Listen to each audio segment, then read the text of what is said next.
Good morning, my dear Tamil friends. With deep uh, reverence, I begin by paying homage to Buddothpado and Vansi, and I extend my warmest blessings, greetings to my sincere friends who have gathered here.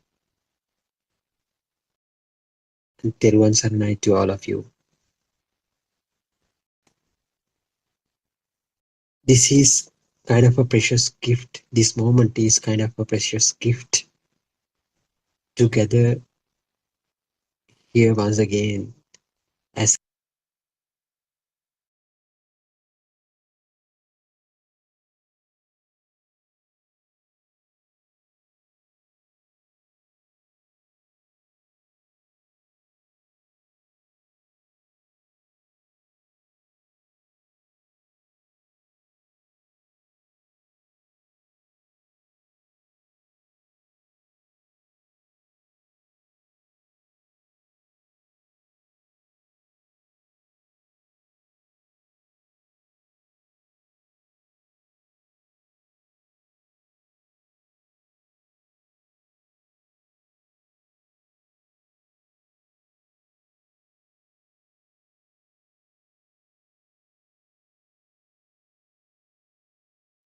Good morning, everyone.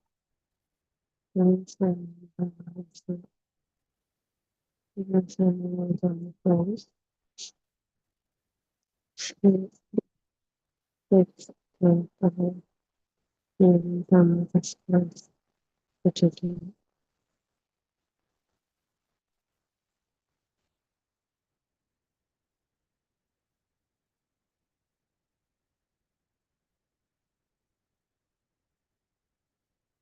thoughts. So, actually, the greatest exception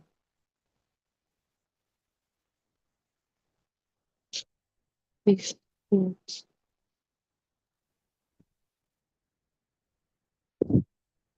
There is something very subtle about thoughts. The thought always arrives late, yet it behaves as though it was there from the beginning.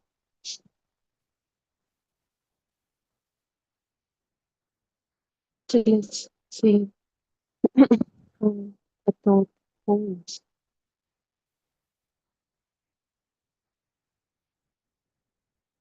Like we said, we feel the thought as it is there, not even something that's yet yes, but there's something that is already real there somehow. But the thought is always a result of a process,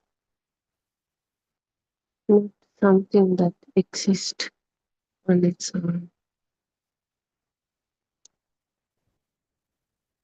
Yet it behaves as something new, something solid, something continuous, something existing. So how a thought gets created is an evidence. Sense contacts.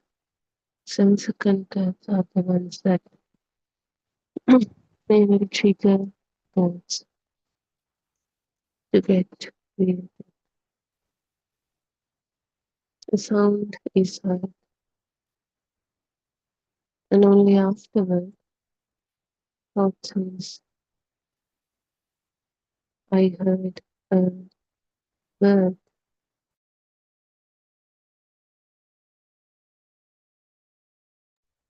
Not that a sound, but a bird, a thing. in the end of that song. It's the thing that we strongly feel. It's not we are guessing. We feel like we already know. The sound is coming from above. That's how we feel it. That's how we live it. To that point, this world, this earth has become stronger, real, solid.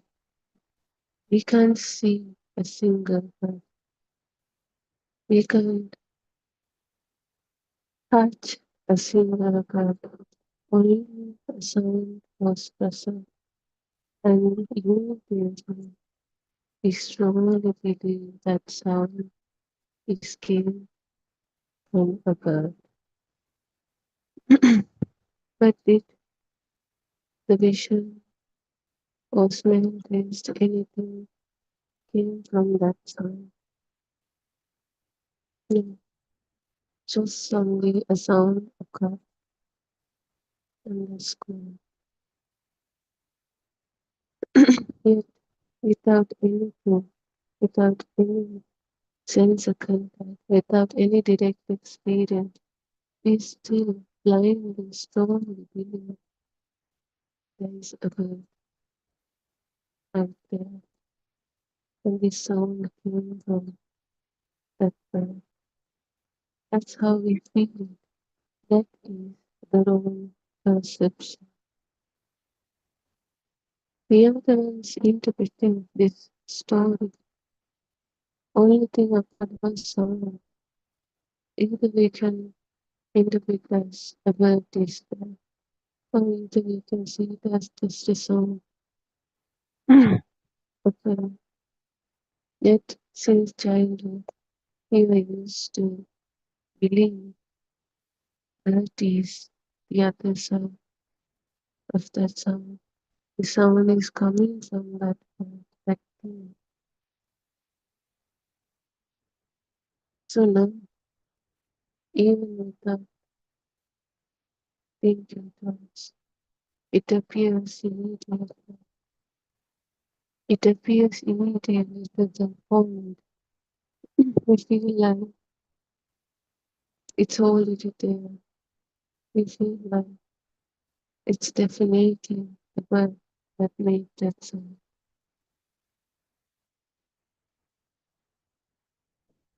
Let's say colors appears. Same process. Immediately, once the colors appeared, notice that is a tree. Yet, like the like that sound became a bird, this vision has become a tree. Only just bunch of colors and a weird shape. But it's not just bunch of colors. It's a 3D tree of, with a story, with a name.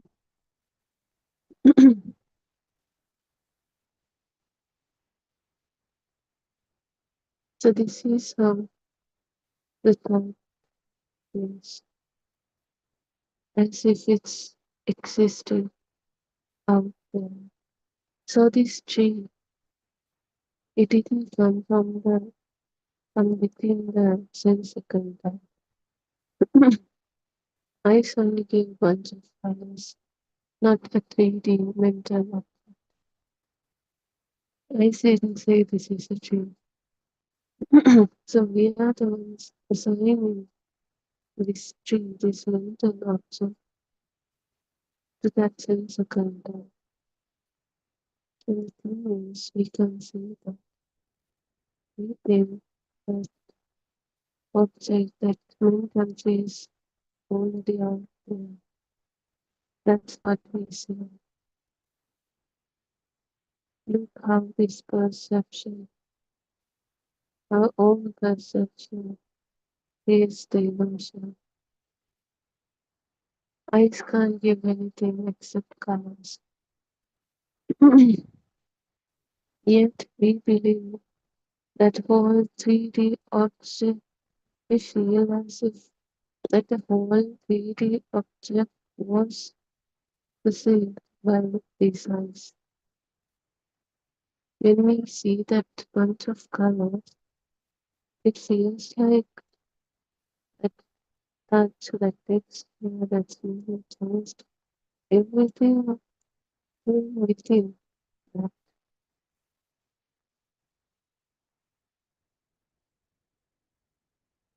That's the wrong way, because that is getting created in our mind at that moment.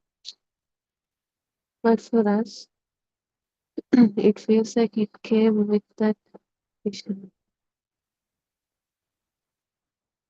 That's why we strongly feel the object is there.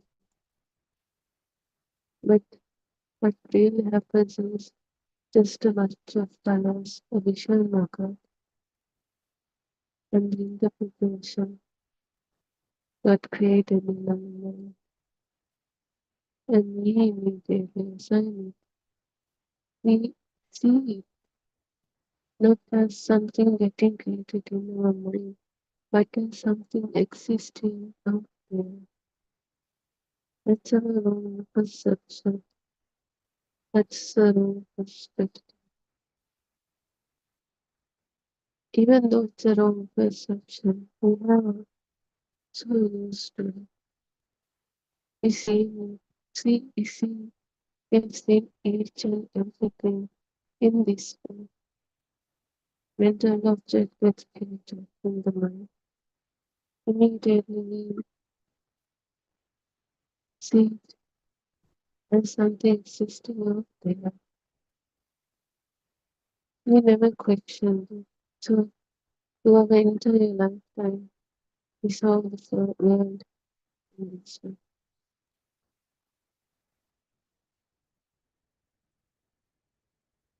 That's why now we get objects and everything.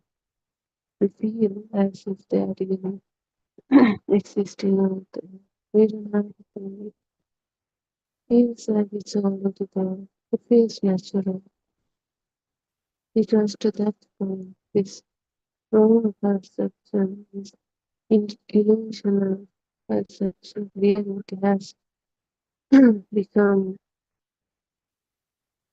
strong and also used to that. No matter how we are used to how effortlessly it feels, appears, it's the wrong perception. It's allowed, it's not the truth. This speaks out as the bird because you have a sound in that time. Nothing is there, nothing, just the sound of God. It's all bigger one up and down. Yet, yet we strongly say it's not as a sound, but as a bird.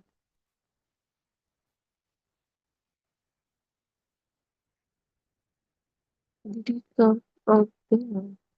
We are the ones who are thinking it as a bird. And if we start to think it as something else, then it comes as that. It's always the mind. Mind can change anything. Never something solid out there. Mind's perception, mind's perspective. So no matter how we hear any sound, we strongly feel there is this animal, not as a sound, but as this thing. Even with a squirrel,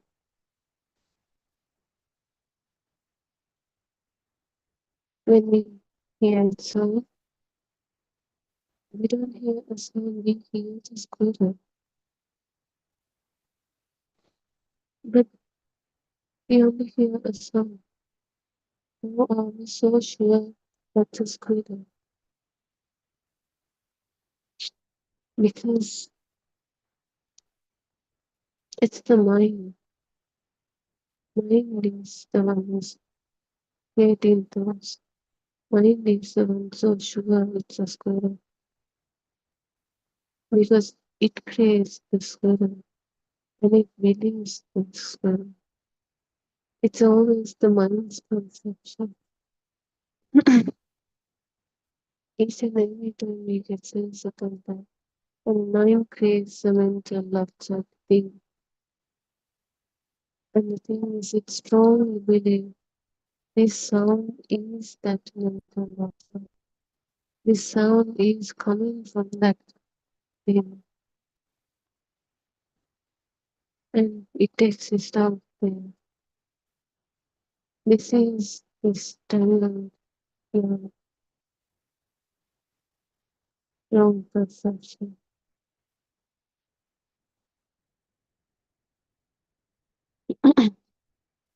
We are 100% sure as a student, but we can't see anything, only hear a sound.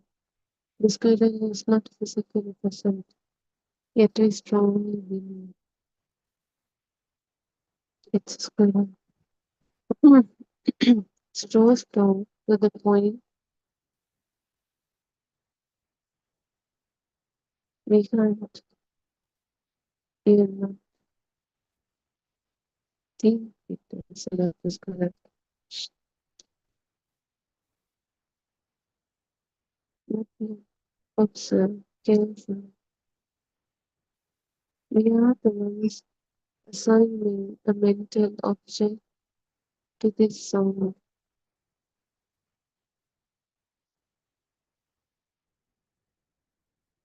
The squirrel is in our mind. We only get a simple sound wave from there, from our ear.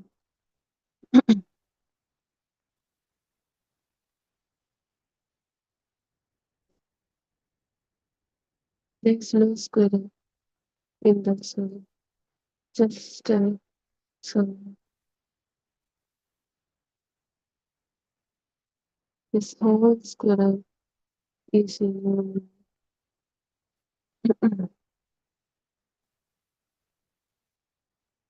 So this is the illusion, the greatest deception of thoughts.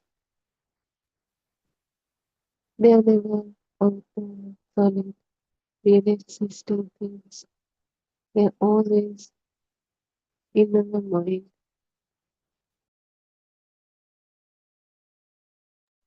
getting further each and every time.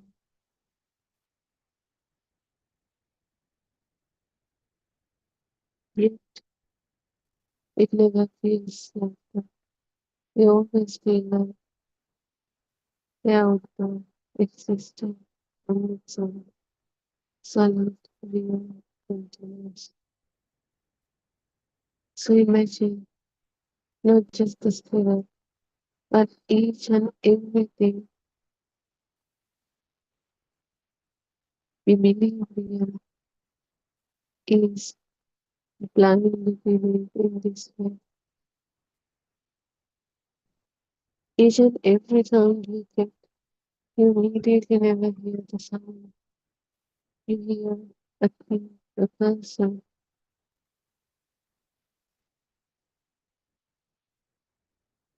something.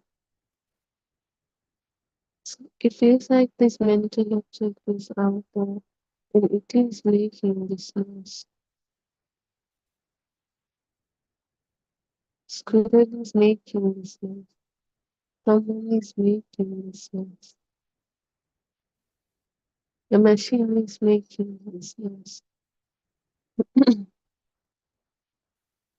But this thing, this machine or squirrel or that person, It never came within that sound.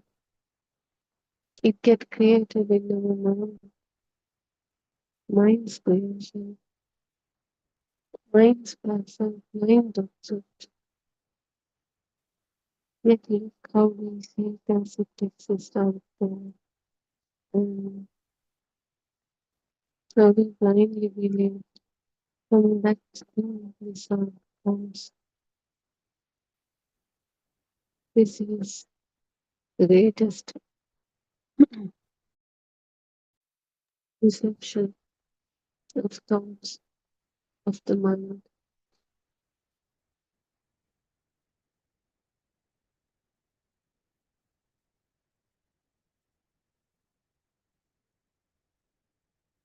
Try to observe with yourself each and every time, whenever you feel something is really there. Could be a vision, could be a sound, smell, taste, any sense you can do. Try to say to yourself, is this object that we feel like existing, is it really out there in the end of the 10 second? Or is it in our mind?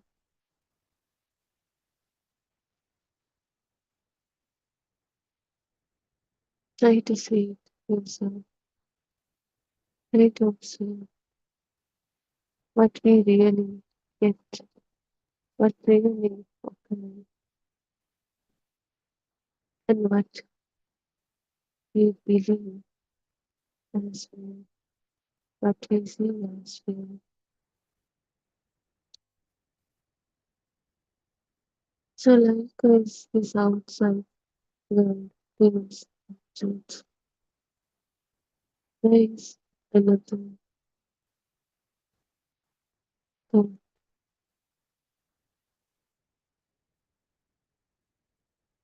that we assign it to inside. This self, it happens another thought. Like how tree appears, like how squirrel appears, the self appears the same way. We heard the sound immediately the thought of squirrel got created. Yet we believe that we assign it outside. We see it as it exists out there. When it comes to reality, it gets created in our mind. Not that a squirrel appeared, but as a thought, a power that creates an illusional object,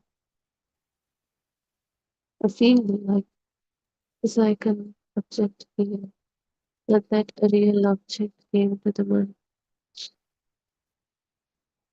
So, likewise, the thought of self gets created. A sense of content appears, and immediately a self gets created. It's always what really happened is the sense of content. It's simple, just a bunch of colors, or just a sound, or just a smell, taste. That's it. That's what direct experience. That's what actually happened. Yet we never even see, we never even notice it. We only see that object, thing, person, animal, and none of them are real. They are all creation of our mind. Not that even existing, just as some appearance and disappearance in our mind. So the self works in the same way. Since a comparatively real experience or dream happens, immediately treatment and given attention to the part which is alive, which is not real, which is not physically present but mentally getting created, a mental thing, mental object, mental entity. So this self, now the sound occurs, immediately there is a squirrel. So what's really fun is the sound and the emotion starts to clear. The squirrel out there, and at the same time, the self who is looking, is observed, who is affected by that object. So likewise, the squirrel with the self being within that soul, you,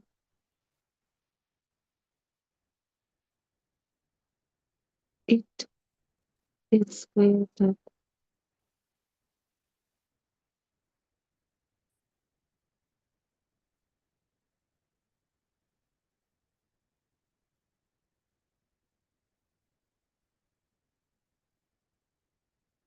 Like the squirrel gets created. None of them are there. None of them are existing. As we know, this thought is getting created right at this moment. So there is no self or squirrel, not even existing. Not that a real squirrel entered the mind, not that a real self entered the mind. There is this thought that gives a feeling of a real squirrel, that gives a feeling of self.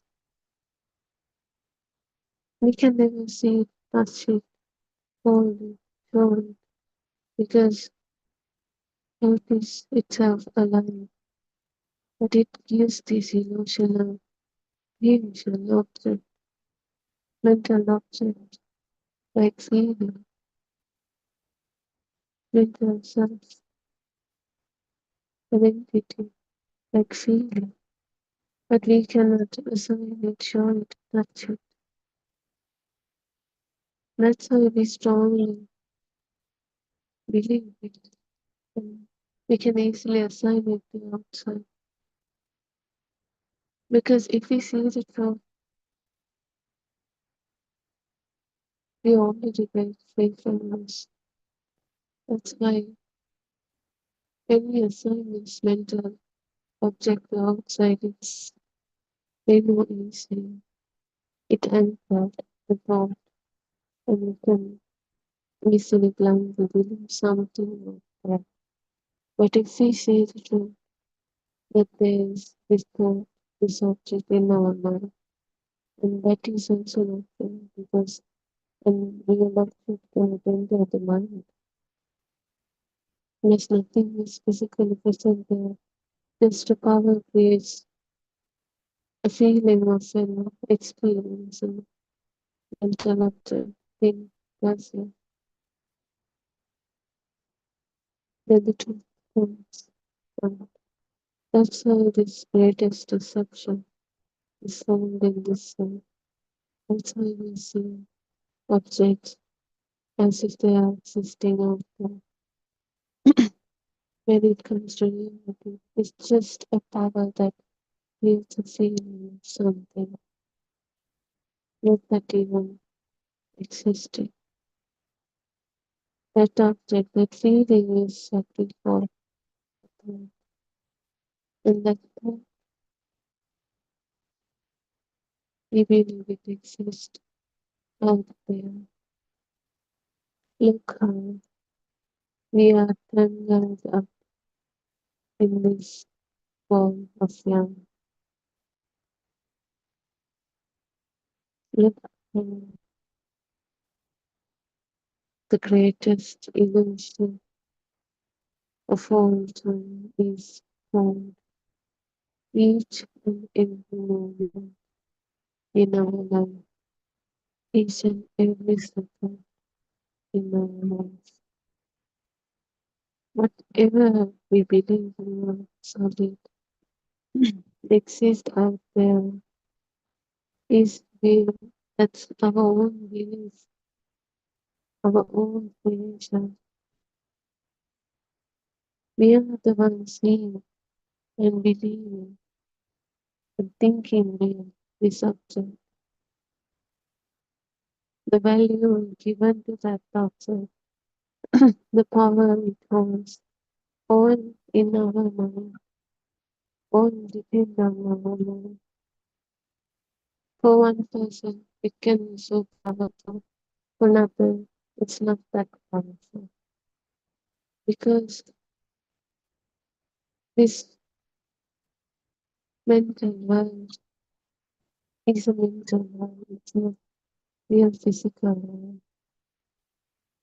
That's why each and everything depends on one person's mind. Yet, we strongly believe it's an outside world existing on its own. And everyone sees the same world, same thing as you. Everyone feels the same way. Everyone has the same value.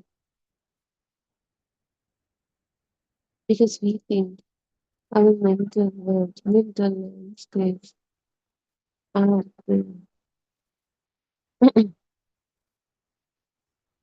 We blindly believe this creation, this mirage is really existing out there as solid things, objects, people.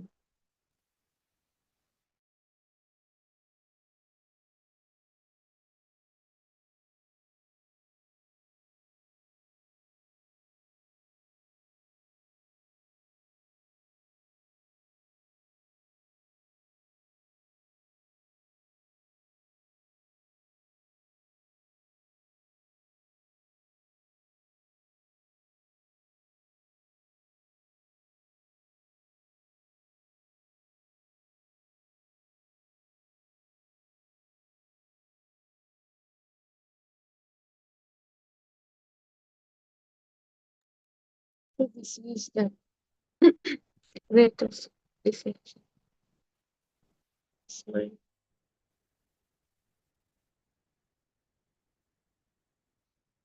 we are living in this state of deception without saving.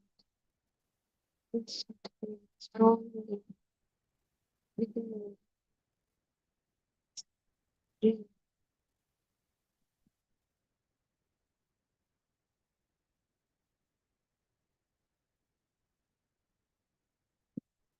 And other thing, all these things happening so fast.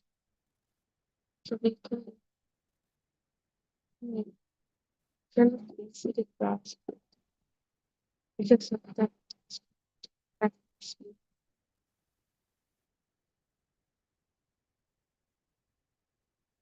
It's easy for mind to make us believe that.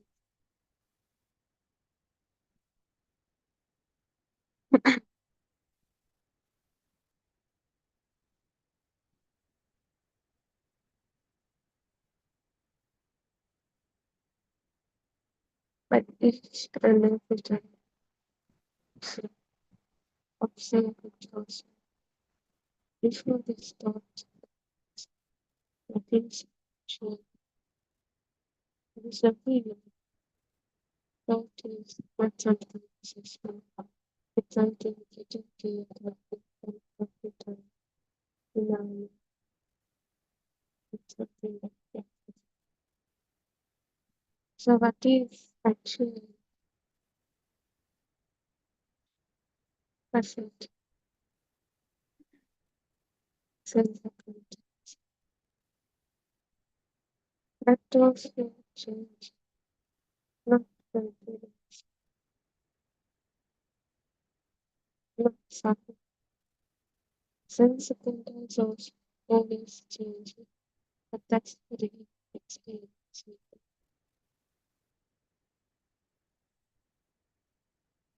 And the text that whole world is of just things, even the same itself, more love, just mental formation, parts of that mental landscape, mentally created world.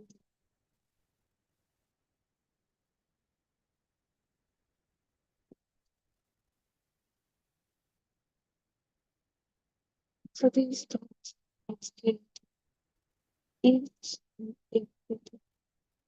Not that thoughts that exist, still human. Life is a principle that changes. We are not built to live suffer.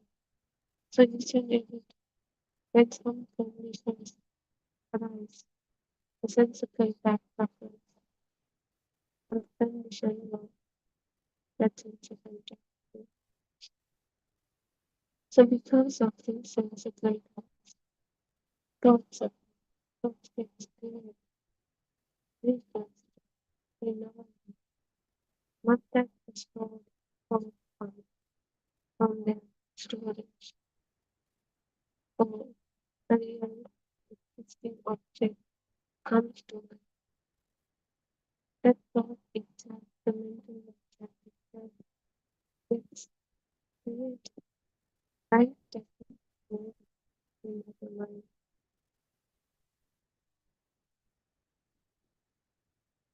So the object is different on the subsequent. It's always one side.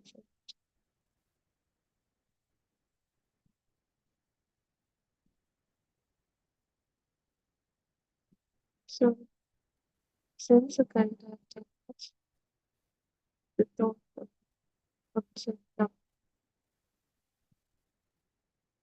and the object was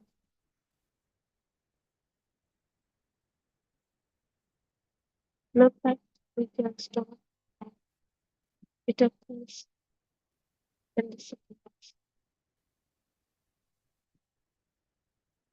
And again, another sense of contact occurs the thought of things. It's always conditions in right conditions we can have object of something.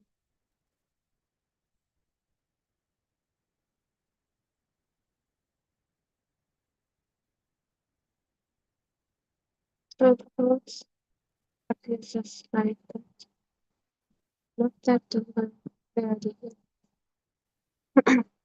they get created using anything, and that those depend on the sense of contact. So it's not something silly, it's not something real. It is a creation, depends on its conditions. So thought itself is not something real, something soft. It depends on it. And that also building and also building each and every day, one after another. Not that a physical thing enters the mind. We created that object and we feel like we are even experiencing a real object.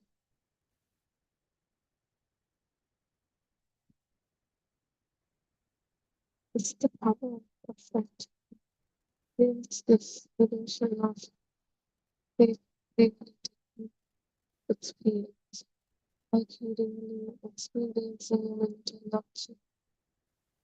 When it comes to reality, there is nothing than real object.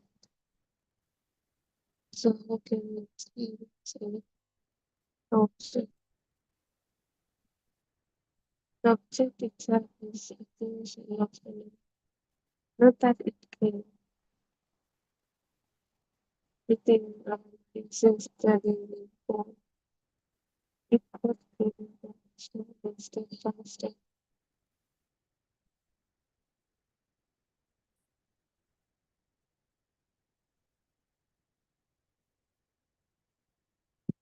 The thought of this mental object is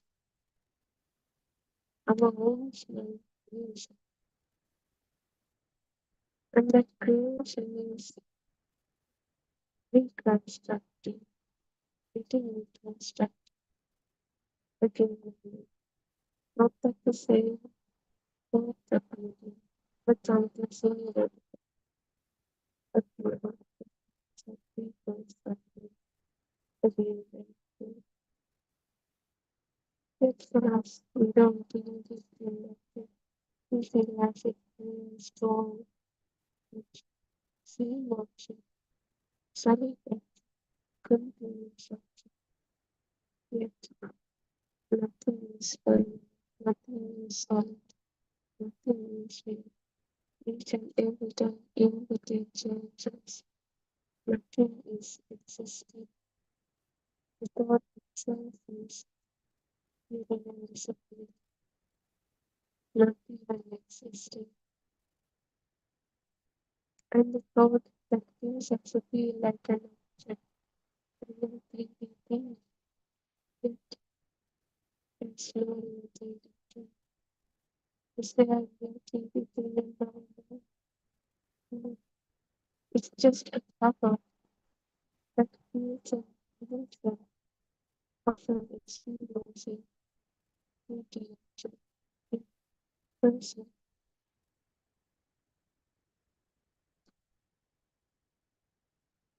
It's like there's clear cover that creates an illusion, cover creates creating a mirage. There are details, content, each and everything in the mirage. It, it is not real. It is not physically present. It's a feeling that gives us when experiencing something the things the things experienced. I feel illusion, the greatest deception. Gives us a feeling that we are really experiencing the dreams come to reality. It's not just a fake feel, a deception of an real object, like experience. This is the thought, this is the mental object,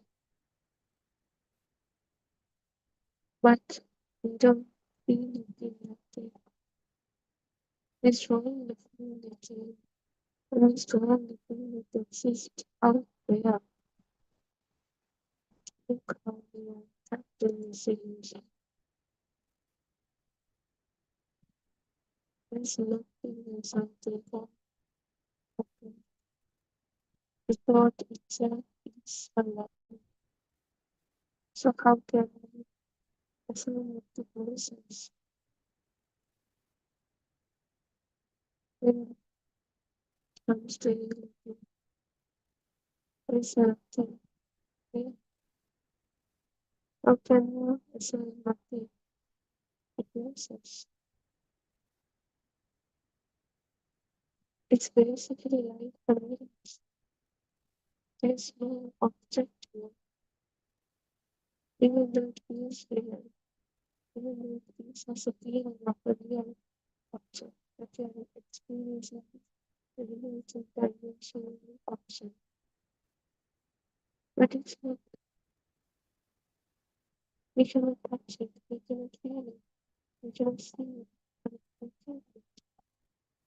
Just a feeling of we are experiencing it, and practically really experiencing it. So listen, no thought. It is just a mirage. Mm, that appears. In this case, thoughts of feelings, it is sense condition and all like the mirage. Very separated, but the mirage is solid to but there is a real existing feeling. Yet we know nothing is there. How plastic eggs and feelings. We feel like we really experience a person, something. Yet all of those are just illusions. There's there is a feeling that there's nothing there.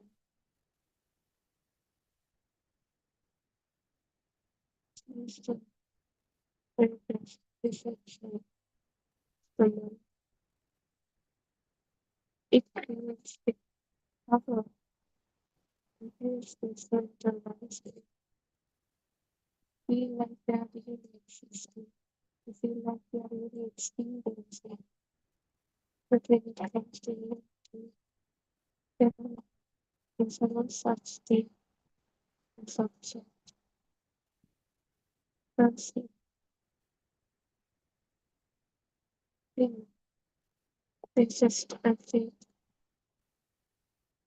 interacted that feels like real. And those things, thinking, those illusions, those objects exist out there. That's our own perception, our perspective. That we are so used to seeing the world in that way, but it appears there. No matter how strong it feels real, it's the cover that creates the illusion of the real itself. That's why it depends on person to person. Because so system that gives this feeling of experience that solidly stuck into us. Immediacy is experiencing something in its out there existing. But this is our own mind, mind's experience system. So when you see this thing experience, this thing, this thing, we start to see this witness to deception, fold, this thoughts, the illusion there, and that illusion itself, energy. When you see this, the thing that slowly starts to lose the power that it has, because the power of this thought creates this illusion. And when you see it, the power slowly starts to lose its you cannot force it, but the one thing you can use to see through is it is looking at this process. How these objects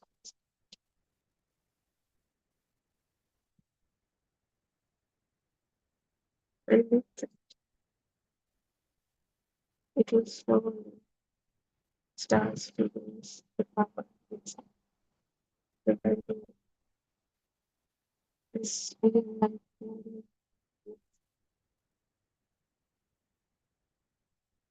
First, let's say, superior from the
Good morning, my dear Dhamma friends. With deep uh, reverence, I begin by paying homage to Buddothpado and Vansi, and I extend my warmest blessings, greetings to my sincere friends who have gathered here. And Teruvan Saranai to all of you. This is kind of a precious gift. This moment is kind of a precious gift together here once again as a community, united in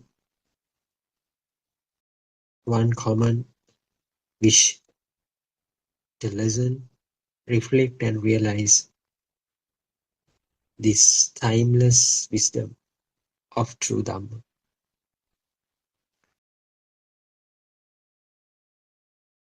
The teachings of Lord Buddha offered to the world more than 2500 years back still continue to shine upon us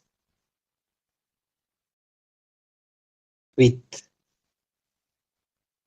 uh, with a certain clarity. But that was once veiled by the time has now been uncovered. So we are truly blessed to work on this path under the compassionate guidance of our noble friend Buddothpado and Mahansi, whose presence lights the way through the true liberation. So I once again worship our noble friend Buddothpado and Mahansi before I begin this session. So every time we come together, we immerse ourselves in this living wisdom of Buddha.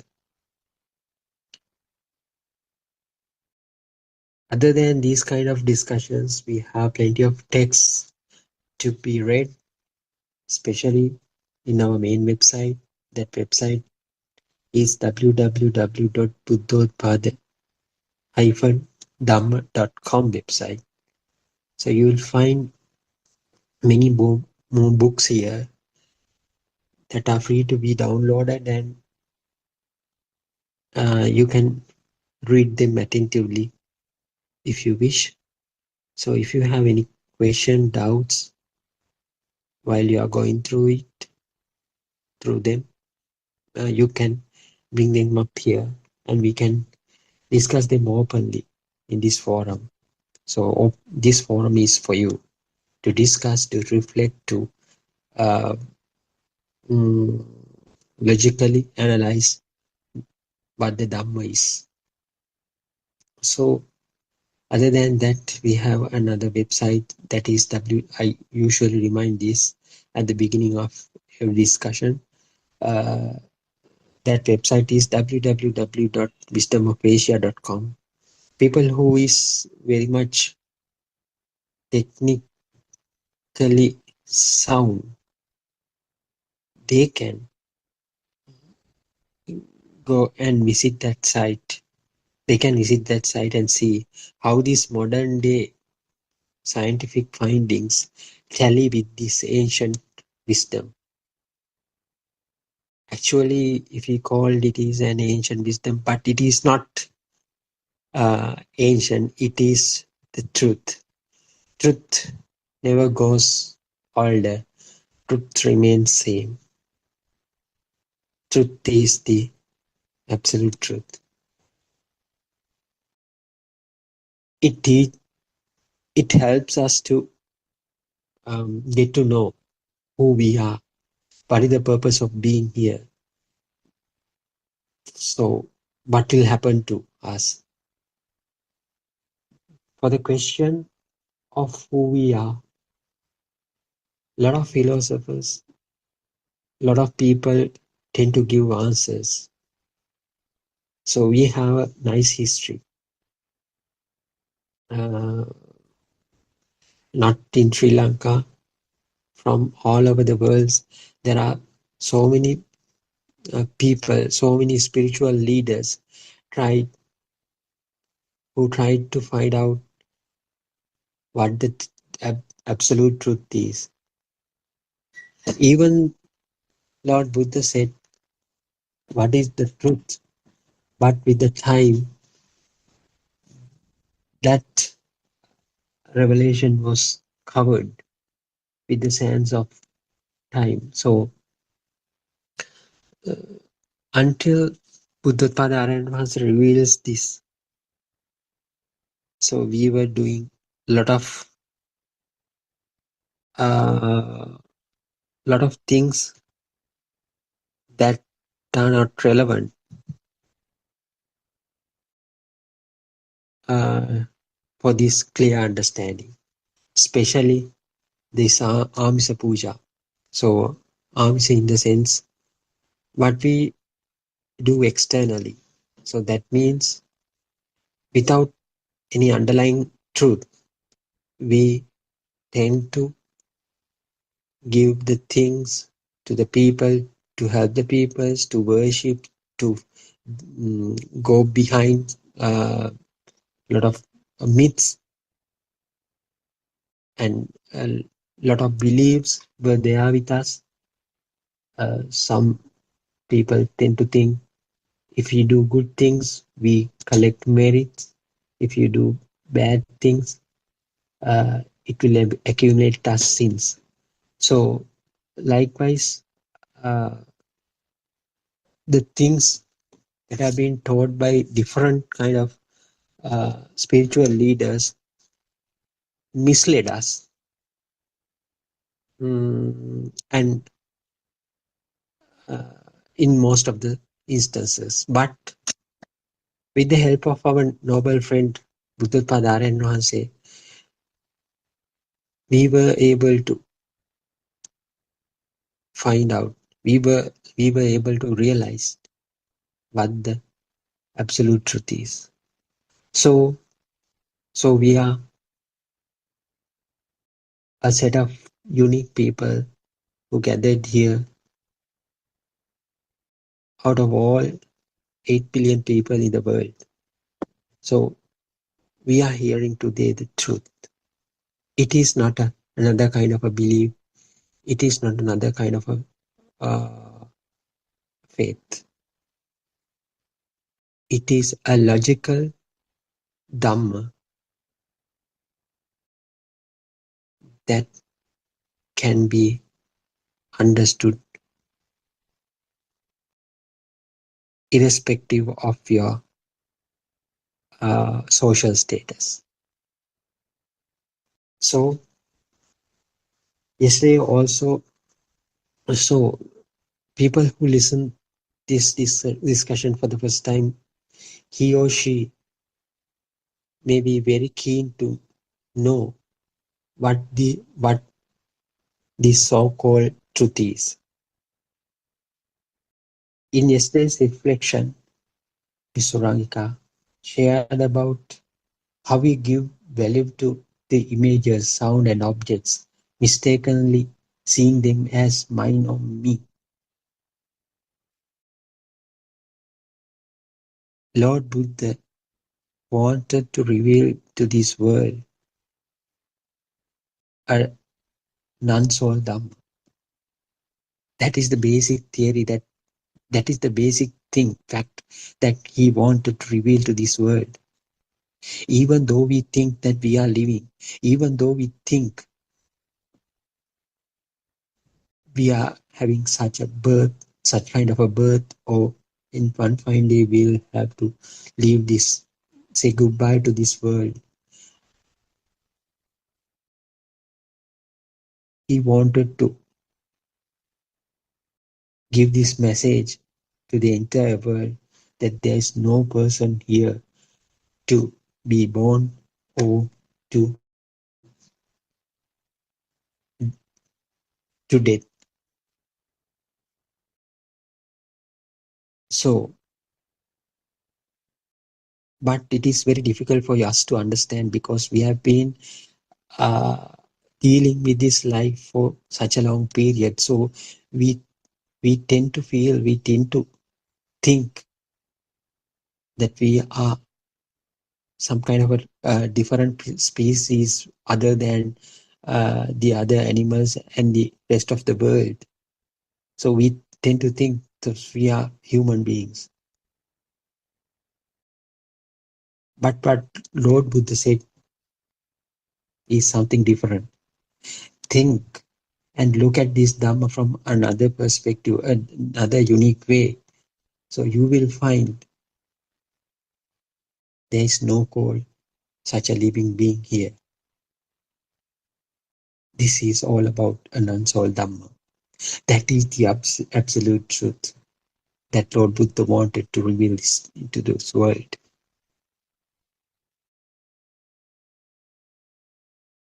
So, in that case, we have to find out. But even though Lord Buddha says like that, but people might say, even though you say so, but we can still feel that we are living. So that is the problem we have at this moment. So if you touch your right hand with the left hand, you will feel that you are touching your body. And if you cover up your eyes with two hands, it will prevent seeing the outside world. The, so we are in such a question. We face in such a question to answer how this consciousness came into action in this process. As long as a kind of a consciousness is there, how can we say there is no doer, no being, no living thing is here? It is very difficult. Even though the theory shows there is no soul, but you can still feel that you are living. So, how can you get rid of that? That is the most challenging part. In order to do so, what you have to do is you have to learn, you have to listen this Dhamma first, and you have to uh, carry out some kind of an investigation using yourself as the sample. So then you will realize there is no doer here. That is for the that is only for your understanding. So when you see this Dhamma from that unique perspective, you will understand that is not the ultimate realization. You will understand there should be no such a living being here. That is well explained in the Paticcasamuppada, cause and effect Dhamma. So, if you analyze this within you, you can, if you apply that Dhamma into your day-to-day practice, what will happen? The uh, the feeling that you felt as alive will start slowly diminish. Will start diminish slowly. So, with the understanding, you know there is no such a living being here, but the consciousness still you have the consciousness, even though you know through the theory, that means learning this Paticcasamuppada or the cause and effect law, you know very well that there is no person here, but you still feel that you are alive because the consciousness is there. But if you apply this knowledge to your day-to-day activities, then the feeling of the existence, the feeling of the consciousness will also get diminished. So those two things happens simultaneously. So then what will happen? If you will tend to feel there is, what would be the ultimate result? You learn there is no person here, then you tend to feel there is no doer here as well. So ultimately, what will be left? Nothing. Nothing will be left here. Only thing, but you, as long as your uh, breathing takes place, you feel everything as usual, as normal, but without a self. That is the intended outcome of this whole endeavor. So it is not very easy. As we are people who are coming from this mundane world with with lot of fancies, so we are uh, it's a little bit difficult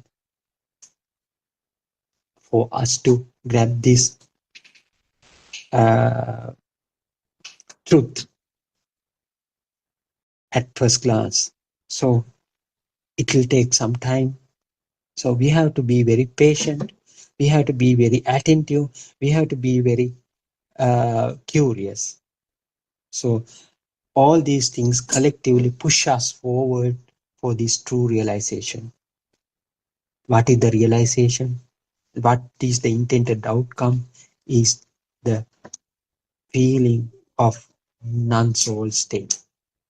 Feeling of non-soul state, not only the knowledge. You have to have the knowledge. You have to feel it by yourself, even though you use the self here, but ultimate result is the non-self feeling. So you will find there is no such a thing called consciousness. You will tend to feel there is no such a thing called consciousness. All things are happening due to the ignorance. As long as you don't know this truth, as long as you don't uh, feel this truth, you are in this sansaric journey. You are you are entrapped within this sansaric journey. But in one fine day, if you are able to see this truth, see this Dhamma as it is, you can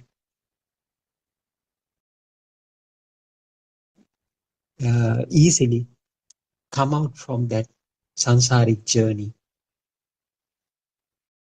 and you will be able to end the suffering. So how can you end this suffering? How this understanding helps you to end the suffering?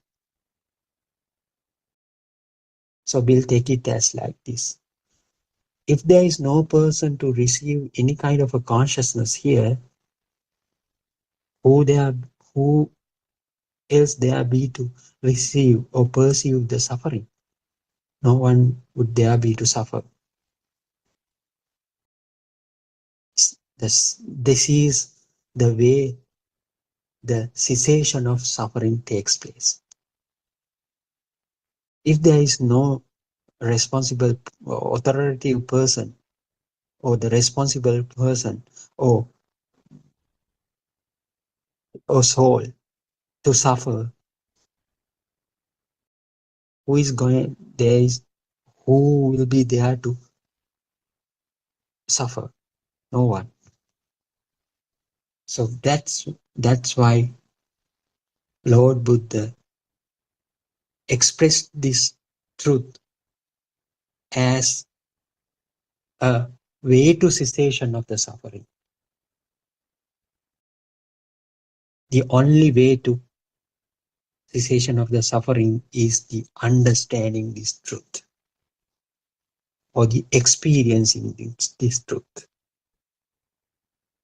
So it is a little bit challenging, yes, but it can be achieved. We have a living example, none other than Buddothpado and Mahasi. So the truth has been hidden for 2,500 years. Now it has been revealed. Now he tries to convey this message to entire world through these Dhamma discourses and books, and so many, using so many media platforms. So we are a lucky set of people that we hear this truth. So why shouldn't we give a try and see? So it is free. It is given for free. The message is free, but message can be heard from anywhere. It is free. So, so what you will lose if you come and have a look? Nothing will be lost. Nothing will lose. So just have a clear mind and just come to these kind of forums. Just visit these kind of forum and we can discuss them openly. The questions you have, and we can directly ask our noble friend about the question you have. Then you can sort it out this Dhamma very uh, yeah uh, very in yes Dhamma in good way. So you are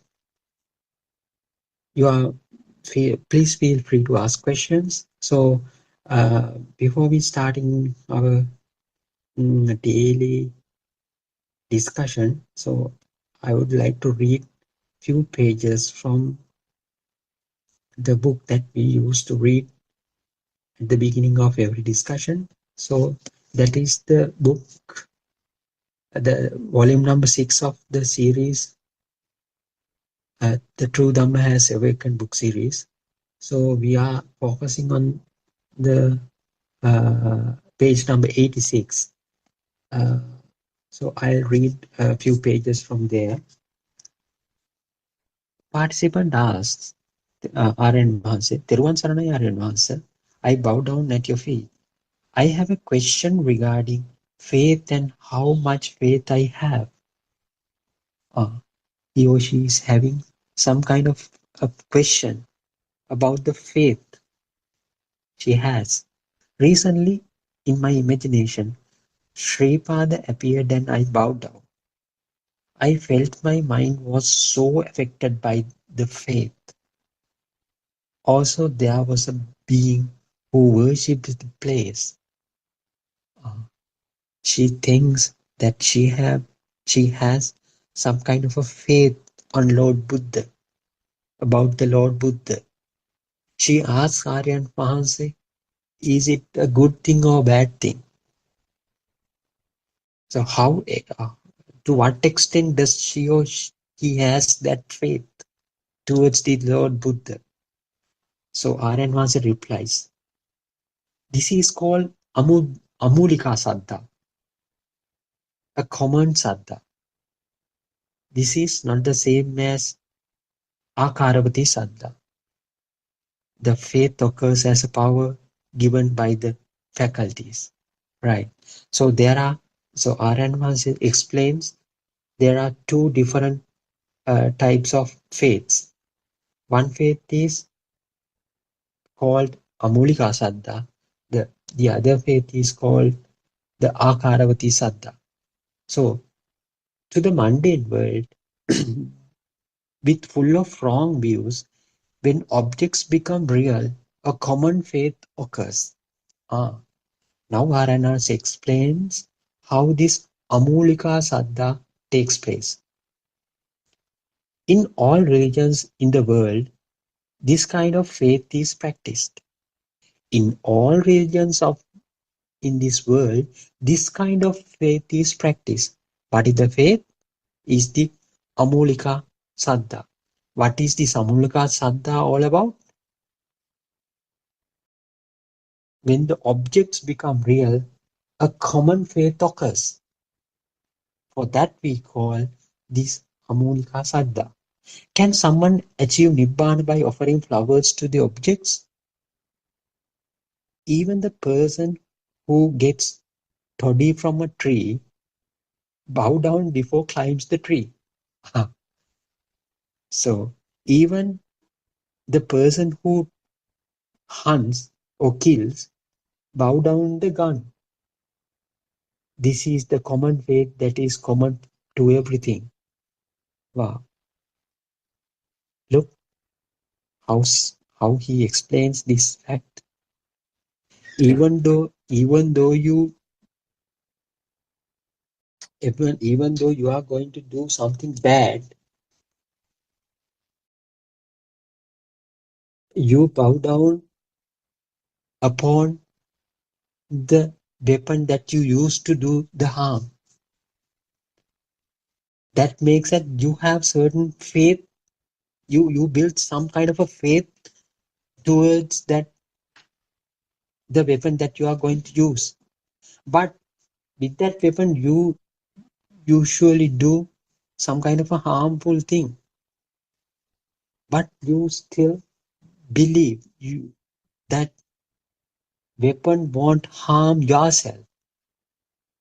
That's why you bow down. So that is the Amuluka Saddha. In contrast to that, the Akaruti Saddha is related to the faculty powers: faith, mindfulness, effort, concentration, insight, and the wisdom. These powers take you towards Nibbana. When outside world is real to someone and faith is created within them, that is not the same as the pure faith discussed above. Yeah, the only way to have pure faith is to see the truth in the objects. So, without seeing the truth of the external things, you won't be able to achieve or gain that faith. What is that faith? That is the Akaroti Saddha. So, it has to be come from the understanding. So, how do you achieve that understanding? How do you gain that understanding? To investigating, after investigating about your senses, you will understand these objects that you deal with are not really existing. So that Shraddha has to be come through the understanding only. In contrast to the previous type of Shraddha, that means this Amulika Shraddha, we believe in the external things. So they then we worship those things. We build some kind of a faith on the external things. But when compared with the what do you call the second one, the Akarvati Saddha, you understand the nothingness of the external things. Then you get some kind of faith on what you have understood. So that is different from the previous one. The only way to have pure faith is to see the truth in the objects. That is to see the emptiness and illusory nature in these objects.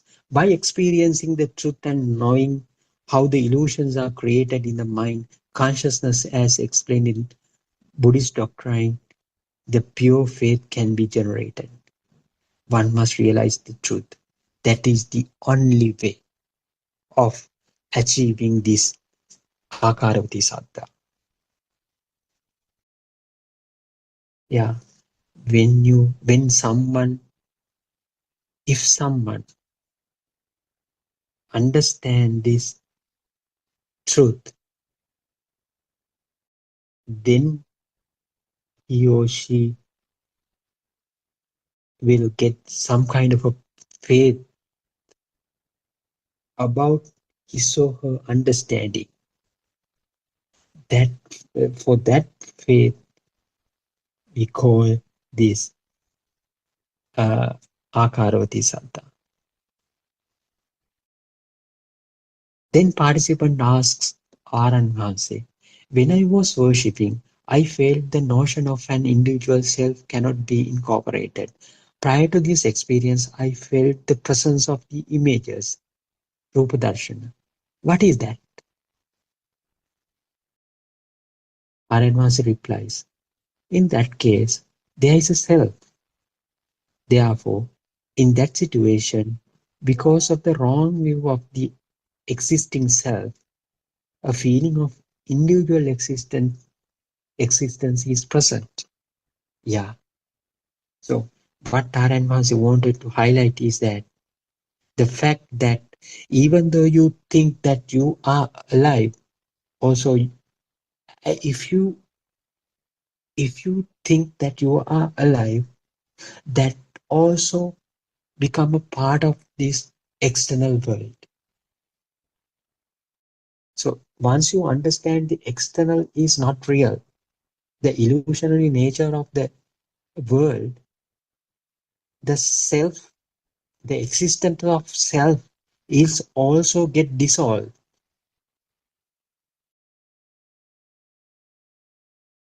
So what will happen with this Akarvati Saddha? What will happen at the same time? The self, uh, the notion of the self will also get dissolved because you tend to understand that the self is also a part of this external world. So it is a little bit tricky, but it is very understandable. So I think, yeah, I think that is enough for the day from the uh, from the book. So we have a lot of friends now joined in this forum. So uh, Dr. Kokila is here, Mr. Bernard, Kema, and also Dr. Sakuntala is also here with us. So Teruvan Saranai, Dr. Kokila, uh, do you have anything? Well, I just joined. I didn't really get a chance to listen Oh, to this. yeah. So I was reading the book. So that chapters talks about this Amulika Shraddha and the Akaravati Saddha, the differentiate, the how they differentiate each other. So uh, isn't it a good point to talk about The to start faith, isn't it? the faith? Yeah, faith. The Amulika Shraddha is the blind faith that we believe in the objects. So as long as you believe the external things, including the self, you fall into that category. So all religions are there. So they believe in some god or some things that Well, existing. we can't really blame any of like the blind faith. We can't really blame that, because that actually saves the humanity. Like they have a hope because they have a faith on something. So it is actually like a escape mechanism, which Mhm. is okay, but until we hear dhamma, the truth, until we hear the truth, we will have some kind of faith. That's okay, but truth will actually trigger the other kind of faith, isn't it? What do you think? What do you Yeah. think, Ravi, about that? Yeah. So it's Yeah. okay to have a blind faith, Yeah. but once we hear dhamma or the truth, that will only change the way we look at the faith. So the faith Okay. or the faith can be an escape mechanism for humans. That's okay. We just understand that because we would like to have a, like to hand over our problems to someone. It's really okay to do that. But Yeah. once we know the truth, then that will stop. It will not stop quickly. It will not stop suddenly. But then more you realize the truth, more you become the truth. The blind faith is not a thing. It doesn't exist anymore. It doesn't have a place. They can't coexist.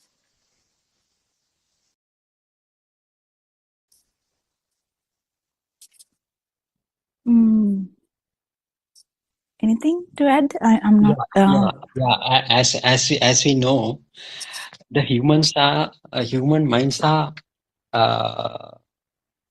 are the some kind of the most poisonous thing in the world. So if you encounter some kind of resistance to that, so you will tend to take some sort of uh, unhealthy actions. So we'll see. So if I lose money, and all of a sudden, so my mind will do anything to earn that kind of money, that amount of money from any means. So I may declare so many things that are not very healthy for the society. So, but those things can be prevented by kind of even though it's a blind faith, it is okay, as you said. So it will help us to accommodate our mind in certain place. So I think in a that way that is better. Even though we have this amulika shraddha, that is better in the absence of this what do you call the akaroti sattva. Yeah, the consolation. I was find solace in like it's some kind of consolation always. Like to think, oh, that's karma. That's God's wish. Like it's okay. It's okay. We can't really argue for or against it. What actually matters is whether you know the truth or not. So if you know the truth, how everything is manifested in the world, whether it is me, my mind, how it is manifested, how this, the I kind of have manifested. When you get to know that, how you feel as you are existing, or how your life feel has happened, then you get to know the truth. You get to know that there's not actually, it's a construct. It can be a mental construct, or it can be an I construct. It can be your sensory organs, whatever. They are constructs, and that means they are not actually there. So when we get to know this truth, the blind faith has no place. It's just that it has no place.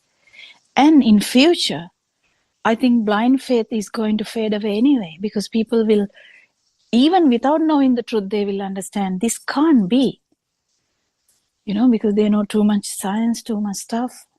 So they will automatically understand. So try and tell a kid about the stuff that we believed as a child.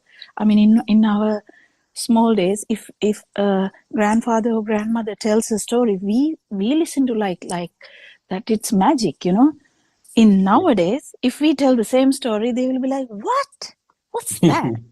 Like, what are you telling? What are you like? You are like, they will tell us that you are constructing a story, like they will tell that, but that's not just because they know the truth. They just realize that it can't be. So, but what truth we talk about is different. We talk about an actual truth, how this self, the feeling of self has happened, how the thought, the I has happened, how it arises. So in that context, we know everything, because you can't know how I happened without knowing everything, because you have to know everything to know that, because that everything is me, because there's no separate me anyway. The more you understand the sensory organs, more you understand the truth, there's no place for blind faith. So in future, it will not be a thing anyway. But the problem is, when people don't have a faith, they go for the other side. So no God, like they can say now we have like a consolation in God, but then without knowing the truth, if you go to the no end, they will say there's no God, we can do anything. That's a dramatic part of the problem. That's the negative side of not knowing the truth and going by the scientific way. Because scientific way, you understand that there is no God, and you might actually try to say there is no karma even, but that's not how it is. Of course, there is like a there's a way that these things happen. But importantly, when we know the truth, we know every truth. We can understand how everything happened. We can feel how everything happened. We don't have to be told. So the truth is very important, not to go to the yes, there is a God, or there is no God, or there is a rebirth, or there is no rebirth. That's not what we are trying to say. We are not going into these two ends. We are trying to talk about the truth. What is the truth? Truth is about how we feel that we are existing, how we feel alive, how we've got this thought of self. So it's very important. In a way, blind faith has helped humanity for a long time.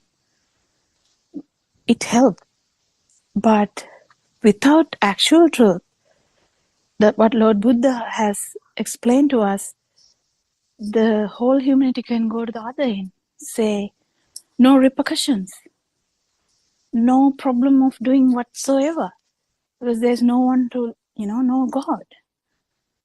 So that's not the way we look at this problem.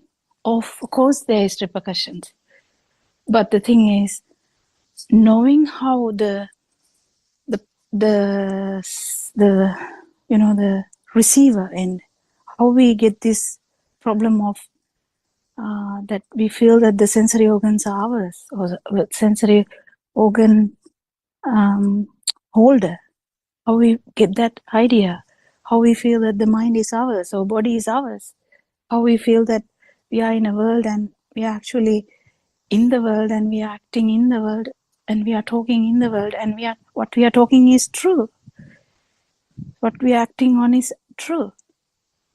So how this story happened, and how when you get to know the actual truth of self, the whole scenario, the blind faith collapse. There's no place for the yes or the no ends. Do you get it, Ravi? Yes, Dr. Kautya. Is there anything to add? Yeah. So that means if you understand what the truth is, then any kind of a faith, any kind of a thing won't be a thing for you. So yeah. When we say every concept will be a concept, whether Every it is concept. yes or no. Yeah, that's it. Yeah. That's really important. We can get others to participate as well. Yeah, Dr. Sakuntala, Surangika also here. So do you have anything to ask Dr. Sakuntala? Or any comment on that?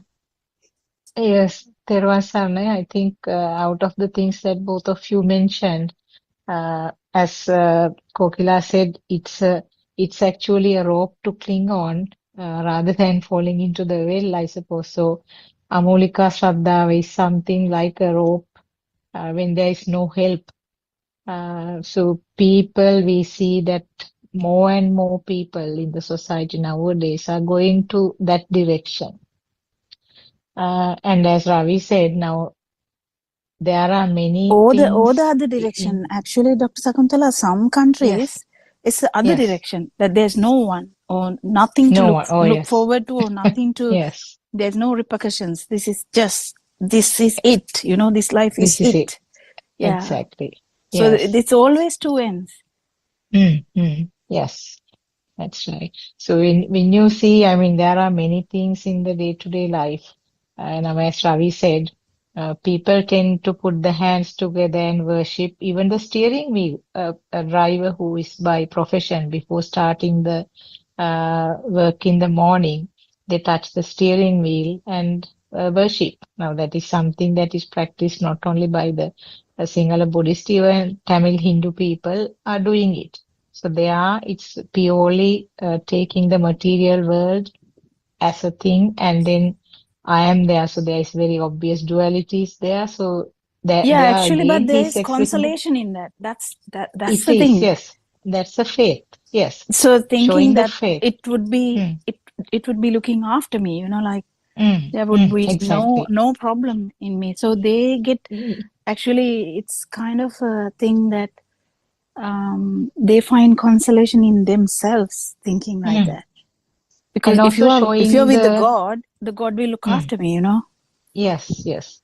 And even showing the gratefulness, isn't it? Now even our mothers, when they keep the pot of rice on the fire hearth, after closing the lid, they worship the pot because that helps to uh, help with your hunger and providing food. So that sort of they worship even the rice when they are washing the rice.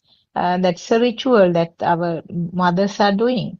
So all Hmm. those things actually show some form of gratefulness, isn't it? So that is hidden there is a kind of Amulika Shraddha there. And on the other hand, when it comes to Buddhist practices, nowadays we see so many huge, large scale offerings. Actually, those are promoted by our Buddhist monks. They are offering sometimes 100,000 jasmine flowers, not 1 million of jasmine flowers, 100,000 lotus flowers. So those things actually, the other extreme end of the Amolika Shraddha, where they have the complete faith on those offerings and they are expecting something in return, some good thing in return by doing these massive meritorious actions. Therefore, thereby expecting a birth in a good place with all sorts of comforts and long life, etc., etc. Uh, but at the same time, now when you understand the truth, when you understand these two ends, the Amolika Shraddhava and Akaravati Shraddhava, there means Akaravati, as both of you indicated, explained, it is nothing to do with the existing world, but still you have that feeling, you have that inner change, inner conversion. Now, on the other hand, a person who is compelled to take part in these offerings. Sometimes the family members will arrange these things, and sometimes a person who is following this Buddothpado teaching still will realize that this is something of no use. This is not what Lord Buddha said. But they can still take part in those as a family commitment or as a help or contribution to the person who is doing without having an aversion or friction within himself. So I think that part is something maybe relevant to most of our people because it is something happening mostly in Sri Lanka. I'm sure it's happening in other countries also where our Sri Lankan people are doing this sort of offerings in the temples. So this is actually now just an experience my what my sister says. Now she says that the temple she is attending, the other people the people who are coming to that temple, the organizers, were there were offerings and a huge, large scale uh, activities, offerings in that temple. Now, after listening to Buddhothpada, uh, she's reluctant to go because she feels that there is no this is not what Lord Buddha is teaching, but what we were discussing was that actually to turn the camera towards self and see what is happening within.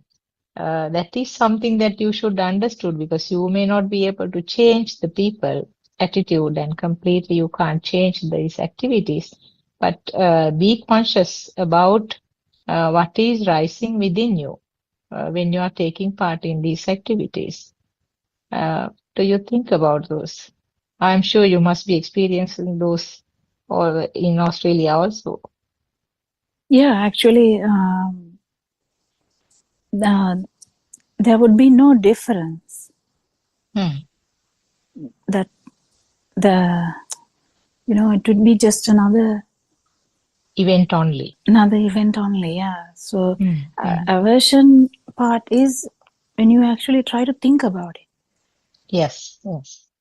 So thinking about it in positive or negative way is going to bring up the whole thing like a scenario about it. But then if you don't have anything, like if you don't feel that it's a thing, then it should be just another event. So you can I think it's like a good practice for you to flow like a water canal, like, and see what happens. If you have aversion, yeah, you can see that. And if you don't feel anything, and you just even you won't even feel it, then that's it. But you will feel something else. You might get annoyed with somebody else's comments. So likewise, it's really interesting to keep the camera towards you, so that how this self dances. I mean, not dances, but Yeah. It's a good way the of testing self, isn't it? Taking yeah, part in such things is a good way of testing the yeah. self. Yes. If you're actually concentrating on that, then if you keep thinking about it, that means that itself mean that it has become a thing to you. That's why you keep thinking whether I should go, whether I should not go, whether I should go, whether I should not go. You don't think like that when you go to the toilet, whether I should go or not go, So you don't think about it when you go to the kitchen and try to do something. So because this highlights something, you feel it as a different thing that you're doing, and that's not the thing. So more you understand Dhamma, more you understand the truth, everything will be just a thing, just another. Just because you have the sensory organs working, you have the film going. It's okay. It doesn't necessarily mean anything. It doesn't mean that it should stop, or it doesn't mean that it should go on.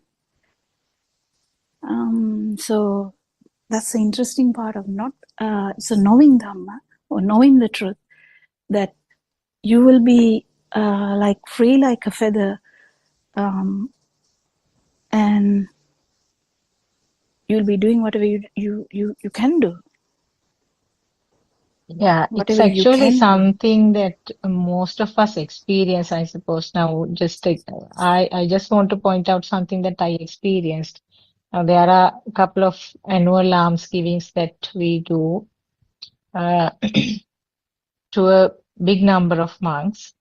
And I could remember the excitement that I had beforehand. I was preparing the things sometimes a few months before.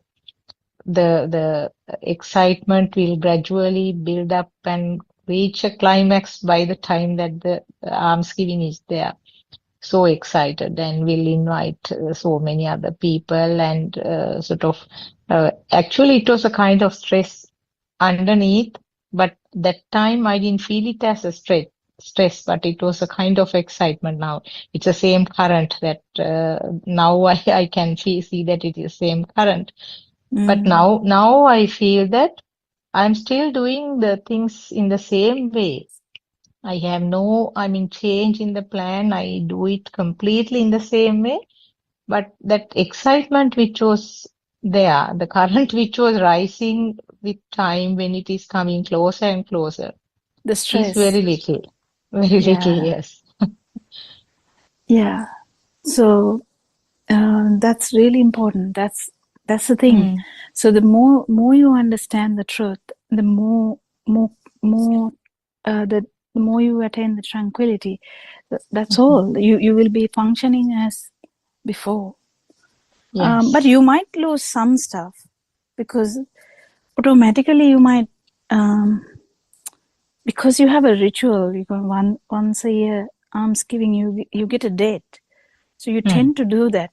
So you will actually write it down also. Otherwise, you might forget that too. So Yeah. so you need a set plan.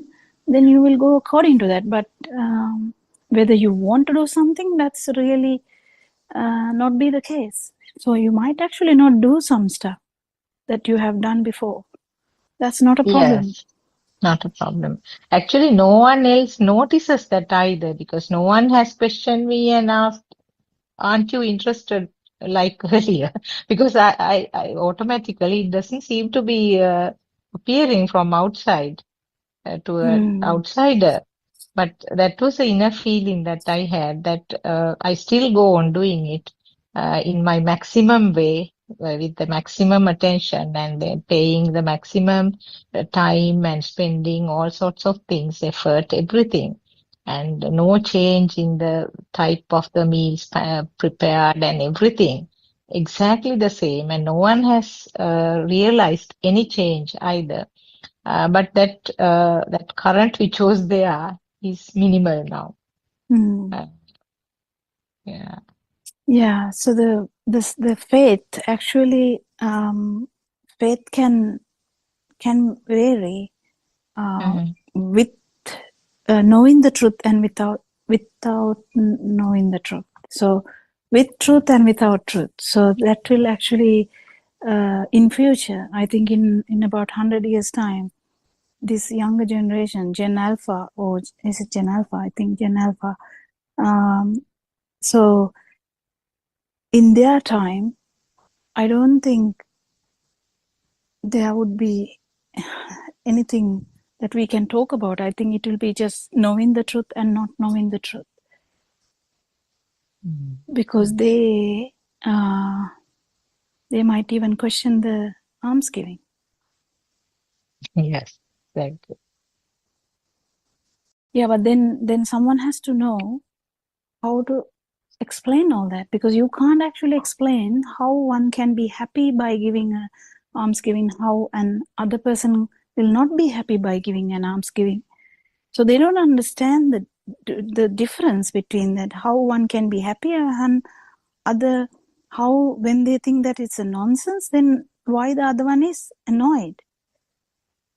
That none of this should Yes, be there. Then why the new generation is annoyed? Why the prior generation didn't get annoyed but they liked it? None of liked it. these, none of these things does matter. Actually, knowing the truth does matter. That would be the priority in future. We won't be even living, but we kind of try to tell this now so that at least one day they will listen to these things, because the truth, I think, will surface. Because none of these, perceived ideas of God or perceived idea of rituals may be disrupted anyway by the new generations. So then, if there's no truth, this is going to be a disaster, because they will think we can do whatever. They won't feel any humanity. So this change will come now, because they will understand how it's actually the stimulus only. There's no self here. So then how can you be selfish? If you can't, how can you be selfish if you know the truth that there is no self and there's only stimulus which was there? So how to become that is the path. That's the program that Aranwanse is trying to add to everyday programs, because it is to actually convert that situation to an experience. That's the importance of that. If you there's no self here, you have to feel it. You can't just think about it. You can, I mean, that's what we do first, but then we have to feel that too. Then it is for sure, then we don't have any doubts about what Lord Buddha said. So that's the most important thing. But to go there, we have to talk about this truth, discuss about this truth, associate with a noble friend who has understood this fully, and do the programs like that, and think in the truthful way. That's all we can do.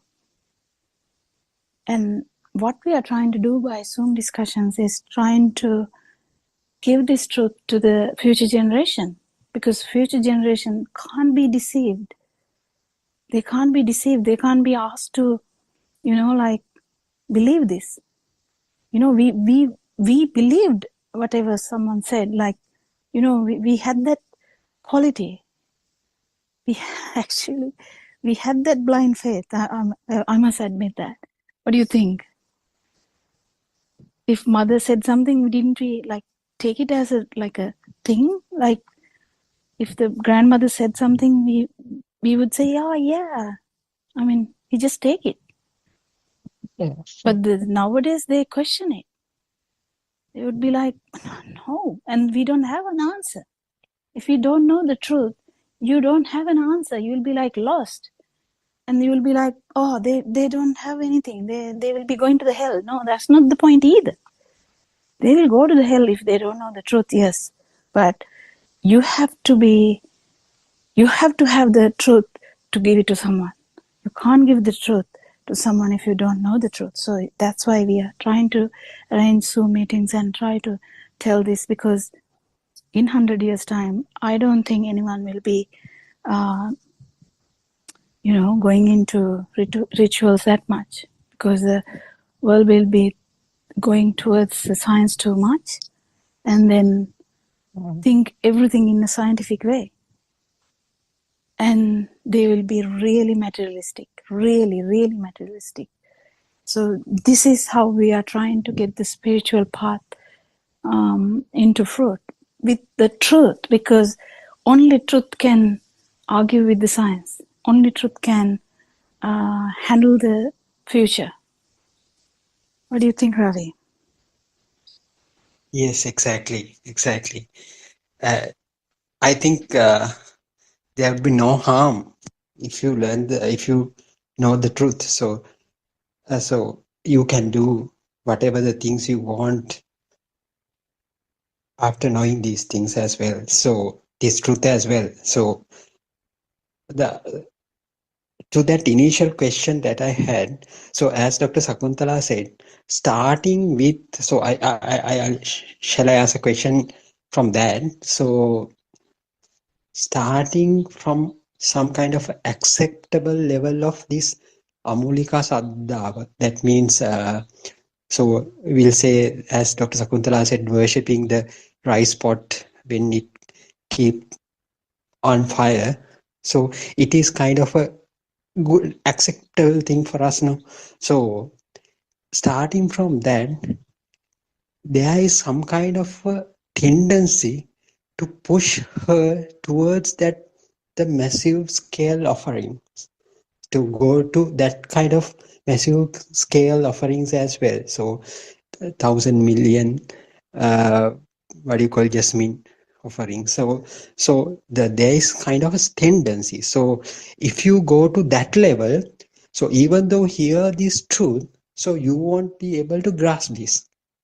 So at what point we should introduce these things? At the initial level?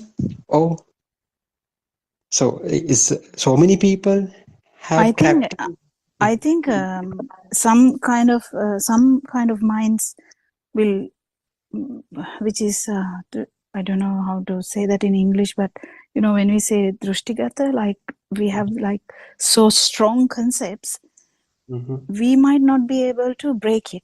That's okay. No, not everyone will understand this anyway. It's okay. But the thing is, we can't have a written plan when to release this or what to do. We just can release this and let the human beings absorb this by their own means. Like, we can't have a protocol, but of course, I think there are kind of awakening to the truth as well. There are some minds very suitable for that, open-minded people. So they are not in the no and or either the yes end.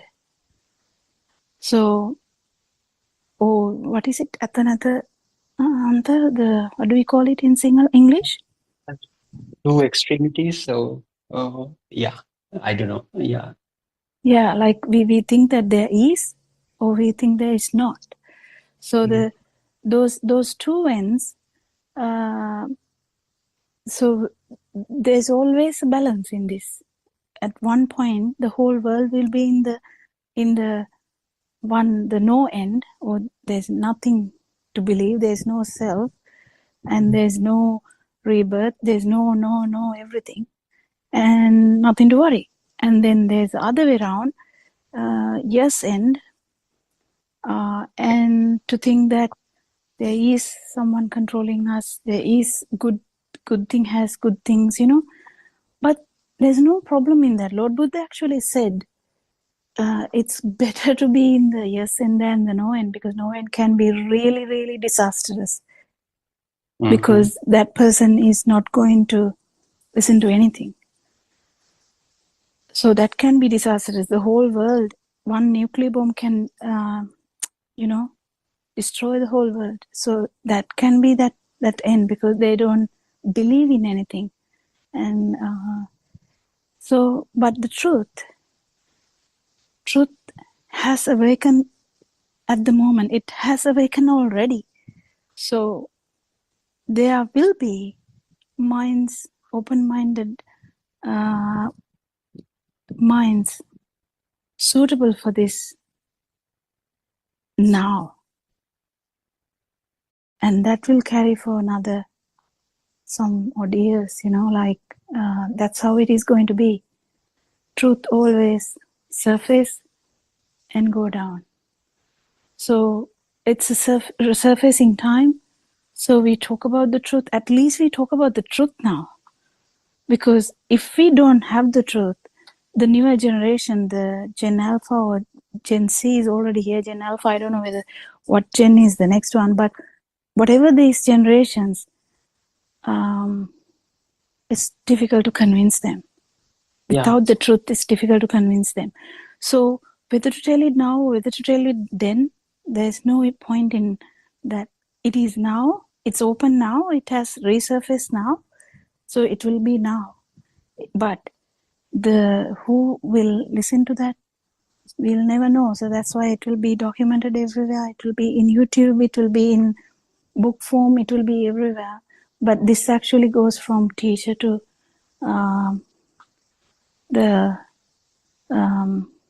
always there should be a noble friend who is guiding. That will happen, that will not stop, but it will keep happening. But that's the importance. That's the importance of opening this now. It is already open, actually, Ravi. So when to give this or what to do, it's not kind of it's not in our plan. It is happening already. So if somebody can't take it, that's okay. I mean, we can't change people, can we? We can change ourselves, and they can look at us and feel the change and then change. That's all we can do. Then while doing that, we can try to give the truth to others. Not all can grasp it. Yeah. So, as I said, Yeah, the the fact So that imagine a mother, imagine like typical one of our mothers who would be like worshipping endlessly.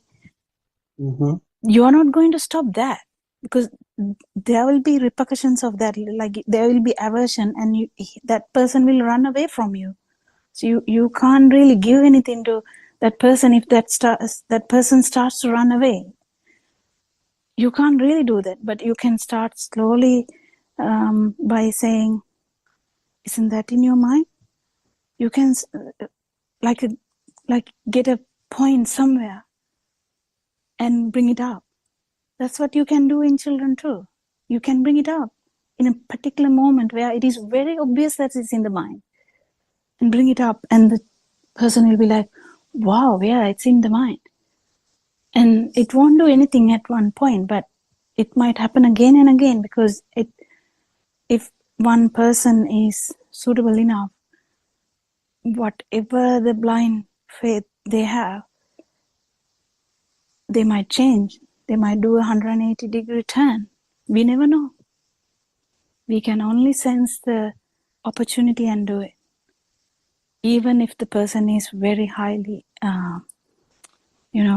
very high, with high taste of concepts.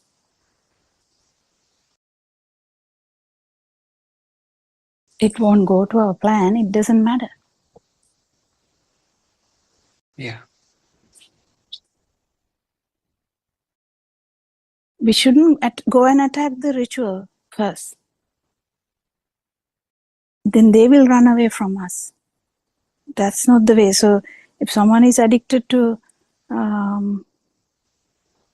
concentration meditation, you don't first start by attacking that, but then that person will definitely, when they see us, they will be like going in from another room, because they don't want to hear that, because they like it so much. But that's not how you should approach that.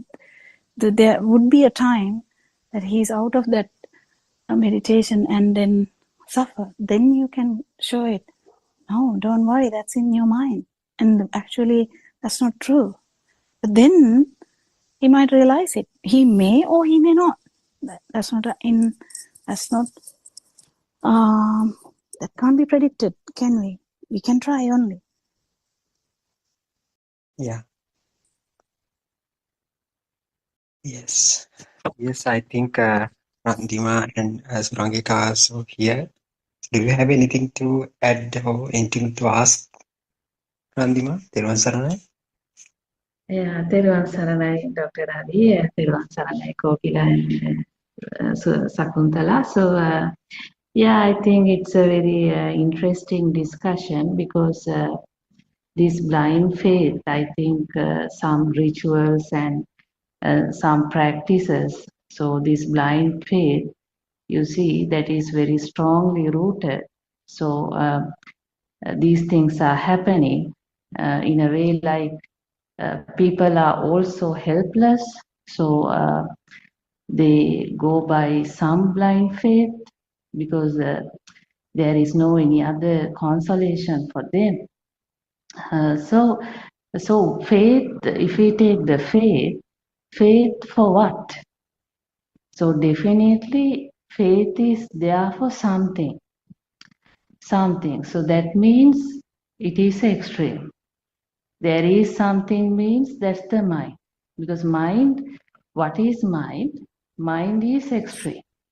Either something is there or something is not there. So this is what's happening. If someone try to go behind the faith, so definitely the person is there and also faith towards something is there. So there is no real, you see, feel of transformation, of liberation in these paths. So the real path is the truth.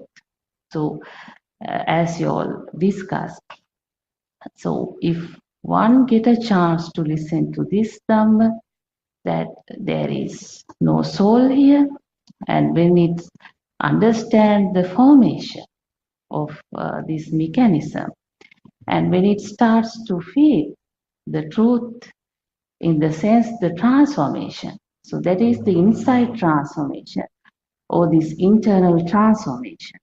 So in other words, it is a field.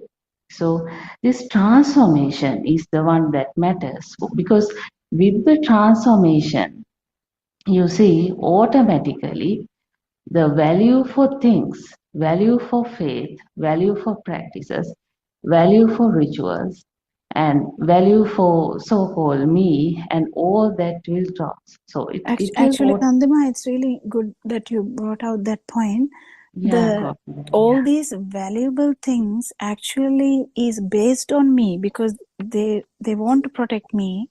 So exactly. Yeah. the faith is actually to protect me. So it's kind of a way to protect me, even whether it's a yes end or the no end. Yes end also it is to protect me, even the no end is to protect me, because you think like there's no repercussions from what I do. It's a way of consolation, because then he doesn't feel like having a problem. Then he feels like, yeah, I can do anything. I can kill hundreds of people. I can put a nuclear bomb. Nothing will happen to me. I'm not going to suffer, because there's no rebirth. There's nothing.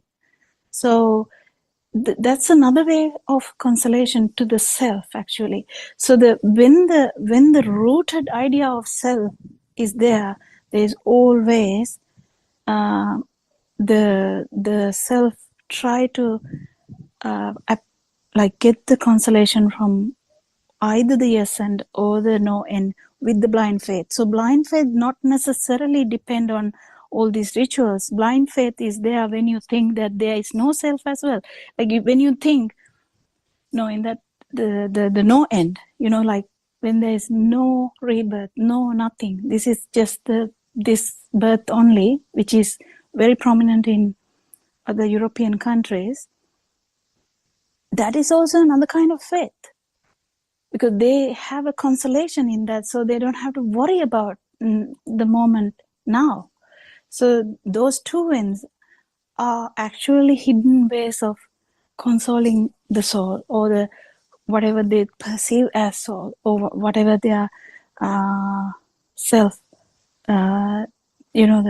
So we need to address both ends to address this to the European countries, because most of the European countries, the Asian countries can be different, but the European countries can be in the other side. So we need to address both ends. So both ends can be blind faiths. So whatever we can think anything, we can think it is there, or we can think it is not there.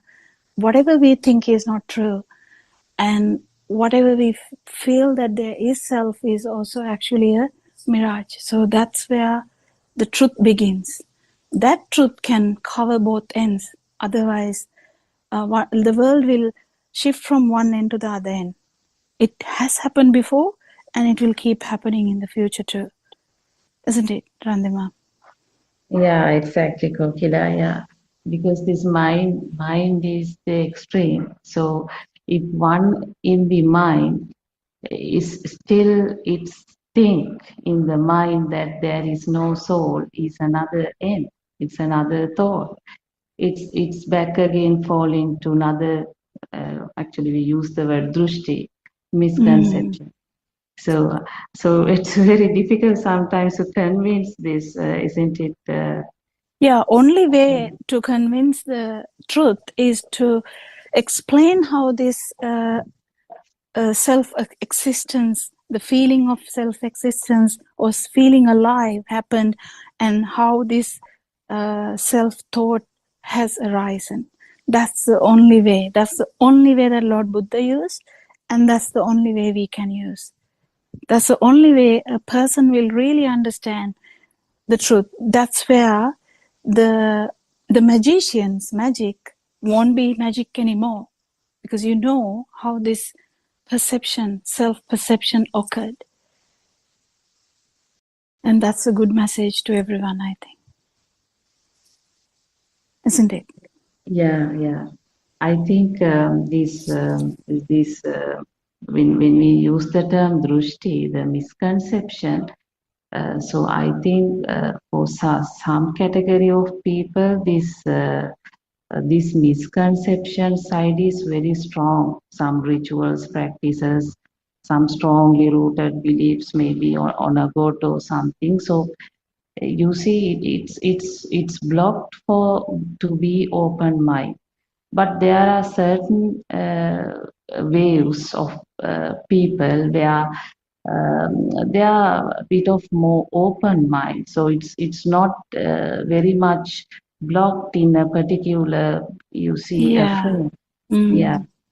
So I think this thickness of the misconception, the blindness, the thickness of the blindness is also matters here Yeah, for true. Some will realization. not even hear this. That's okay. Yeah, that's okay. But we can try only, and we will be trying till the end. That's it. Yeah. Yes, Saranai, this is Rangika or Mr. Bernard. Do you have anything to add or ask? Saranai? Sarnai. That's a nice one. Yes, this is this is a very interesting topic. Blind faith. So the people in this mundane world, there are so many categories. Some believe in one god, some believe in many gods. There is another category. They don't believe any. Any God. Yeah. Any God, yeah, the atheist. So the most interesting thing is those who don't believe in any God, uh, they think they are relaxed, they are living very happily, and because they don't believe in anything, they are not believers. But actually, they are the believers. They are the blind believers because they believe everything outside and their self. That means Yeah. they believe their faculties, they believe their existence. I Yeah. think they are the dangerous category. Mm. Yeah, that Uh, Lord Buddha said actually. yeah. Yeah. It's this is the way that this keeps on going from one end to the another. But this truth has nothing to do with these notions, whatever the conceptions. What we talk about is all the conceptions are not true. They are all concepts, that's fine. Whatever the formation of the organs, or the mental formations, or even the five sensory organ formations. Yes, they are formations.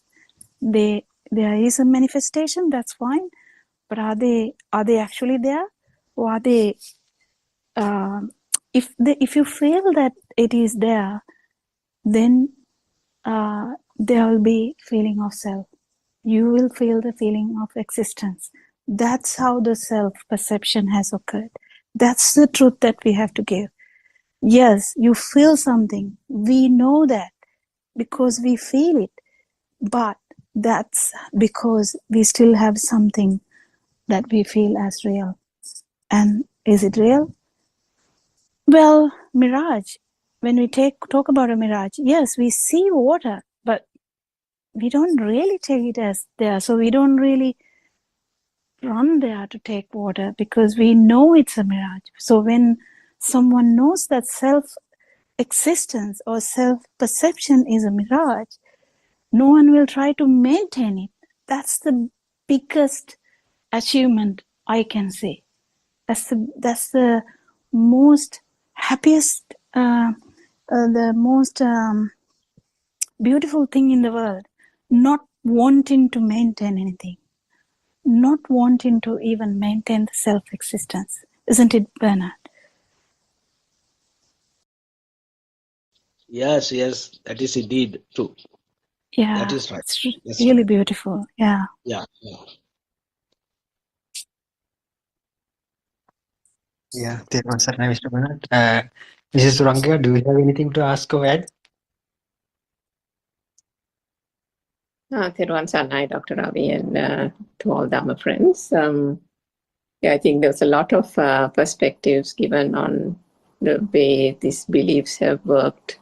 And I think just in terms of a couple of observations I can make, I think we talked about how our parents do various things in terms of traditions and so on. But if you think back, I mean, even when we were small, we used to roll our eyes in Yeah, true. exasperation when our grandparents say, "Oh, no, don't do that, don't do that. You have to do this first before you do that." And, you know, Yeah. as grandkids, you were like, "Oh God, here we go," type of thing. Yeah. And so if you think about our mothers, so that was like our grandparents. And then if you think about our mothers and that generation, that is a slightly lessened, meaning Yeah. they do those traditions, but they're that not doesn't so, that but yeah. the problem is that doesn't mean the right vision. That's Yeah, the thing. exactly. Yeah. So it goes from that end to the other end and keep floating between two. Yes. So, and then if you think about our generation, we are not as bad as our grandparents, we are not as bad as our parents, but before we encountered the true Dhamma, we also kind of got stuck in various certain places, or we think that, I did it this way, but is that all right? Or because I've kind of forgotten about that particular traditional norm or something, you know, those things kind of swirl in our heads. But and then we talk about, and Dr. Kunkala also talked about the modern day kids and how they challenge, because they can't understand our grandparents, parents, or ourselves. They are in a different world, but at the same time, whilst they are intelligent and whilst they question everything, and they have, I think, the most open minds that one can encounter now. I certainly experienced that with my nephew and niece as well. But that doesn't mean that what they are saying and challenging is also true, because in that generation, they have their own challenges. And they are the these, most depressed, I would they say. are the most depressed.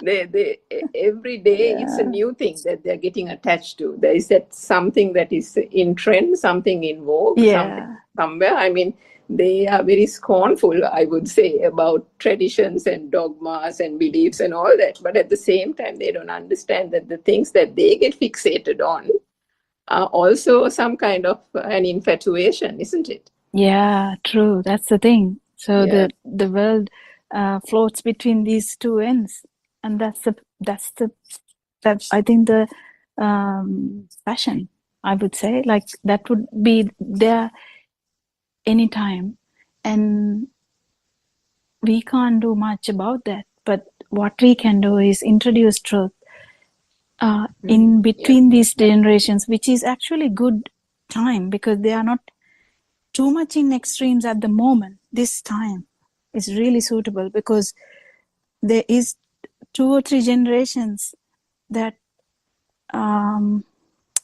was in some kind of ritualistic world, and there's 2 or 3 generations that are lost between those things and actually attached to the organs as nothing, you know, like they are glued to like the sensory organs.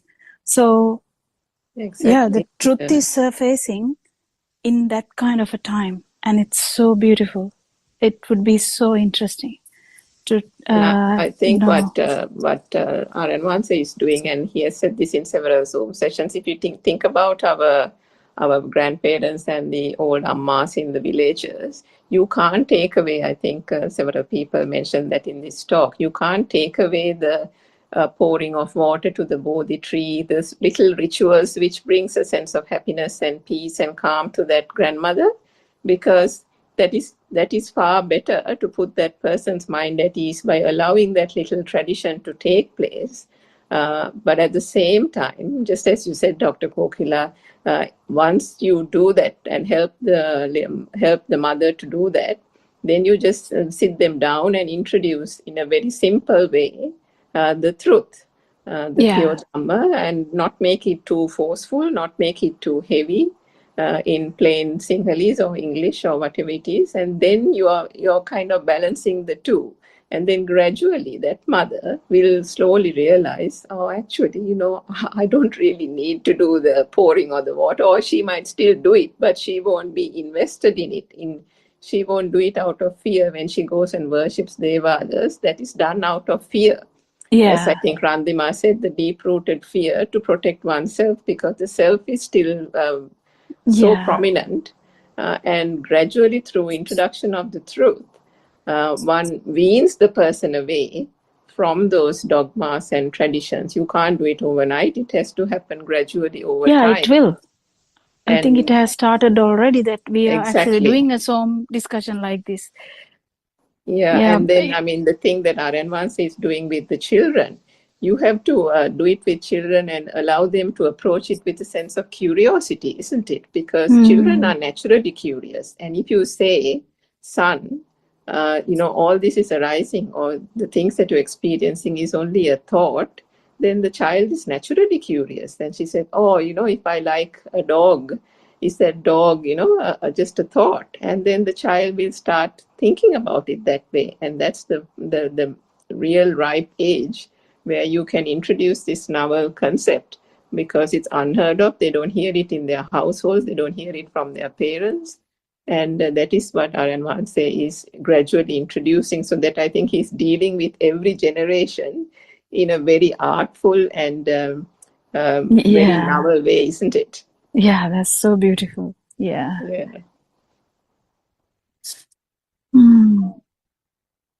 Yeah, yes. So I think we are running out of time today. So we had to hand over this Zoom space to the other Zoom. So I think if you don't have any questions, we can conclude this session. Yeah. Yeah, yeah, Thank you yeah, so yeah. much, all the my Thank you. friends, and Aran Vanseta Namaskara. We'll worship Thank you, Aran everyone. Vanseta. Thank you, Thank Dr. you. Prabhu. Yeah, Therwan Sarnai, thank all you. Dhamma friends. Everyone, Saranay.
saying on an occasion, not recently, sometime back, because there can be two answers to that. One is, our central nervous system itself can weaken as we grow old, or due to either some kind of illness and so on, and then that can also contribute to that. The other thing, which is from a true Dhamma perspective, perspective that can be said is every telepathization is basically a vibration. So the senses that come about is through vibration, and these sensors then get together, as Mr. Bernard said, and it gives us a combination of, when we think about the apple, we don't only see the color red and the shape of the apple, right? Each of us have had an apple, so we know the exact taste of the apple, how it feels when we touch the apple. We know how juicy the inside of the apple is. So all these color, touch, taste, smell of the apple, all that combines and comes to us in one shot. But as you said, Dr. Chandani, you're right. There are some instances where even if we kind of try to forcibly recollect something, we can't seem to recollect.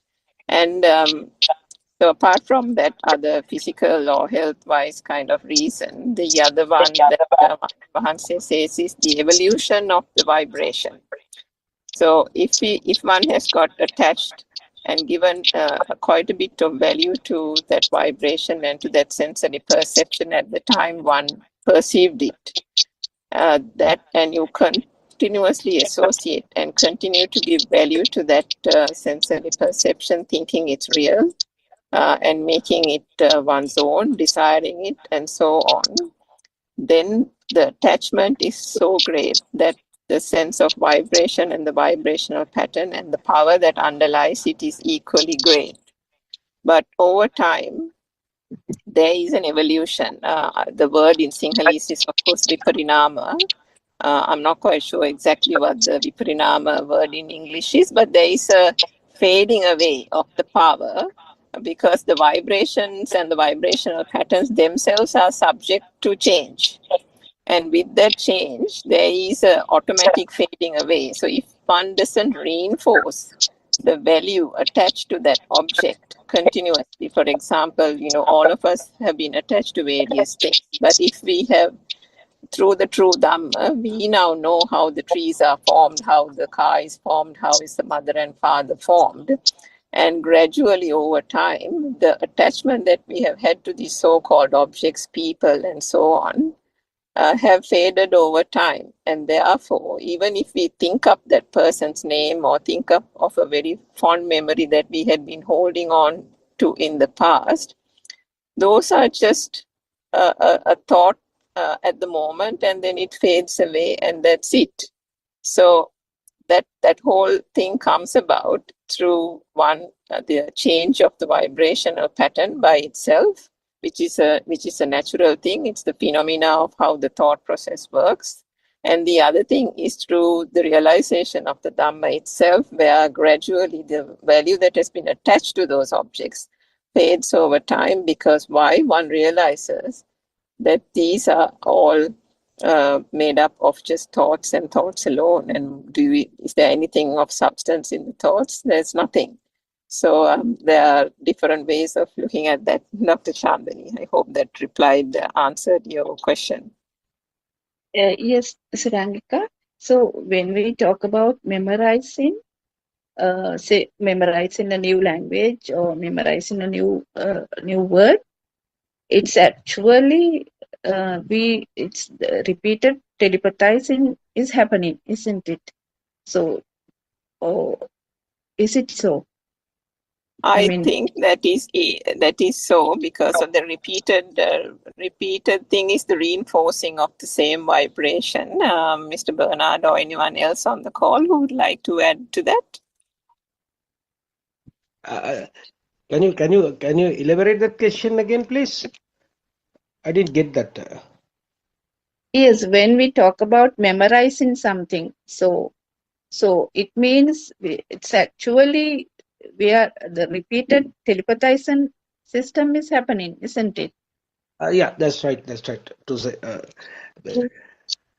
you keep on remembering means again the mind sensor, with the help of mind sensor, what we telepathize the earlier previous memory. The same thing is repeated.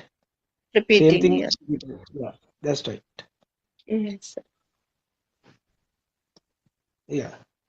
And even in that sense now, I mean, we talk about that childhood memory, and that apple and that kind of thing. But again, there are so many forces at play when we think about how that telepathization happens in this moment, because after all, uh, the experience is only experiencing this moment. There is no, it's not as if we are experiencing the past. We might think we are thinking of something in the past, but even that thought is the thought at this very moment, isn't it? So when you think about that aspect, you may have, I mean, taking that example, Dr. Chandani, of that apple that you first had at the age of 7. Now, for example, later on, so there are several factors that keep on getting added to your current experience and the telepathization process. So you have that recollection from, say, 7 years of age. But then, for example, if you went to the Norelia market and you went to a market where there were lots of apples there, or you went to an apple orchard later on, say when you were 20 or 30, you went to a different country and you say you went to pick apples in an apple orchard. Some experience like that, or if you have come across different types of other apples. So all these things, what they say is that it's not just that initial vibration with regard to a particular object. Your current conditions, the area that you grew up in, your lived experiences. Then if you have learned something more about agriculture, how apples are grown, and so on, then all those experiences combined will telepathize at this very moment when the notion of apple comes to your mind. So, but as we talked about, if that memory of at the age of 7 of your father giving you that apple is probably a fond memory and therefore a strong memory that there is a certain attachment to, although you said there is no longer an attachment, that would then be more prominent in terms of the telepathization. Just because that is the thought that is the flash that is more prominent, when one hears the true Dhamma, that doesn't mean that there is attachment there, that it is a defilement. Because if one thinks about it, the thoughts is a natural phenomena, isn't it? There is nothing wrong in the thoughts continuously streaming through the mind. That is the function of the mind. So the fact that depending on each of our experiences, depending on where we've lived and how we've grown up and, the various things that we have been exposed to, there will be different experiences. The telepathization that happens when you hear the word apple and when Mr. Bernard hears the word apple and when I hear the word apple are quite different. And even if there is something that we can flash back to, maybe now I'm in Australia, but if I think about earlier, the first thing that I think is our house that I grew up in, Ratmalana, where we had lots of Aralia trees. So just because I bring that memory up doesn't mean that memory itself, there is an attachment to the memory. It's just the telepathization, how the telepathization works. And then that comes about, but due to the realization of the true Dhamma to a certain extent, and depending on the extent to which one has realized it, the so-called attachment to such memories, whether they are fond, whether they are average memories or average some kind of experience you had during your childhood days, it's just a thought at this moment, and then it passes and ceases to be, and then comes the other thought and the other thought. So there is that normality that can be brought in this whole mind process. But in this Zoom session, what we are trying to kind of show our listeners is that the attachment that comes by not understanding the mind is the thing that brings this suffering. Because if, as long as you think that the so-called world outside exists and that there is a you here or an I here who is experiencing it, then when this world starts falling apart, or your favorite car gets bashed up in an accident, or something happens to your mother, or your child falls down and maybe breaks a leg or something, immediately there is this sense of burning, this sense of suffering that comes upon you. And why does that happen? Because you have actually not understood the fact that the child is only a thought, that the car is only a thought that has been constructed in one's own mind. And as long as you don't know that, there is suffering because you think there is an object or a person outside, a loved person, a family member who has either died or has fallen ill, and that the so-called attachment that you have had with that person is now going to come to a climax because you think you're going to lose the person. You think something is going to happen to that person. And then there is this burning sensation. But if one understands that this whole mind process is that we have generated through our own ignorance these vibrational patterns that we have then taken through the senses, and it's the senses themselves that have manifested these light, colors, touch, sound, taste, and smell, and so on. And it is these sensory perceptions that then have then been combined into a mind consciousness, which we have then attached labels to and kind of projected to the world outside.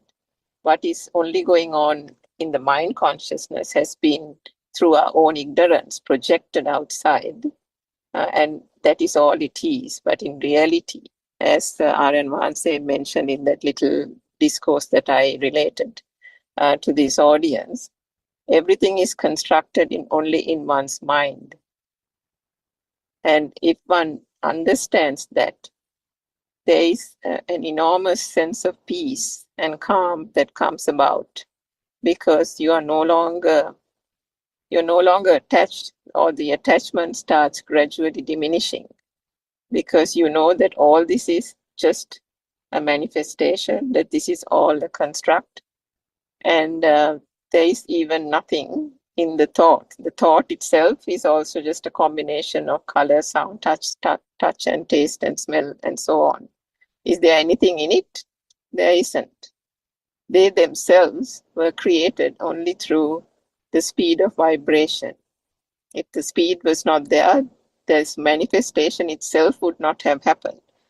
And that's where R.N. Vanse says, or keeps on repeating to us, and says to us, in order to realize the true Dhamma, one has to deeply penetrate and see the roots of this, the cause of the suffering.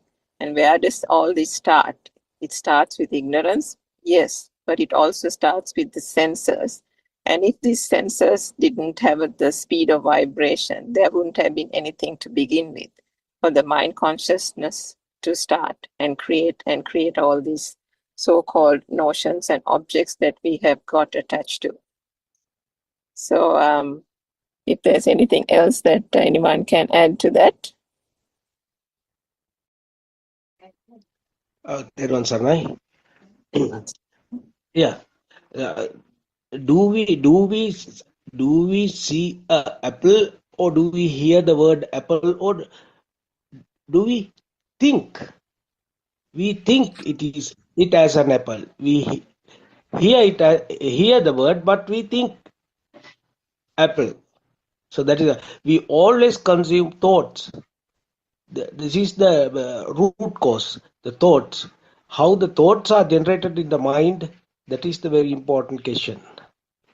We have to understand how this mind sensor function. So we see the eye sees, eye capture a picture of an apple, but we think it as an apple. That is the fault there. That we think. Actually, this is the function of the faculties.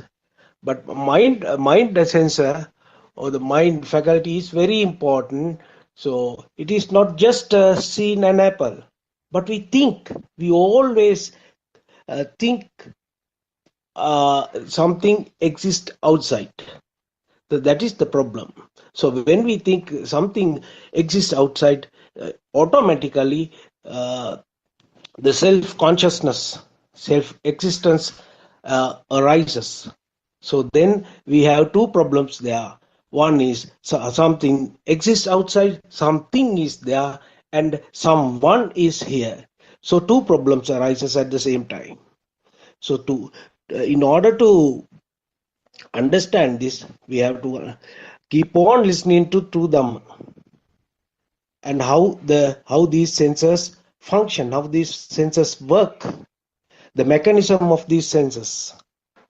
So we have to pay more attention to mind sensor because it is not mentioned, it is not clarified or described very clearly. So only Aryan Manse explains it very descriptively. No one else has ever done. That's what we were so late to understand this. So what I want to say is that we always consume thoughts. Thoughts, it is the mechanism of the mind that mind always generate thoughts, but it's all right. But the thing, the eye captures an apple, but we think apple. We think it as an apple, and all the previous memories, including the senses, sight, sound, taste, and smell, everything comes, telepathizes, and we form an apple which is totally different to the sensor which created the apple, and the final thought, it is at that apple, those two are totally different.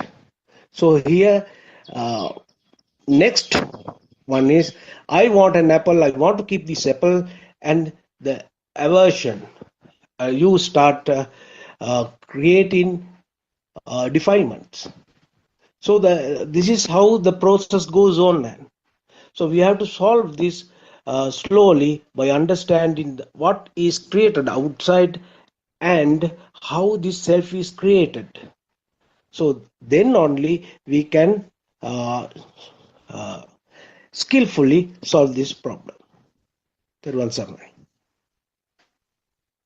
Yes, thank you, Mr. Bernard. That was very, very, very helpful. And yes, you are indeed absolutely right. We all consume thoughts, isn't it? And Aryan Mahanse has said several times in his discourses that, the mind can't eat rice, the mind can't, play games, and the mind can't drink. And yet, when we have a glass of water, it's the mind that thinks that we are having a glass of water, isn't it? It's the mind that thinks that we are eating pineapple. It's the mind that thinks that we are eating ice cream. So after all, what does that mean? They are only thoughts. And it is the thoughts that drive us to do various things. And we think that we are doing various things. We create the so-called fallacy of an I self-existence on this side. And we think we are, we as a separate identity is doing various things and, going places and experiencing various things, whereas everything boils down just to the mind. And that is where this whole fallacy of the mind comes about. But I think that's a good segue from what you explained. Perhaps Dr. Chandani, that's a good segue if you can just explain to how through the practical program of the couple of stages, the 7 stages that Aryan Mahanse has then shown to find out the truth behind this thought and the way that we can gradually exit or remove ourselves from this belief that there is an external world, and then come to the realization that that is just the mind, and then to also realize again that there is no such thing even in the mind. The thought itself is made up of basically nothing.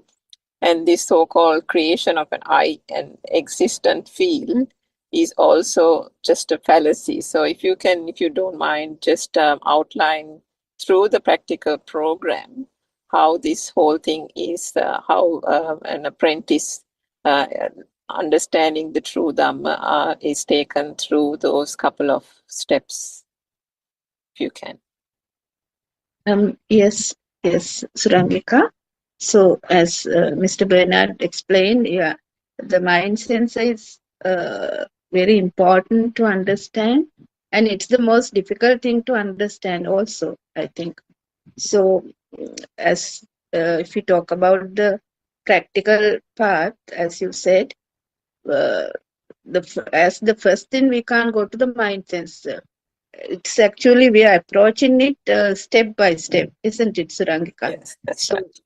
first one, we have to get out of the outside world. So then we have to see the sensors. So then only we understand that mind sensor also is a sensor. It creates. The eye sees, the ear hears. Likewise, the mind sensor also creates it has its own thing to do. So it creates. Anyway, it creates. Even though we say stop it, no, it won't stop. It create the apple, no? Yeah, So don't want an apple, don't create it. We can't say that because it is already created. Then it will go on creating. That's its duty, life. So step by step, we have to approach the mind sensor. So ultimately, when we approach the mind sensor, what we understand is that there is no self there. It is a creation. So that is the stepwise we have to approach it. That's what I think, Surangika. Yeah, if you can explain more about it. Yes, Dr. Chandani, thank you. So I think there are a couple of stages. We have a practical program for the benefit of our listeners that Aryan Mahanse has put together. And this is the most unique thing about Buddothpado Aryan Mahanse's discourses, Deshana or discourses, because for the last so many years, or 2,500 years basically, we have had something called the Pali Canon, the Tripitaka, which is encapsulating the Dhamma teachings. And all our temples and monks have been dutifully following the Tripitaka and trying to understand the Sinhalese interpretations of what the Buddha has taught, which has been captured in the Tripitaka. But unfortunately, what has been omitted is, and probably this is the most fundamental reason why people have not gained realization, is because it lacks the practical side of things. So understanding and this makes so much sense, isn't it, in our day-to-day world? Even when we go and get a qualification or anything like that, we get a degree or a technical qualification or anything like that, just the qualification itself is not enough. Most of these professional organizations, they want the practical experience. They want you to do 4 years, 5 years, 6 years of practical experience. Now, why is that? Because no matter what you learn in the classroom, if you don't understand the practical aspect of it, how do you put that into practice? Then what is the point? It's so difficult. Learning it from a book is only just one part of it. How do you then put it into day-to-day practice? That's where the real understanding comes about. So this was unfortunately what was lacking, which Aryan Mahansa after so many years has revealed in the last 3-4 years or 4-5 years. And that practice is what he has now deployed through various monasteries in Sri Lanka, and which we are practicing wherever we are in the world. We are all practicing the same thing, depending on what stage we are in this practice. So the 7 days of the program, how it works is the first 2 days of the program. I mean, if you think about, it used to be a 7-day practice, but now it has been brought down to 1 day. But if we think about it, generally for a person who starts on the practical program should have a basic understanding of how the mind works and how the senses and the sense faculties create these so-called sensory perceptions, and how the mind consciousness forms. And once you have that basic understanding, you go through a practical program, basically a walking meditation, where you then, as Dr. Chandani, you quite rightly mentioned, you can't start with the mind directly. You have to say, because everybody starts with the making the world to be true, isn't it? Believing the world to be true. So how do you get out of that notion first? That's the most difficult one, because getting out of that means you are sotapanna. So to get out of that, one deploys the most basic of experiences. So for example, if we take all we can hear would be, for example, one hears a sound, and then it is the mind that says, the mind recognizes that it is the sound of a doorbell. There one can see an image, and then the mind says that it is a tree. Then one can taste something, and then it's the mind that says it's a piece of pineapple. And one can feel some sense of solidity against one's arm, and then it's the mind that says that your hand has knocked on a chair. So these labels, as I think Mr. Bernard mentioned, are all labels that have been put to color, sounds, touch, and this taste, and so on. But the labeling is being put, the interpretation is being put by the mind. So we go through the process in that first stage of the practical program, where we say that the ears, there is a sound that comes to the ears, and that sound is then labeled the sound of a crow. And if there's an image that comes to the eyes, or the eye sees an image, then it is the mind that says that that's a temple, or that's a gate, or that's a dog, and so on.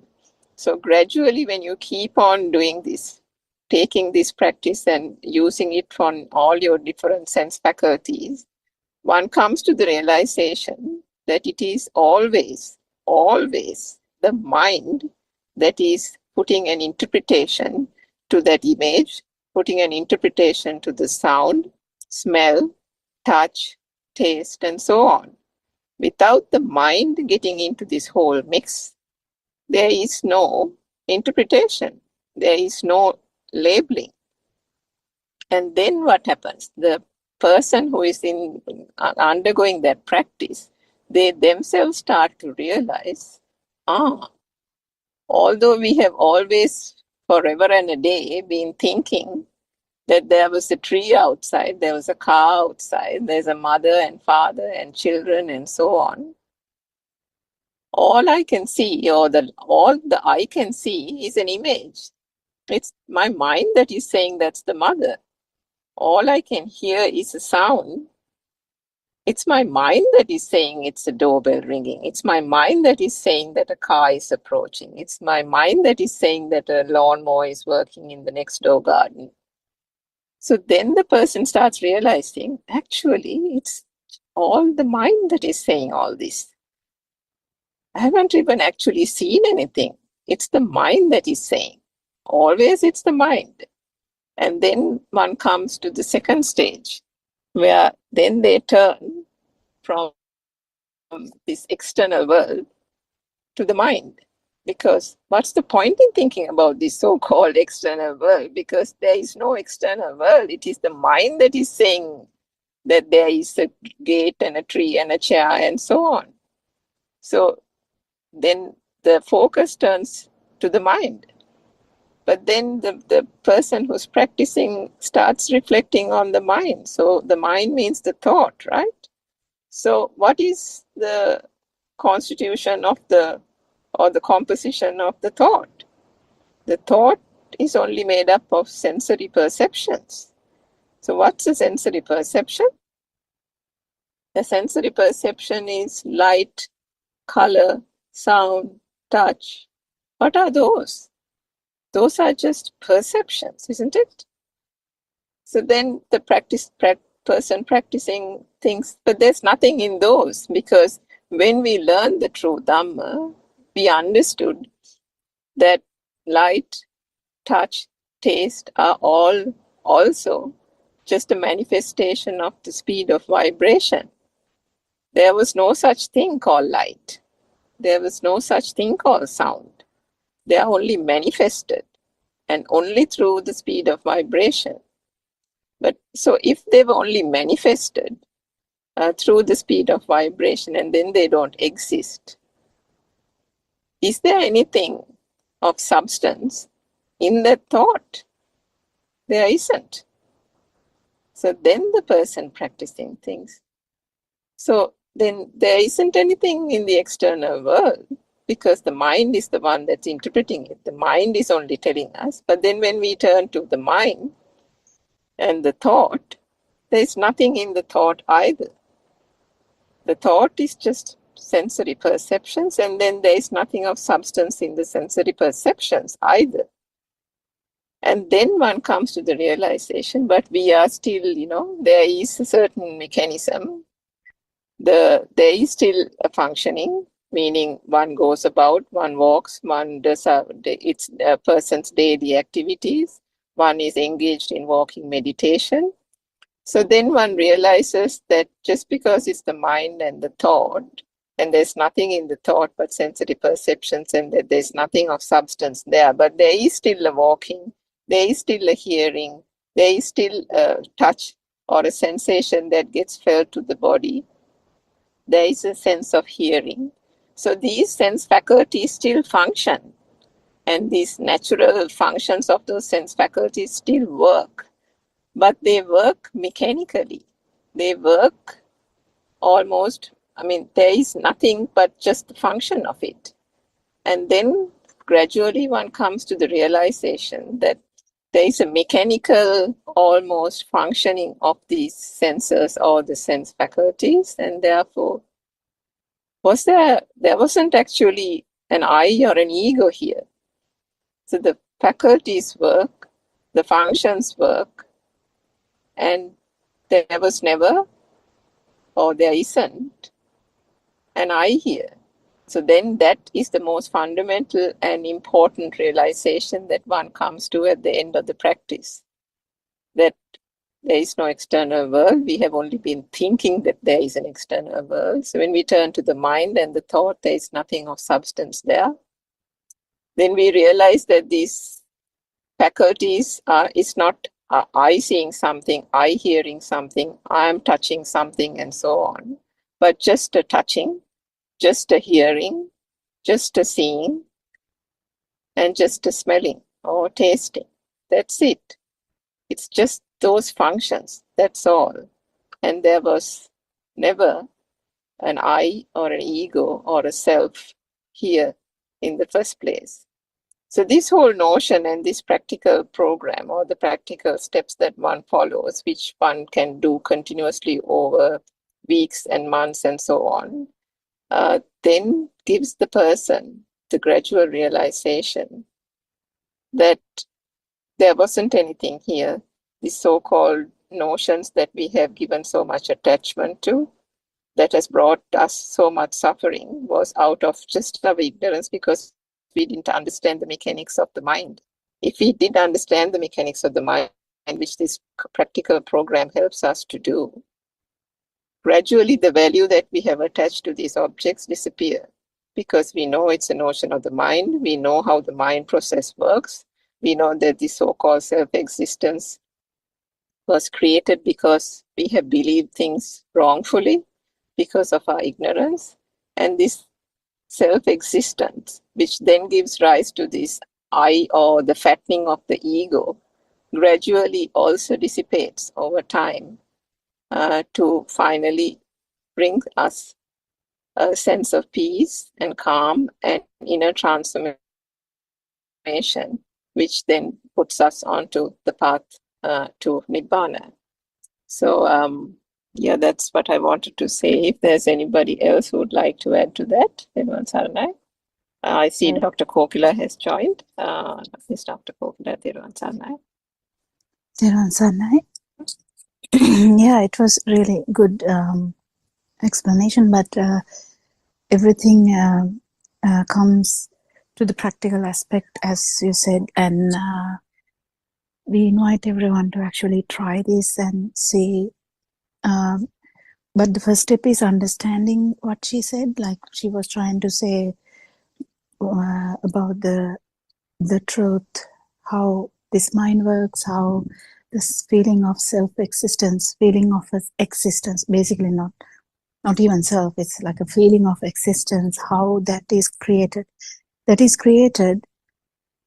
So when we talk about it, we actually talk about it from the beginning, but once the mind is created, it's mainly in one stimulus. So if it is the pineapple, so if it is the chair, if it is the son, if it's the daughter, if it's the mother, father, whatever, it's the same way that the self is also a thought.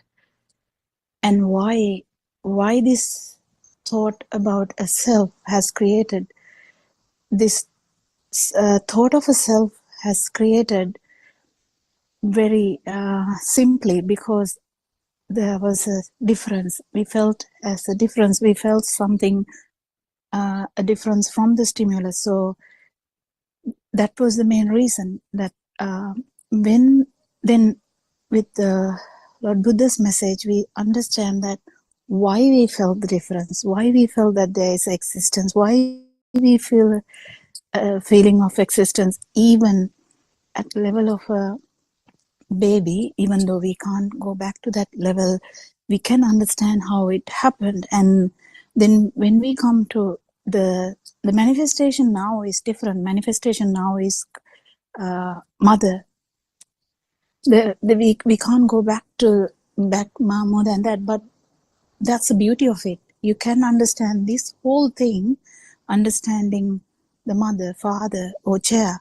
So when we take pineapple, the you felt that it is existing, the feeling, that is the reason behind actually you getting the idea that there is a self, because you get the perception of a self. That's why we have the idea of self, like, or the thought about self. So when we talk about I am doing this, we can't blame them. We can't actually do anything about it, because that's what they feel. So they feel it, they talk about it. They feel it, they get the perception of that, and they talk about it. They act like that, as I am doing these things, I'm feeding kids, I'm doing these things, Then after understanding all this how this perception occurred, how this existence feeling happened, then we understand actually it's a kind of a mirage itself. So how it happened was because the stimulus, that was the only thing that was there at that particular moment. There is a stimulus because there is some ear, nose, throat, ear, nose, eye, ear, nose, tongue, skin, all these organs are working. Then we always have this feeling of existence, and then that forms into an idea or a formation of a thought. And then after that, there's only a thought. But in that, the beauty, or actually not the beauty, actually the problem has arisen at the same time, because it's not only the thought, but there is a feeling of existence, and then that is interpreted as another separate perception, which is actually not there. It's that's actually the mirage. The beauty is understanding actually how this perception of self happened. So when we talk about perception of self, that happened, and now we have the thought about it, because this happens all the time. So this is reinforced all the time when it's kind of proven to that person that, yeah, I feel something here, so obviously I am here, otherwise who else is feeling that? So that's how we interpret all these symptoms, or not symptoms, the process. So that's where we understand Dhamma, where we understand the self, or the self-thought, or it started actually from the feeling of existence. The feeling of existence made you to believe or feel that there is someone, then the self-perception has occurred, and the self-perception has gone into that extent that you have a thought. Now you have a kind of a very concrete thought about self. I, me, mine. Now there's a story, my home, my family, my country, my race, my what else? I mean, there's everything. And then if you talk about the other way around, you can say it's not mine, someone asks this, who is this? Who sees this one? And you say, no, it's not mine. That's hers. Then we separate things. So the separation began actually with the feeling of self-existence. So that's really good to contemplate and understand that this is how this happened. But when we understand this further and further and further, what actually happens is the feeling of existence fades away. And the feeling of existence, one particular moment you might feel that there's zero feeling of existence. That's where only the stimulus would be there. Meaning, if you were the chair, if you take the chair would be there, but you don't have anything to do with that. In the sense, there's no one to keep have a burning towards that, or greed towards that, or actually in the basic level, you won't get the feeling of existence from that chair. That's the most I think that's the experience that Haran Manse also trying to get everyone to feel, because this is priceless. You can't explain this, so you can only ask them to come and feel it. I mean, if you don't feel it, don't be sad. Just let it go, and just keep understanding this, because that's the thing you can only do, because you can't force the system to change, because the forcing, when you try to force or navigate through something, you actually creates that situation again, because in the mind only we can do things. That's how the world is. But anyway, if you understand this, keep understanding this, is the only way to go. But that's the beginning of the letting go. So the letting go has a lot of meanings here, because people have used that word for a lot of things. You let go of your estate, or you have a land and you let go of that land. That's not what we are talking about. We are talking about letting go of your own self-perception. That's really even fascinating to talk about, because we don't know about something like that.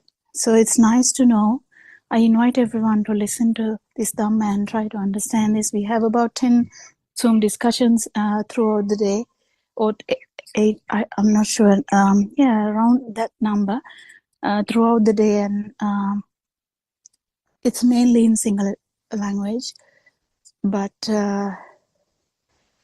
it's really interesting because true happiness is actually, you have to feel it. The true happiness comes from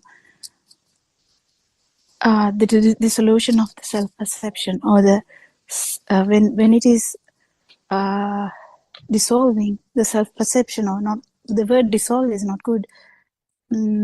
So when you don't have it, that would be the most you can feel the tranquility that brings on. So if you want to be happy now, you just have to understand how this self-perception or feeling of existence happen. You keep understanding that. That's all you can do. And from here and there, you will understand, oh yeah, I felt it. Yeah, I am born. How? Because you felt something is really important. When you understand, oh, that's how it works. Then the other side is like you understand how your self-perception arises, and at the same time, there will be one moment that you will understand, or you will actually feel it, that the lack of self-existence, the zero self-vibration. So in that moment, you understand, okay, the stimulus is still there. Nothing has happened to the stimulus. You still perceive everything. There's no problem in that. You still do things that you were doing. You're not going to change dramatically, but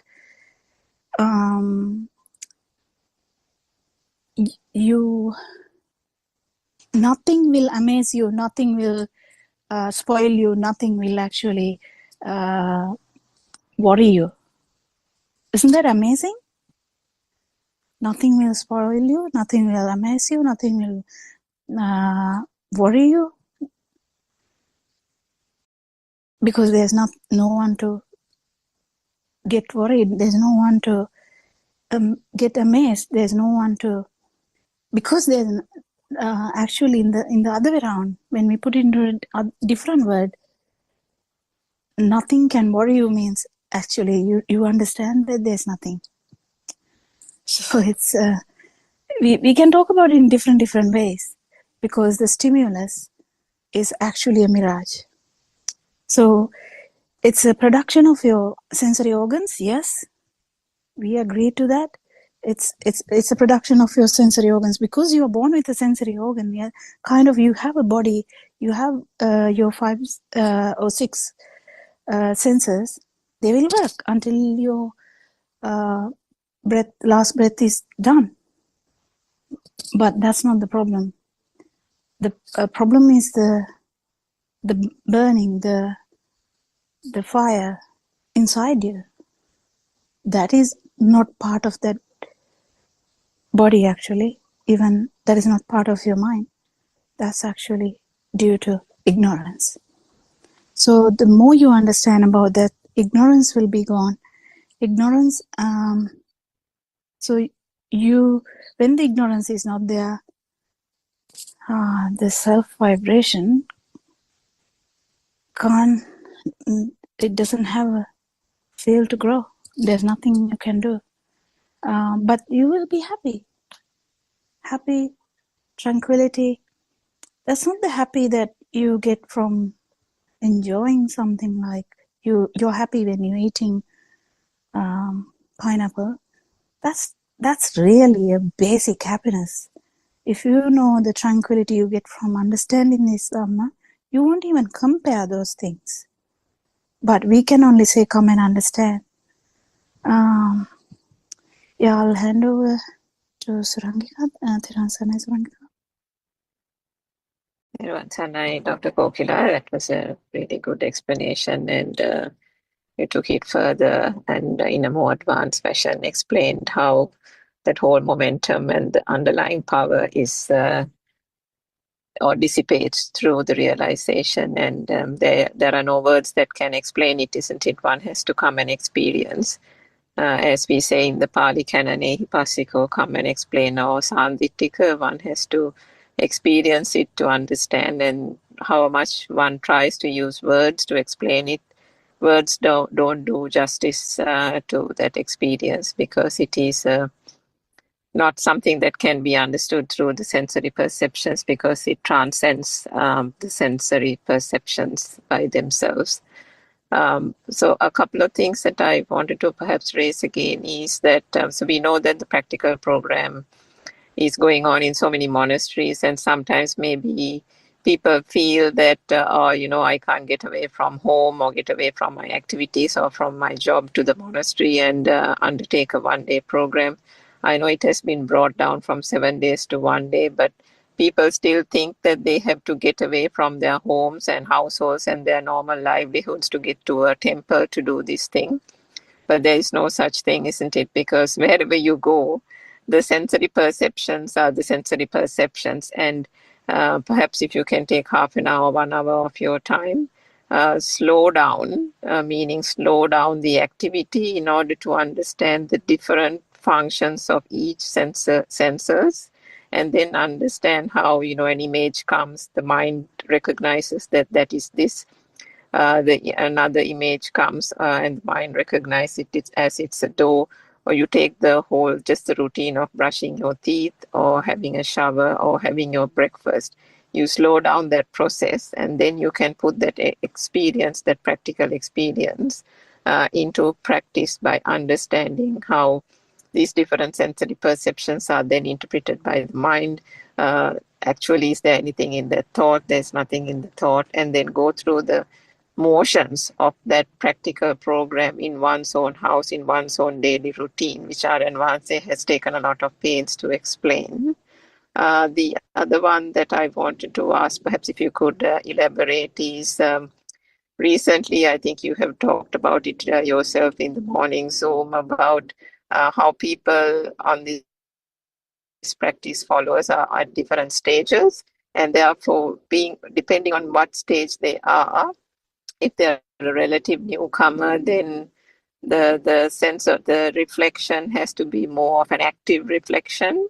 And then a person who's a little bit more progressed on the path would find that one doesn't have to do that active reflection of those different stages, but when a thought comes, and depending on how that actually, yeah. So Rangika, in that, no one can actually put a demarcation like now. So yes, so imagine that I have listened to Dhamma for I don't know how long, but imagine that 4 years, or we put a mark. Now I'm done. You can't really say that. We can only understand that by the way we handle the day-to-day life. So it's all again. It's unique to that system. So if a person is still thinking, that can be a habit, or that can be actually because that person hasn't understood this process yet.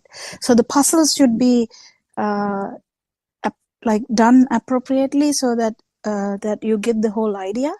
If there is one piece missing, sometimes the person, that system might keep thinking about it, because that they feel that it's not correct. So we can't really put a line. They are saying, you have heard this Dhamma for 3 years or 4 years. Now you have to know this and stop thinking and go to this one. No, that if I have talked in such a way, it's actually it's different. When we try to say some things, we tell things, but it's not actually that. It depends on the actual system, because if you get the idea of it, you won't keep thinking about it. So it's vice versa. This leads to this. So if you understand it properly, and you actually will not automatically will see thinking too much about it anyway. You know what I mean? Like it's not artificially done. So you can't, if you're trying to put an artificial line, that's not the way. So it should come naturally. The person, him or herself, should get it. So when they get it, they will automatically cease to think too much about it. Addiction part is different, because sometimes someone can get the idea like, I have to think about it. Then they get a pattern of thinking and they keep thinking. But in the same time, all the Zoom discussions are guided in such a way that we don't appreciate that too much. But in the beginning anyway, we tell them these things. Automatically you will think about it. That's how it begins anyway.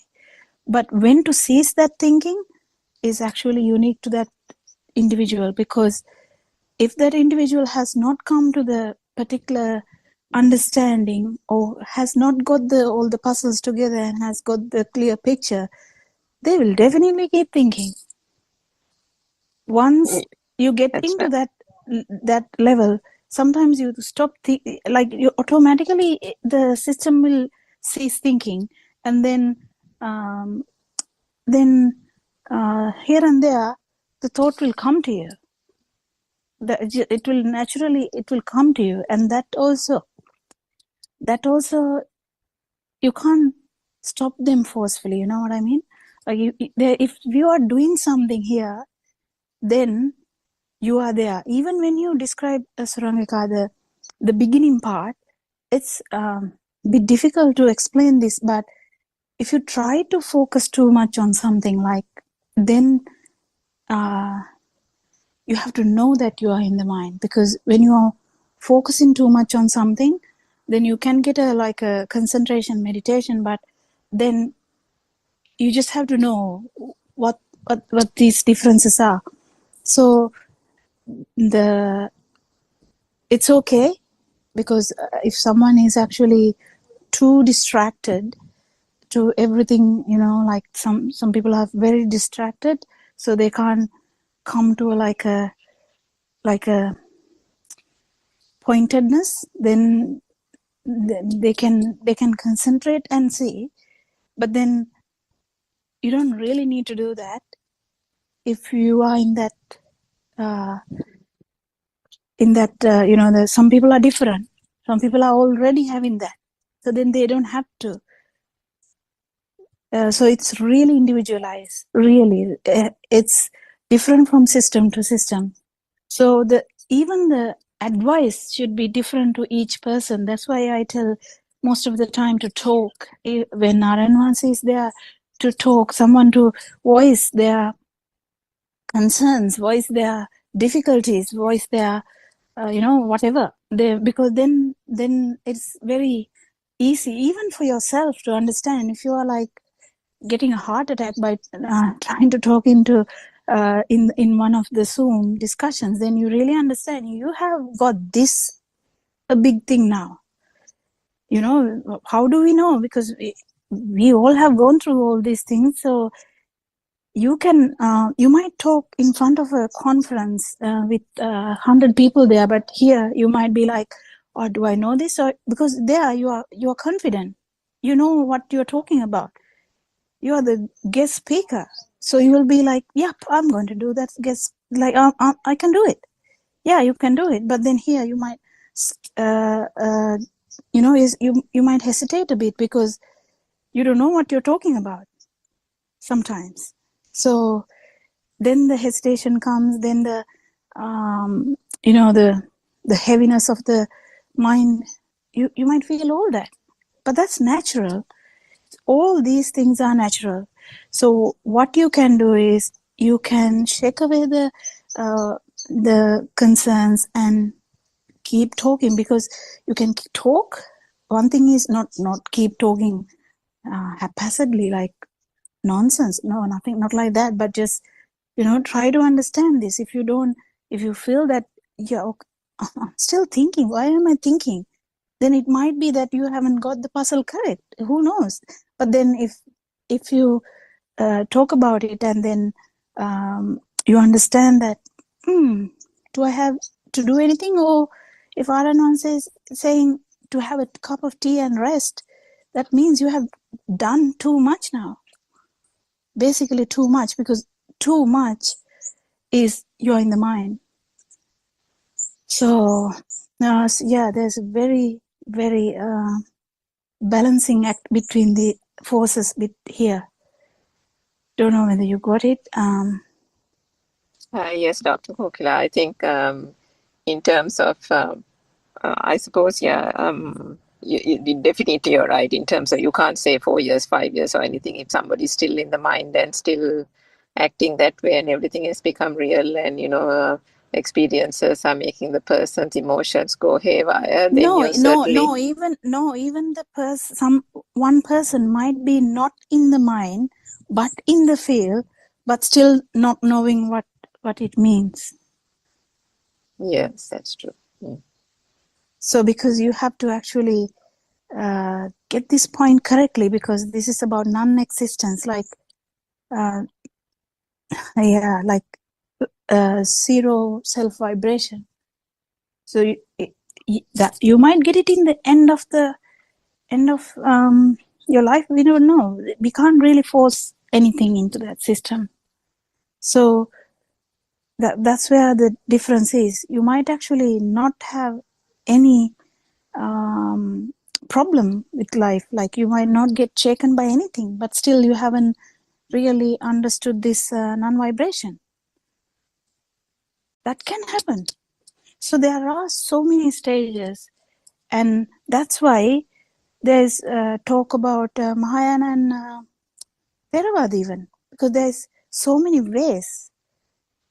There's no one unique way, but there's one unique way in zero vibration.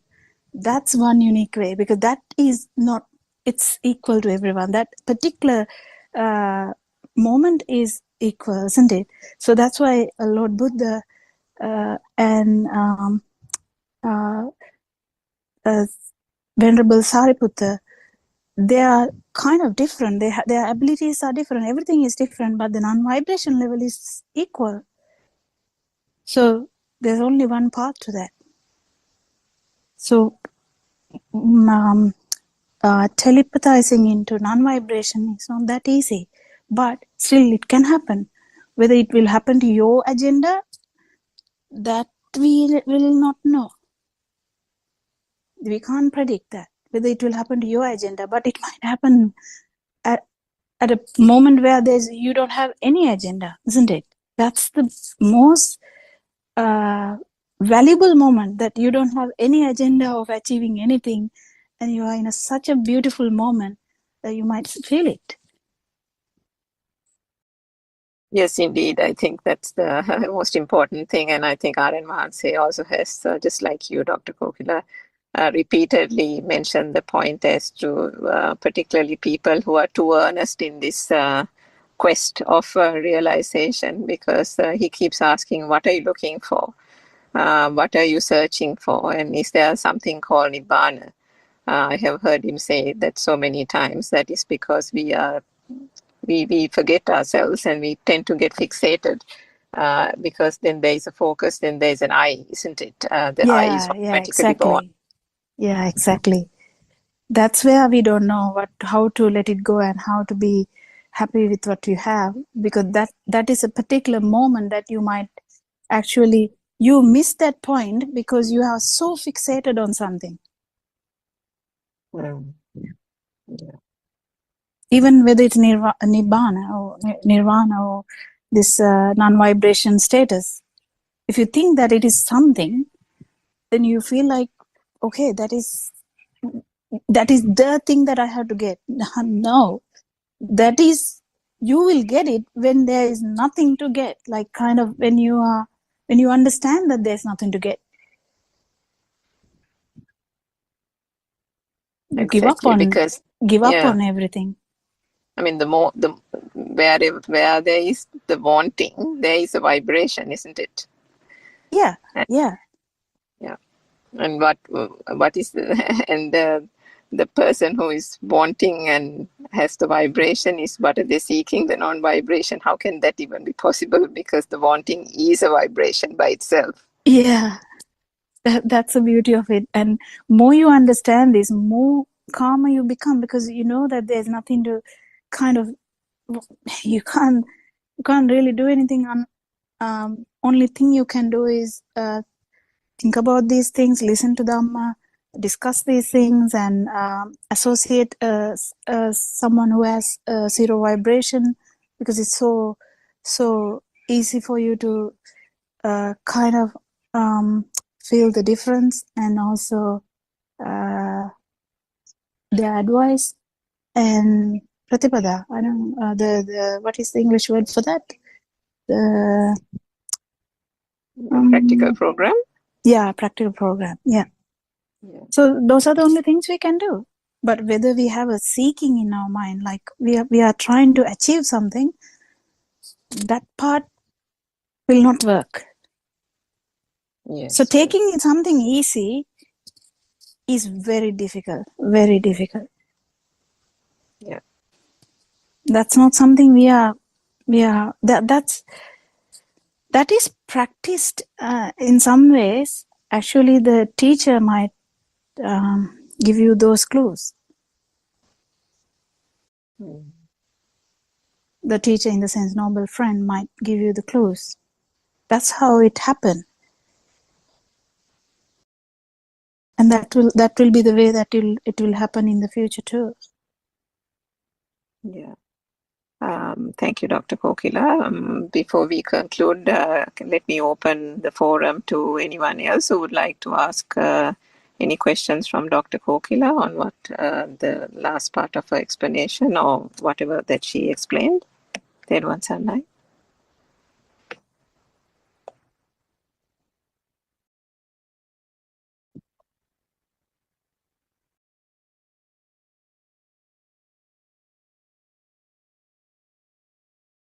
Okay, looks like there are no questions.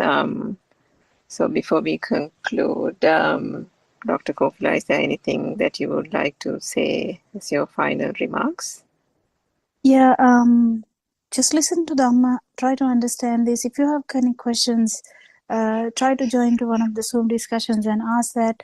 It's really nothing to argue. It's just there. Truth is out there. It's up to you to whether you want to find it or not. And if you want to find it, you will find it. If you don't want to find it, let it be. We can't force anything to you. If there's anyone who wants the truth, we invite them to come to discuss about it. Therwan Sarnai, everyone. Namaskar. Therwan Sarnai.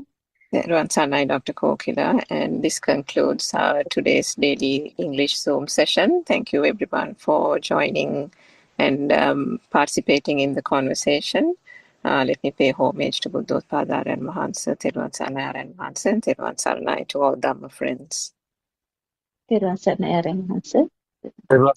Everybody, do you hear me? Therwan Yes, sir. Sarnai. Yeah. Therwan What is Sarnai. I want to know what is Kokila's last explanation? Yeah. I think she has left the forum, Aryan Mahansa. Yeah.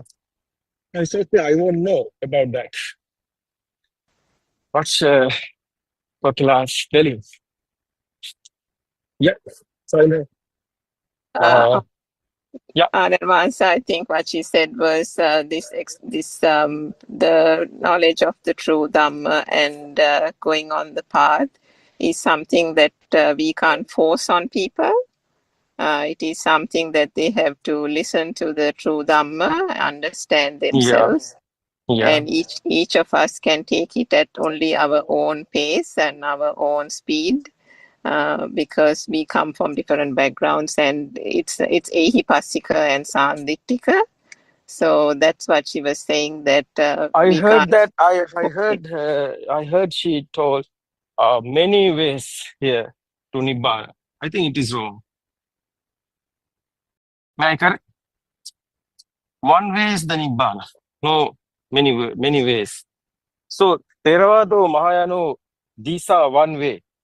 So our monks are talking about their own mind, but Buddha not told that. Buddha told everybody, Ekaina Maggo ayam bhikkave. Is the meaning is one way. Is someone know the true Dhamma? He's in inside meditation. Someone don't know the true Dhamma, he's not in inside meditation. So concentration meditation is not the Buddha's way. That's the important. Never heard before Dhamma, Buddha told after became a Buddha. You know, what's the 5 teachers? Never heard before Dhamma. So 5 teachers did at that time concentration meditation. So it's not Buddha's way. Buddha told that this one is not yours one. This one is a new one. Is understand someone is what's the truth is here. Is inside internal transformation is coming. What's that answer? Understand? Nobody is here, no one is here. Nothing here, anything.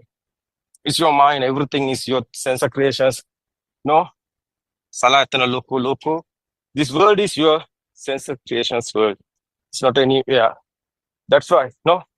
Buddha explained this. Somebody understood this Dhamma, he know everything is not real. So finally, what's the happen? Nothing is coming, but everything is there. You see, internal transformation, what's that? Non-soul feel is coming. No power for that. No power. So stimulus are there, but no power. So that's why tranquility is there. It's the one way, no any other way. It's okay, Mahayana, Theravada, all of them want to be here, one way, not two way. After Buddha's time, new monks talking about we are Theravada, we are Mahayana. I think it's misunderstanding. It's not true. Only one. One way is the Nibbana. These are only the names. They are all of them are going one way. They are not going that way and not understood the real Dhamma. What is the truth is here. They are in other way. They are not in Buddha's way. It's okay. It's okay, Suranga. That one Yes, is, sir. that one I explained, Kokila. It's okay. No problem for that. So I will tell this. No any other way. No any other path. So various of type of, it's okay, experience have human beings. But they all of them want to be here. One way. First, understand the truth. Secondly, internal transformation is coming. Is a krutya jnana. Is a krutya jnana is the tranquility. Is okay. Satya krutya krutak tiparivattan dedasakara is the meaning is someone know the truth. Is internal transformation is happening is the truth. And this krutya, satya krutya is a krutak is a tranquility. It's okay. It's okay, no? Yes. Yeah, that's the way. The Kokila is, are you there? May I correct? I think Kokila know this. Yes, of course, she knows that. He knows this is okay.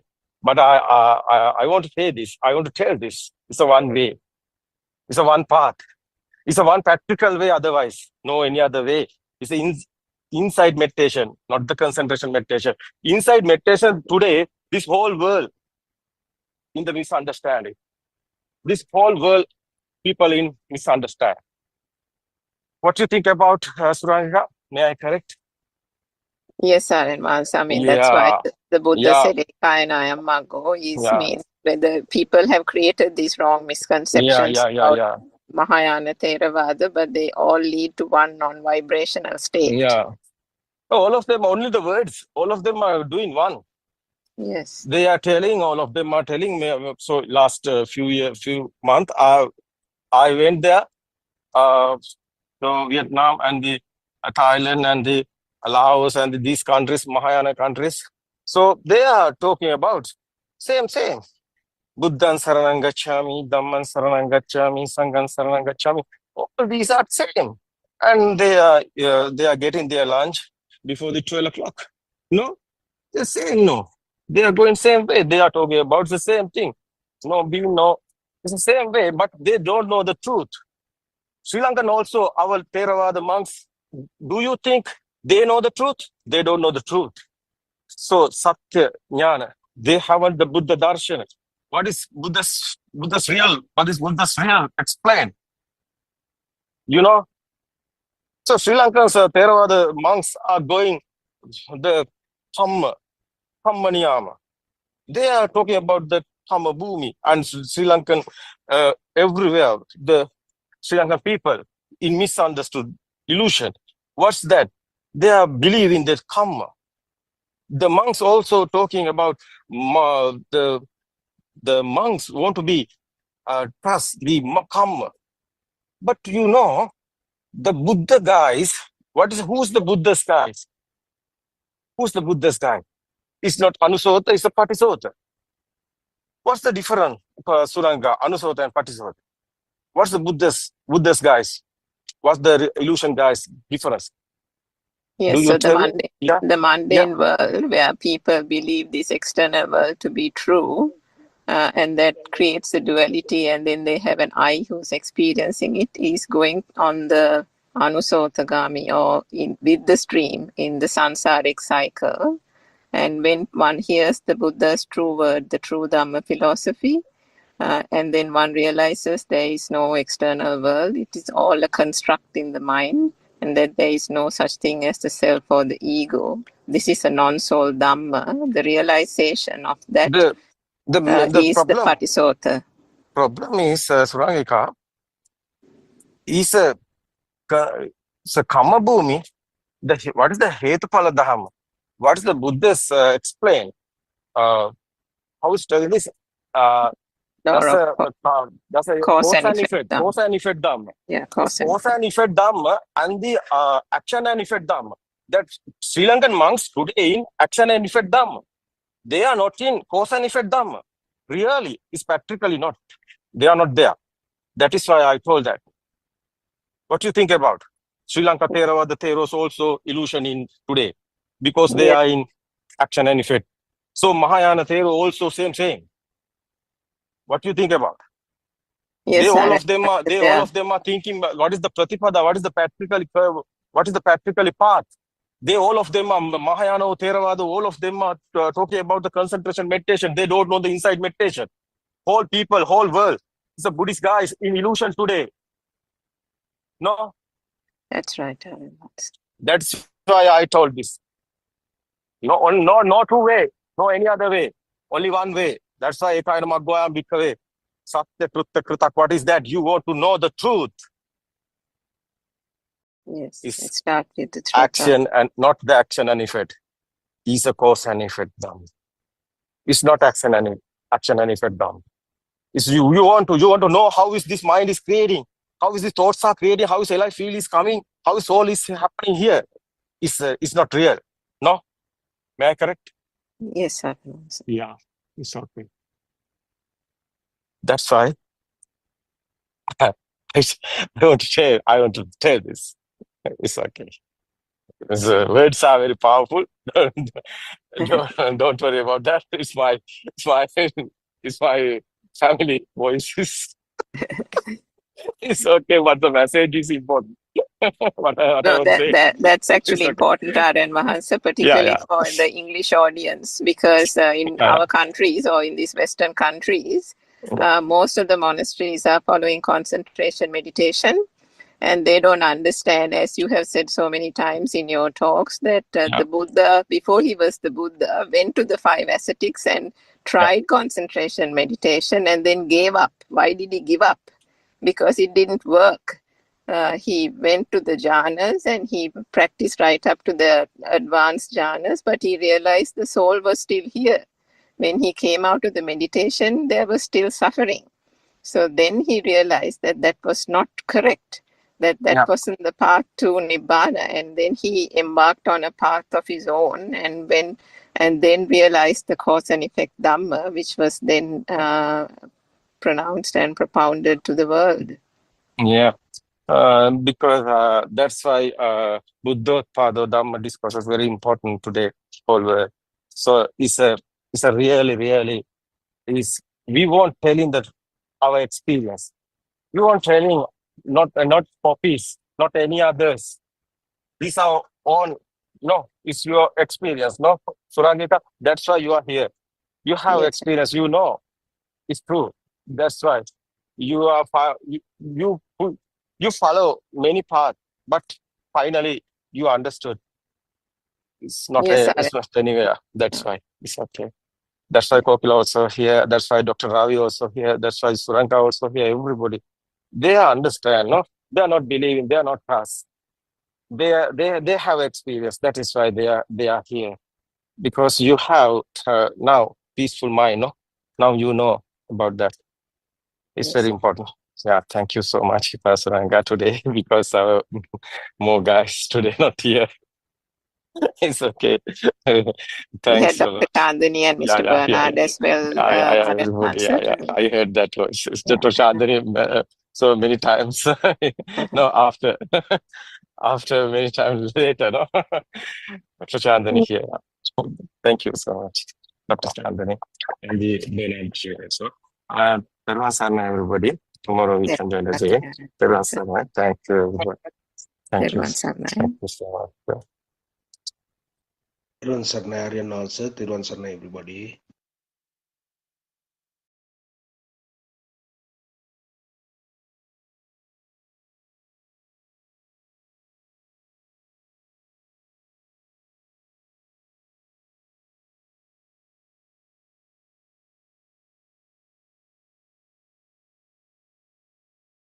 Good morning, Dhamma friends. As usual, you have joined with the daily English Dhamma Zoom session. Teruvan Saranai Aryan Wahansa, please accept my humble worship. Teruvan Saranai all Dhamma friends. As usual, we discuss few pages from the True Dhamma Has Awakened, Volume 6. Currently, we are reading page number 80. Let me start reading. Nirvana can be reached. Give your mind and body rest. Give peace and rest to these innocent people. We do not need any division such as Siam Nikaya, Amarapura Nikaya, or anything else. This mundane world is entangled in the madness and in the wild wrong view. Buddha has only one Nikaya, that is the Buddha Nikaya. Gautama Buddha Sasana is about how to get liberated from the mind, how to understand the illusions in the mind and destroy them. In order to accomplish this goal, you have to have liberation from the notion of an individual self. This is also the true understanding that there is nothing other than sound, shapes, colors. When this situation can be seen, the liberation from the subject or the thought can be experienced. This is the liberation from the thought that occurs in the moment, here and now. Atitan nata gammeya. Then you can find the true nature of that thought or subject. When you see the origin of the subject, you will able to come across the cessation of the subject. So this explains when you see the origin, then it is the cessation. Because once see the origin, we'll find the cessation.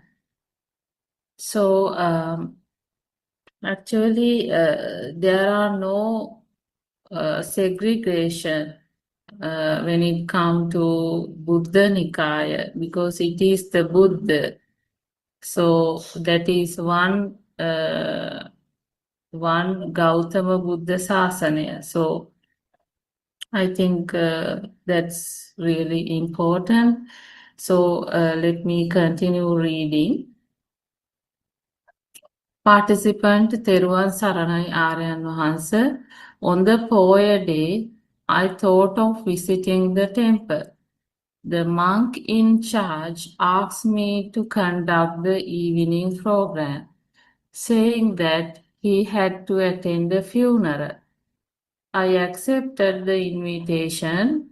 I felt that I received great encouragement to present the Sariputta Singhanada Sutra. Because of the influence given by your disclosures. Therefore, I was able to explain the sutra appropriately and meaningfully.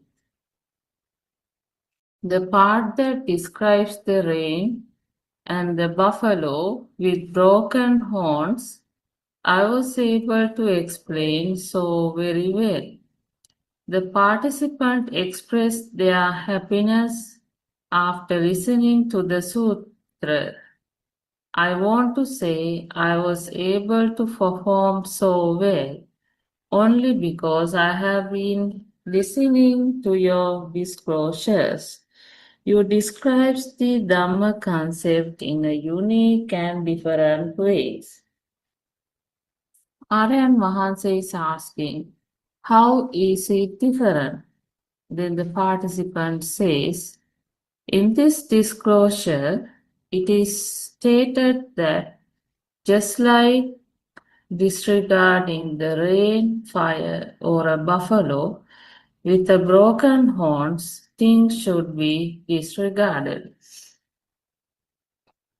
Then Narayan Mahansa says, in this disclosure, what is explained is one of the great qualities of the Sariputta Mahatero. This can be also referred to the final result achieved by the people who follow this path. This is the noble simplicity. In other words, it describes the freedom that can be gained by abandoning simulation and receiving cessation or an unshaken, delicate state of the mind. This disclosure is different from the Dhammsak Sutra. Dhammsak Sutra reveals the path and the Sutta reveals the results. A lot of people are confused regarding the path. This is not about some knowledge a person has regarding existence and non-existence.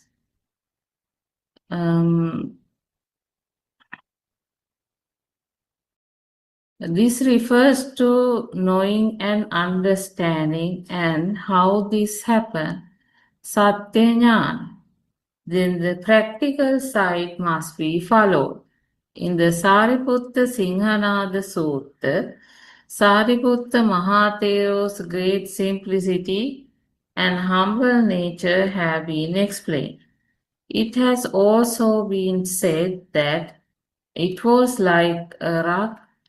Do you have any more questions? Then the participant says, no, Aryan Mahansa. Then Aryan Mahansa says, Theruvan Sarana. So then part 2, participant Theruvan Sarana Aryan Mahansa. I understand that in these images, sounds, and colors, only the soul is in action. Aryan Mahansa saying, how do you know the soul is in action? Participant says, when we see an object, we know it is just sounds and colors. but we also give them importance and value. Aryan Hansa asking, how do you give them a value? Do you find anybody in them? Is there anything that the eye can see? Is there a soul that talks and do things?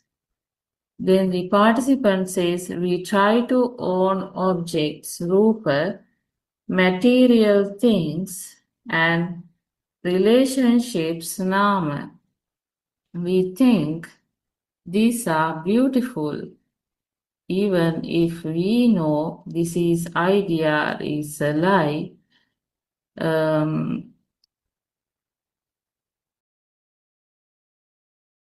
Idea.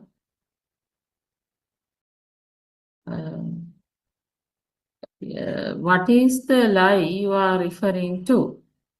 Knowing that a value cannot be given, knowing that there is no soul, still we go after them. For example, when we see a beautiful rose plant, we bring it home. When someone is yelling, we get the feeling he is yelling at me and I am hurt. The notion of self come forward. Yeah, I think we can now have a discussion on this.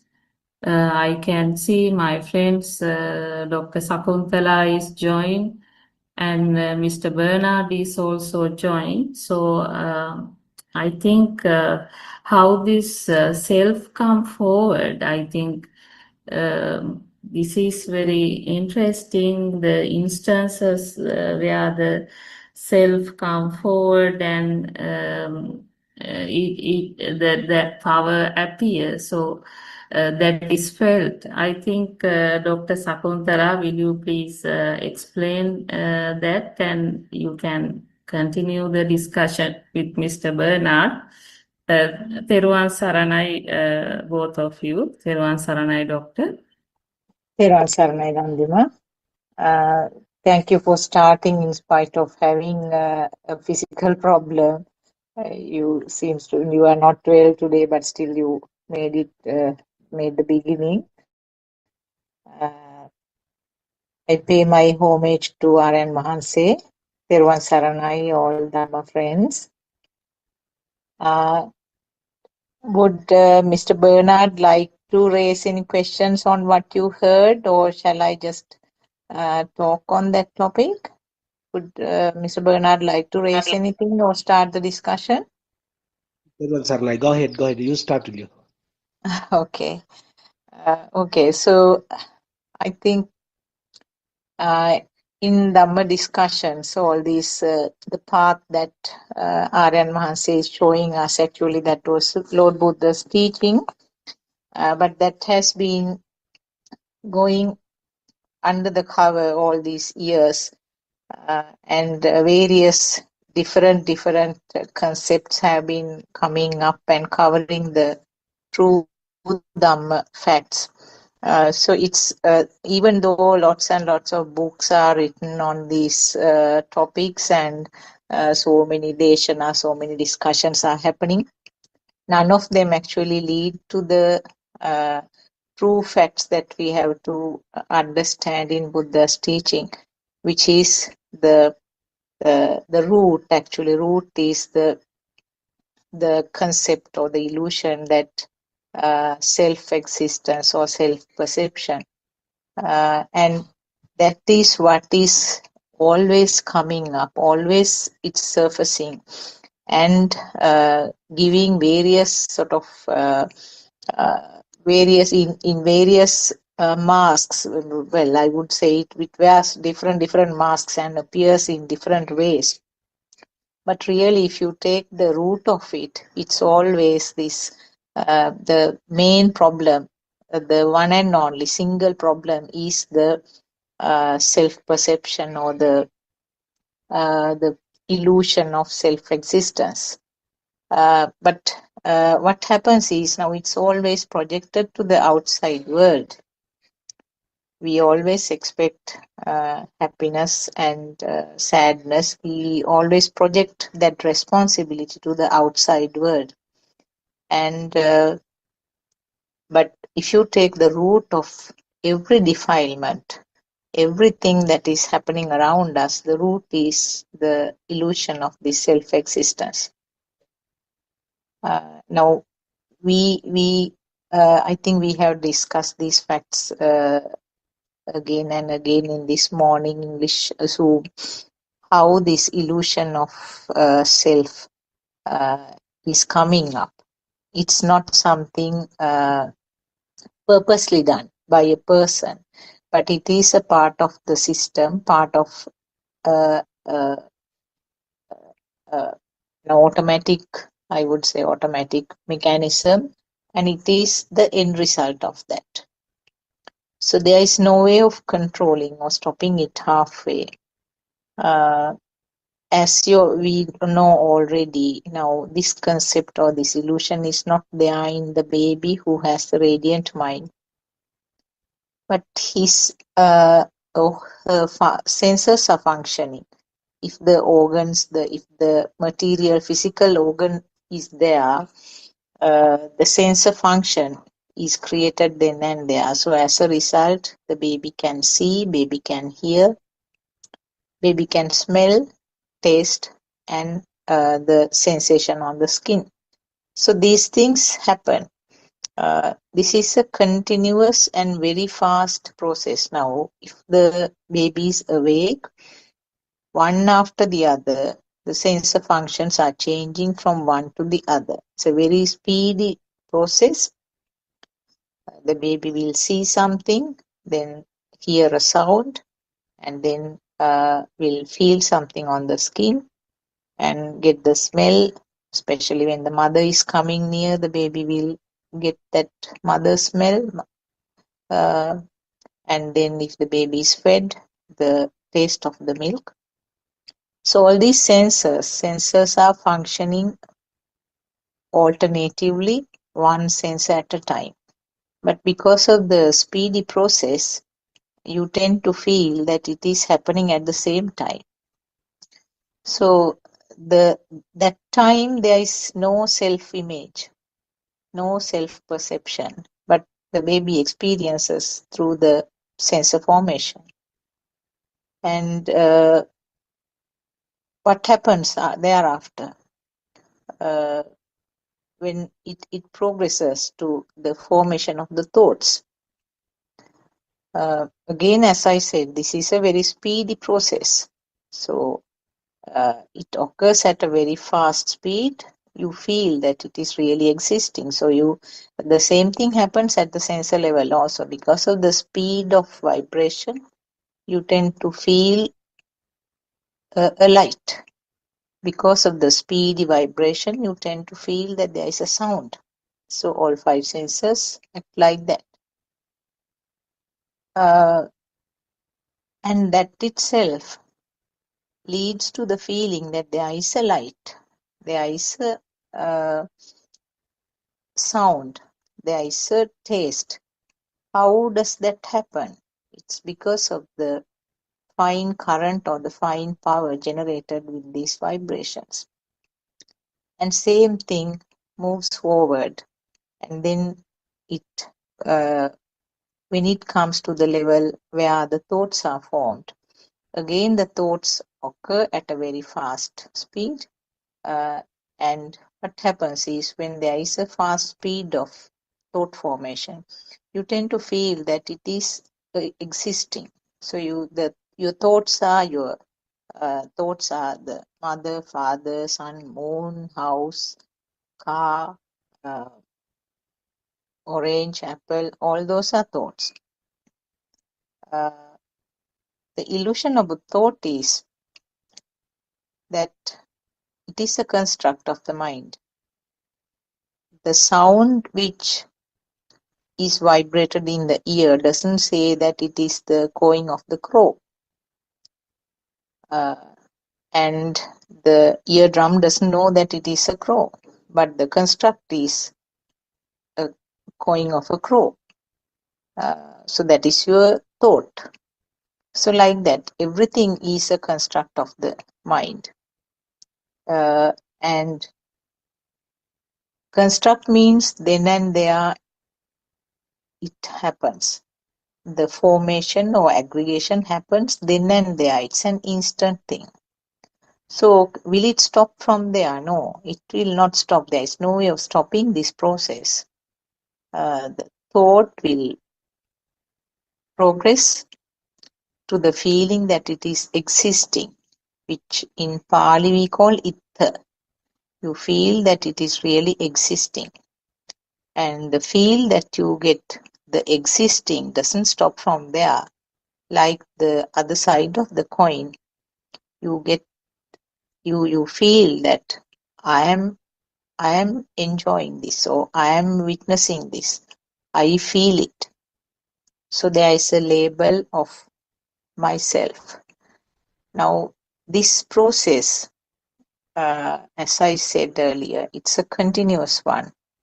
There is no way of stopping halfway, because we were at one point, we were wondering, I mean, if you can stop this process halfway at the level where the thoughts are formed, there's no problem, no defilements. But you cannot stop this process because there is no person who is doing.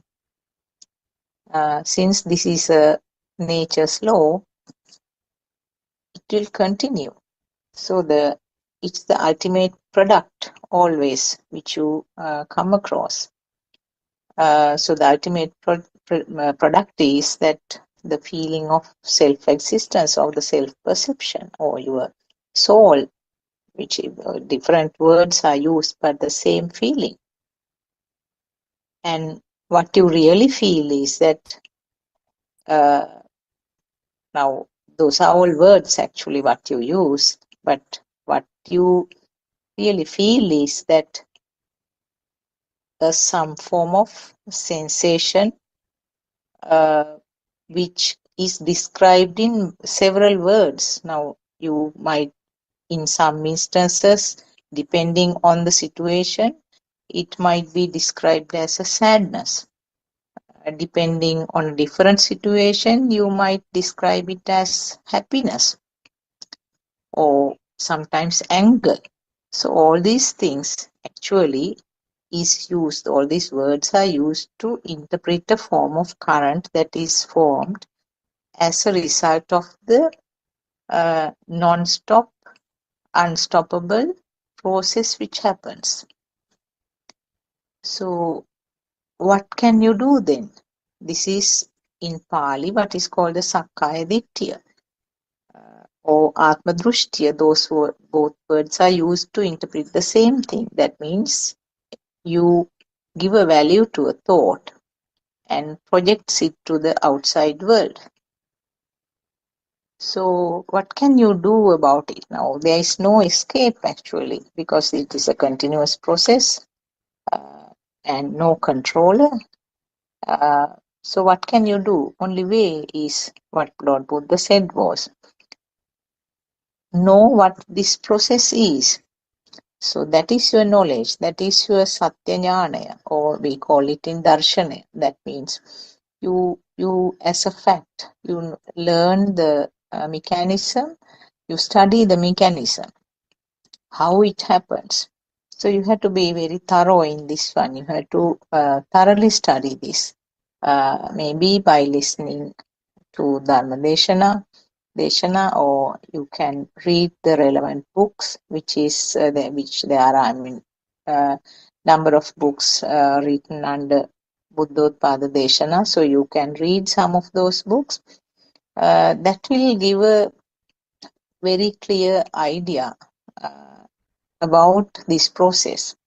So once you know this process, once you find out exactly what is happening, at the beginning, sometimes you might have to sort of actively think about this process. Now, when something happens, other thing I wanted to tell you is that the day-to-day activities, most of the thoughts are not given a value, which we don't realize actually. All are not defilements. There are so many thoughts that come because thoughts is a continuous and very fast flow.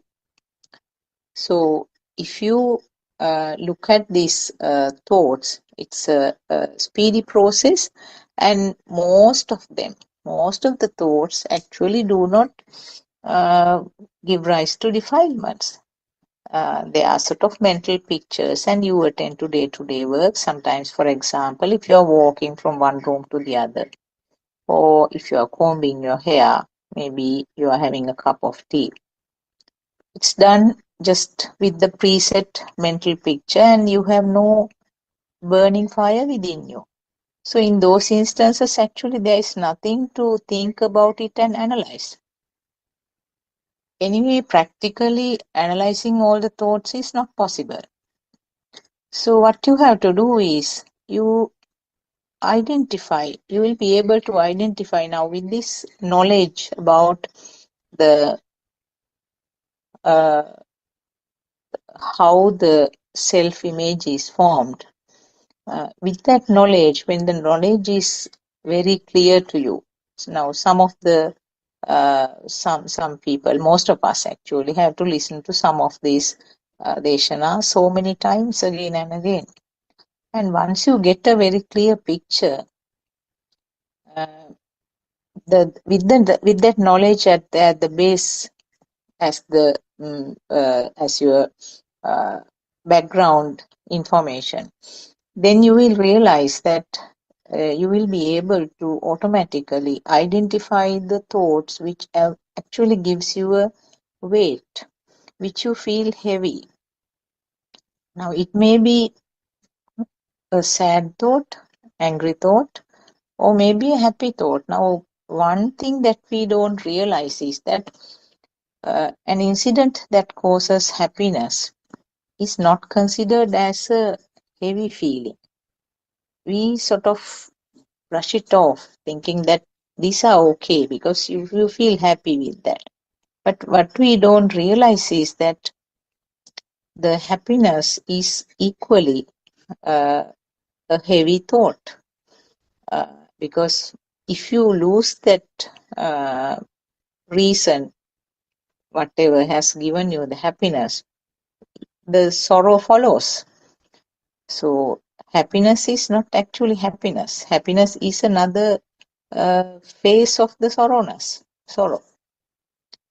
So when you feel yourself having a heaviness following an incident, that is a feel actually, that is a feel, but you use the words to explain it.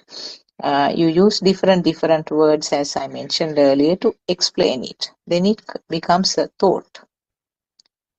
And if something happens like that, then you use the knowledge that you had, how this mind was formed, then you can analyze it. So if you analyze like that, then you can get into the root of this one and then find out how it happened actually. Now, then you go backwards with the knowledge that you had. You had this thought of sadness following a certain incident. So how did this sad thought come up? Then you go back. It may be a vibration of the ear. It may be a vibration of the eye as well. Sometimes if it happened by the phone call, it may be just a vibration of the ear. If the person confronted you and then shouted at you, then you have your ears and the eyes both vibrated at that time. And then that is how this thought, sad thought formed. And why did you get the sad thought? Because there is a person who is receiving on this end. The illusion of the self-existence is the one which led you to feel sad. So you can see that root of all these things is the illusion of the self-existence. So always if you dig and see, ultimately you find that it is a self-existence. That is the illusion which leads to all this. If there was no one to suffer on this side, Now, Aran Vahasi usually says that be like a tree. So if you go and shout at a tree how much you do, I mean, there won't be any change in the tree. And still the tree will give you the fruits and the shade if you need, and the firewood if you need. So all sorts of services, there won't be any change. So what Unhase says, what Aranhase says is that you should be able to be like a tree, because tree is alive, life. There is life in the tree. But what happens when a person is confronted with a situation like that? You get all sorts of these defilements. So that is a process that happens. And there is, as I mentioned earlier, uh, it's very important to remember and realize that there is no person doing this. This is an automatic process and you cannot stop it halfway. So the ultimate result is that self-feeling, self-existence, and a person who felt sad remains on this side. So this is the first step of this practical experience plan.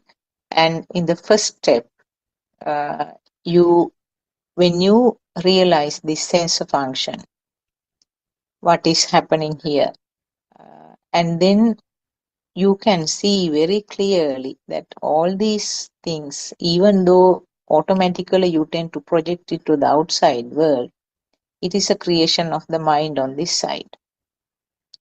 So this is something that need practicing for a while actually, because we are used to project all these things to the outside world.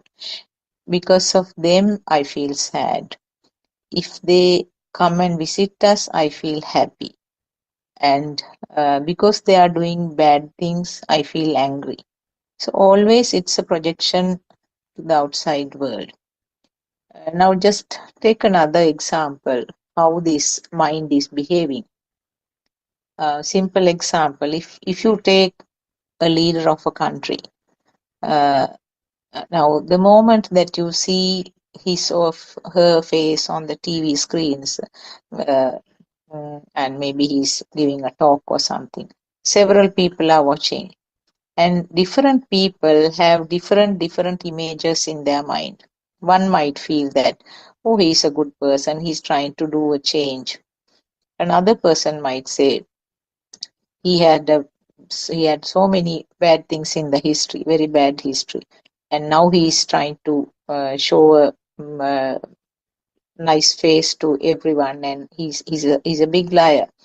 And another person might feel that he's just useless. I mean, not doing anything, but no harm either. Now this is how it happens. Now different people will have the different uh, perceptions in their minds. How does it happen? It happens with the past data that has sparked in their mind. So it may be different sources from the different environments. The different people will have different inputs. So thereafter, the spark that happens at this moment when the picture is shown, when the picture is vibrated in the eye, the spark that occurs in different persons is different to each of them. So that is how, I mean, this is one of the examples. You can use many examples around you. You can take a hearing as as an example. When you when you hear a person's voice, or maybe when you get a smell. Now the smell of durian is very attractive to one person, and then uh, another person will run away because can't tolerate that smell. So that is another thought. So you can see how the thought is manipulating. Thought, it's not one single thought, but the thoughts which are formed then and there, how strong it is, how it's manipulating the person's behavior. So these are some of the practical aspects I wanted to tell you. I can see our friend Dr. Ravi has joined. Terwa Sarnai, Dr. Ravi. There I was was another yeah, I was just talking some basic things about the yeah, self-existence and sort of more yeah. practical aspects. Would you like to add something? Yeah, I heard what you were saying. Yes, that was great explanation. So, yes, as you said, uh, everything is the mind, is your mind. So that means Lord Buddha also told this with the saying that chitte niyati loko. Uh, every people in the world, each and every human in the world lives in his or her own mind. So, so the problem is we tend to feel that the mind is me. So, so in that case, if we ever at any point, if we feel like the mind is the self, so that is the point where, that is the exact point where your ignorance become prominent. That means, so you can't ever take the mind is as you. So why you can't take it as such? So that means mind does not represent you. So so in other words, you have to identify, you have to um, get to know, you get to know that this mind, how the process, the which the mind gets created. So that means if you understand that process very clearly, then you will realize, wow, how can we assign a self to that mind? So mind, after after its creation,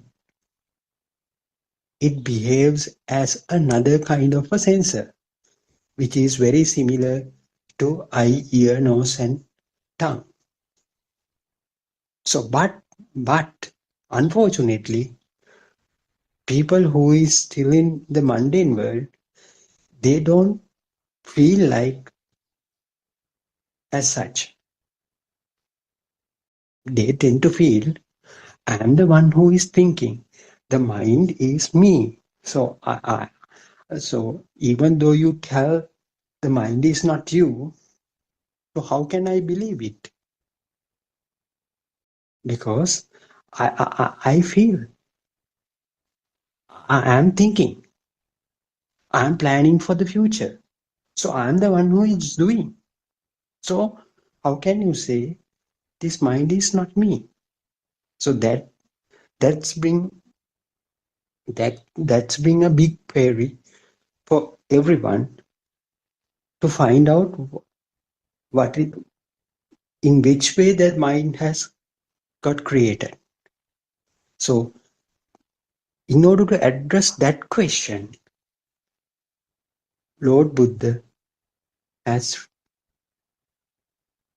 brought up a kind of a concept called cause and effect Dhamma to explain that. So that law, that Dhamma will explain to you how this mind gets created. That, in other words, it will clearly explain you how this mind becomes another kind of a sensor apart from the self. So That's why we need to understand this Dhamma. That's why first we have to learn this Dhamma, learn this explanation or learn this concept. Then we have to look in that direction, in that perspective. So if you are able to see this Dhamma in that particular unique angle, then of course you will be able to see the mind is as another kind of a sensor. Otherwise, even how much you study this Dhamma, that won't help you to realize that this mind is another kind of a sensor. So that's why you need to look at this Dhamma in that particular unique angle. That means the angle of Patisamuppada, angle of non-conscious angle. So non-conscious in the sense, we have to look this Dhamma as a non-living soul. That is the angle that makes you to realize that this is another kind of a process that happens naturally. So creation of the mind, then you will realize the creation of the mind happens naturally. So unfortunately, we tend to assign a self to that process. So as Dr. Sakuntala clearly said, there is no one here. There is nobody here. There is no one who is responsible for doing it. There is no one to uh, authorize the creation of the for the creativity of this mind. So that angle has to be clearly captured, and from that angle you have to look at this entire process. That is the non-conscious angle. So as Dr. Sakuntala clearly explained, even though you realize this Dhamma in the theoretical way, you have to apply that knowledge to the day-to-day happenings or the day-to-day activities. Then you will find every time you will be dealing with the thought. Even in this very present moment,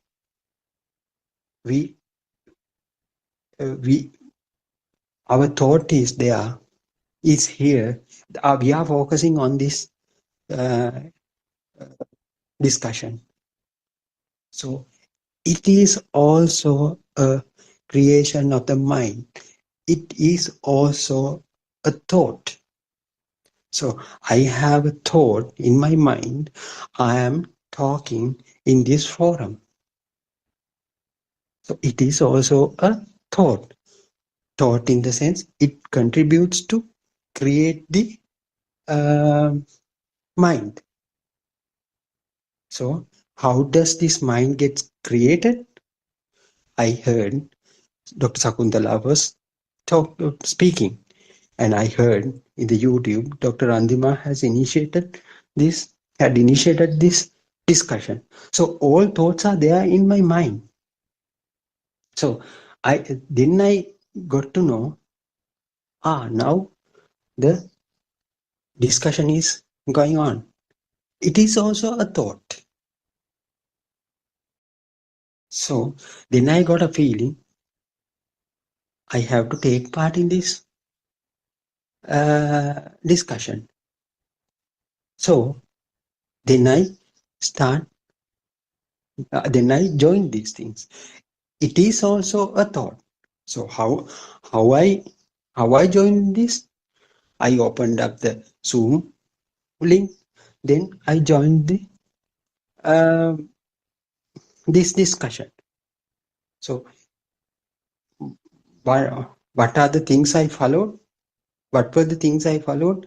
Just seeing the taking up the phone, then clicking the links. So all these things are thoughts. Thoughts in the sense a kind of uh, impulses or images that were captured through my senses, either from the eye sensor, either from the mind sensor, either from the sound sensor. So all these things, combining all these uh, combination of all these sensors will create me an environment that I am talking in such a forum.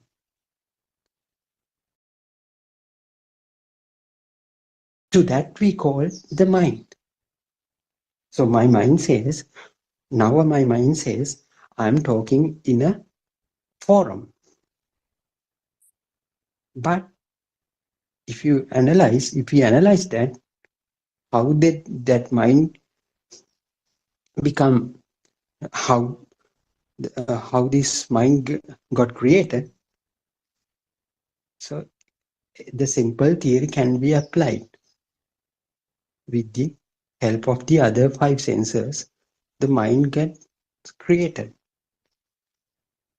So then we have to find out whether the mind is real.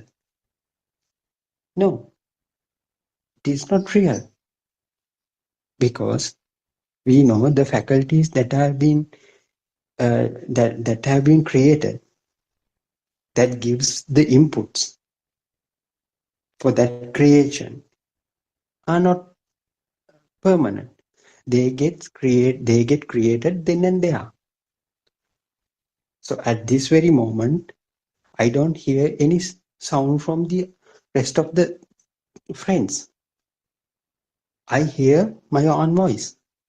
So it creates some kind of a impulse in my ear that convinces me that I am speaking.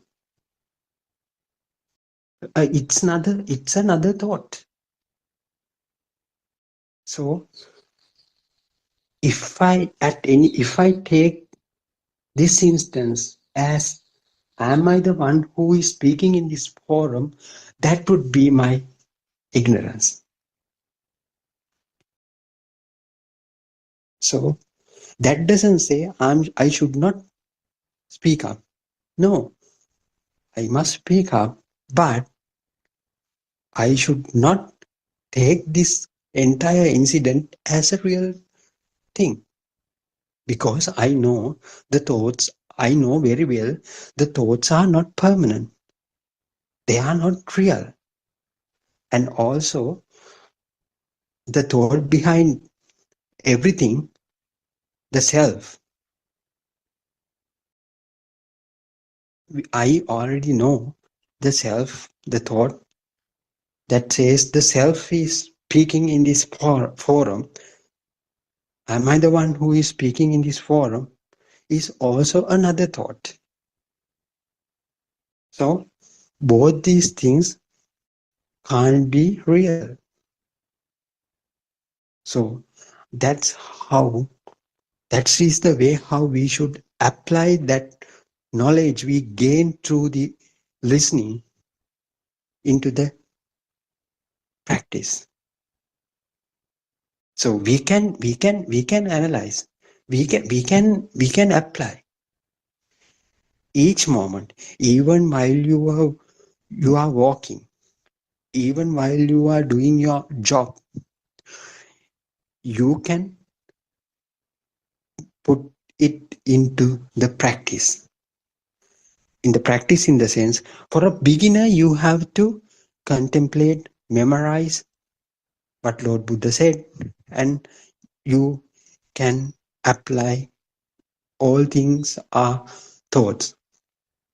All the things are thoughts. But as time passes on, the time goes by, if you get used to it, you don't want to really contemplate it and apply, it will unknowingly come and say, there's nothing there. All them are thoughts. So so I am not here. The self is also a thought. So you get to know for sure there's nobody here. So that is the point you are getting, you start to liberate from your mind. At that point, you will be able to see your mind, how the thoughts come, how the thoughts go, what is the impact that thoughts can make to you. The impact in the sense, if you encounter some kind of a um, uh, what do you call this, some kind of a frustrating or some kind of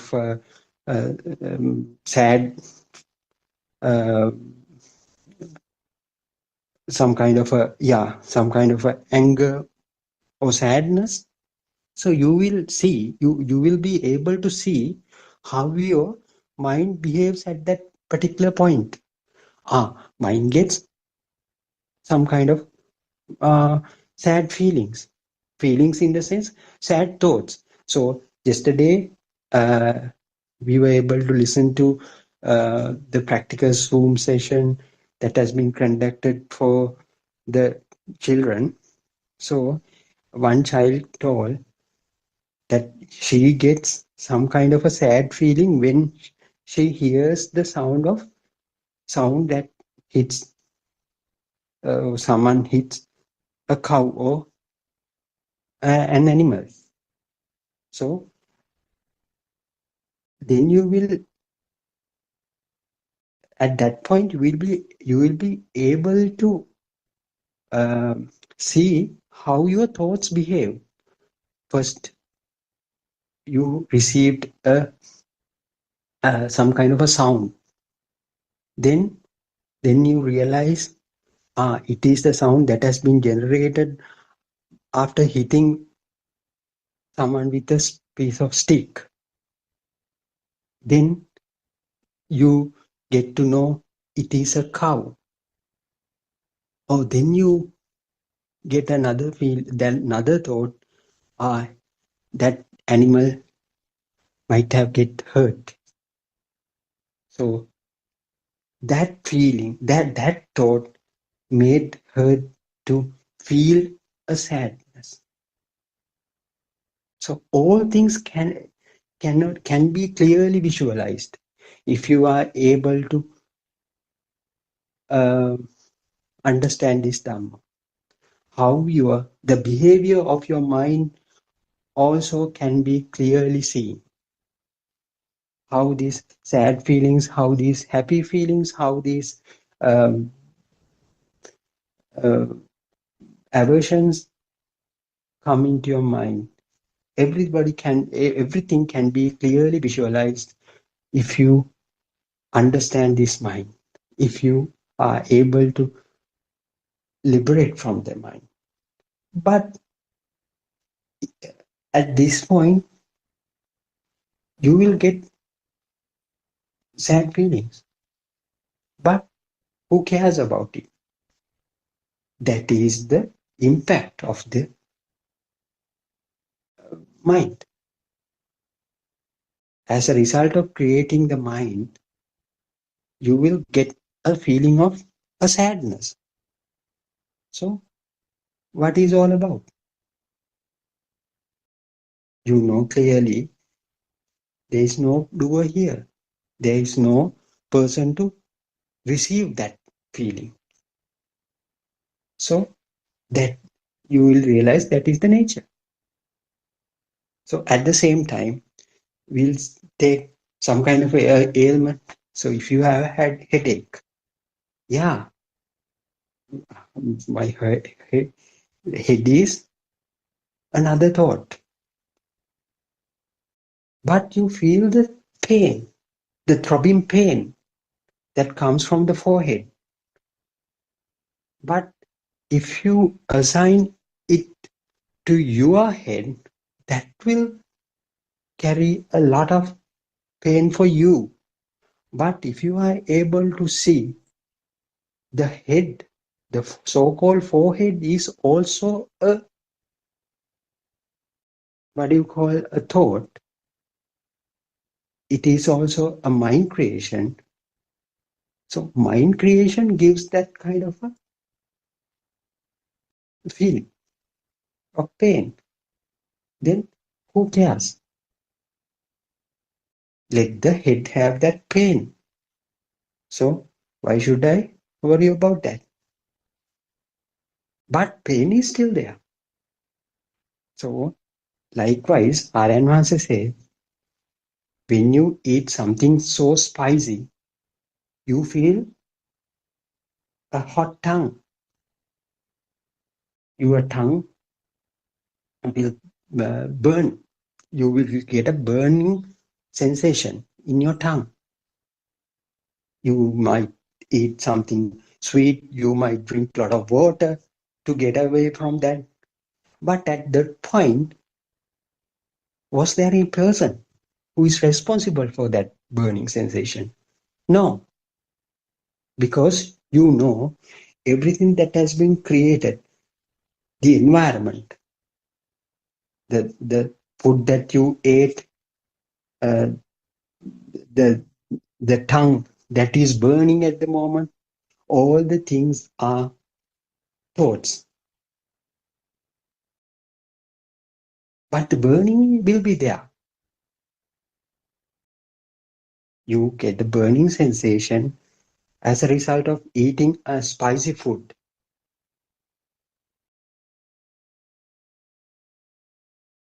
Your tongue gets hurt in the sense. Uh, so you may ask more food, more water. You may ask something to sweet thing to eat to get away, get rid of this uh, uh, spicy feeling. But at that point, will there be a person who is doing so? No, person is not there, because you know everything are thoughts except the actual feeling. So if in the absence of the doer, in the absence of the uh, owner for any activity, there won't be any kind of a suffering within you. There is no room to get some kind of any kind of a suffering to you in the absence of the self. So that is the main target of understanding of this Paticcasamuppada. What we are trying to do is we are trying to realize there is no person here. There is no doer here. Everything we uh, so we think that we are living in such a colorful world, but the world that we are living is completely an illusion that has been made up from our own thoughts. So it is okay, but the self that has been created in that external world also a thought. So why we should be worry about that? There's no need to worry about that, because we are living in such a thoughtful world. The thoughts are not real. The thoughts are created through the faculties. The sensations that we receive through the faculties will altogether create some kind of an imaginary or illusionary world for us. So if you do keep faith on that world, the sorrow that carries along with is inevitable. So what you have to do is you have to understand there is no doer here. That is the whole focus of this entire Dhamma. So how this become real for you, how the things become real for you. As Dr. Sakuntala said, as long as you take, your head is really there. The suffering that carries along with that thought will not be, cannot be prevented. As long as the spicy food that you ate is there, it's really existing, the pain that carries along with that would not be, cannot be prevented, cannot be stopped, because at the very moment that, if when you feel that the spicy food is there, at that same moment the creation of the self would be there. So that is the most trickiest part in this Dhamma. That is the most difficult thing that we have to, we should try to understand. If as long as we take something is there, something is existing, the creation of the self would happen automatically. It is a spontaneous thing. It is not created by you. It happens. But what you have to understand, so-called creation is not exactly there. The creation of the mind is not real. So that understanding is sufficient for you to get away from the notion of the self.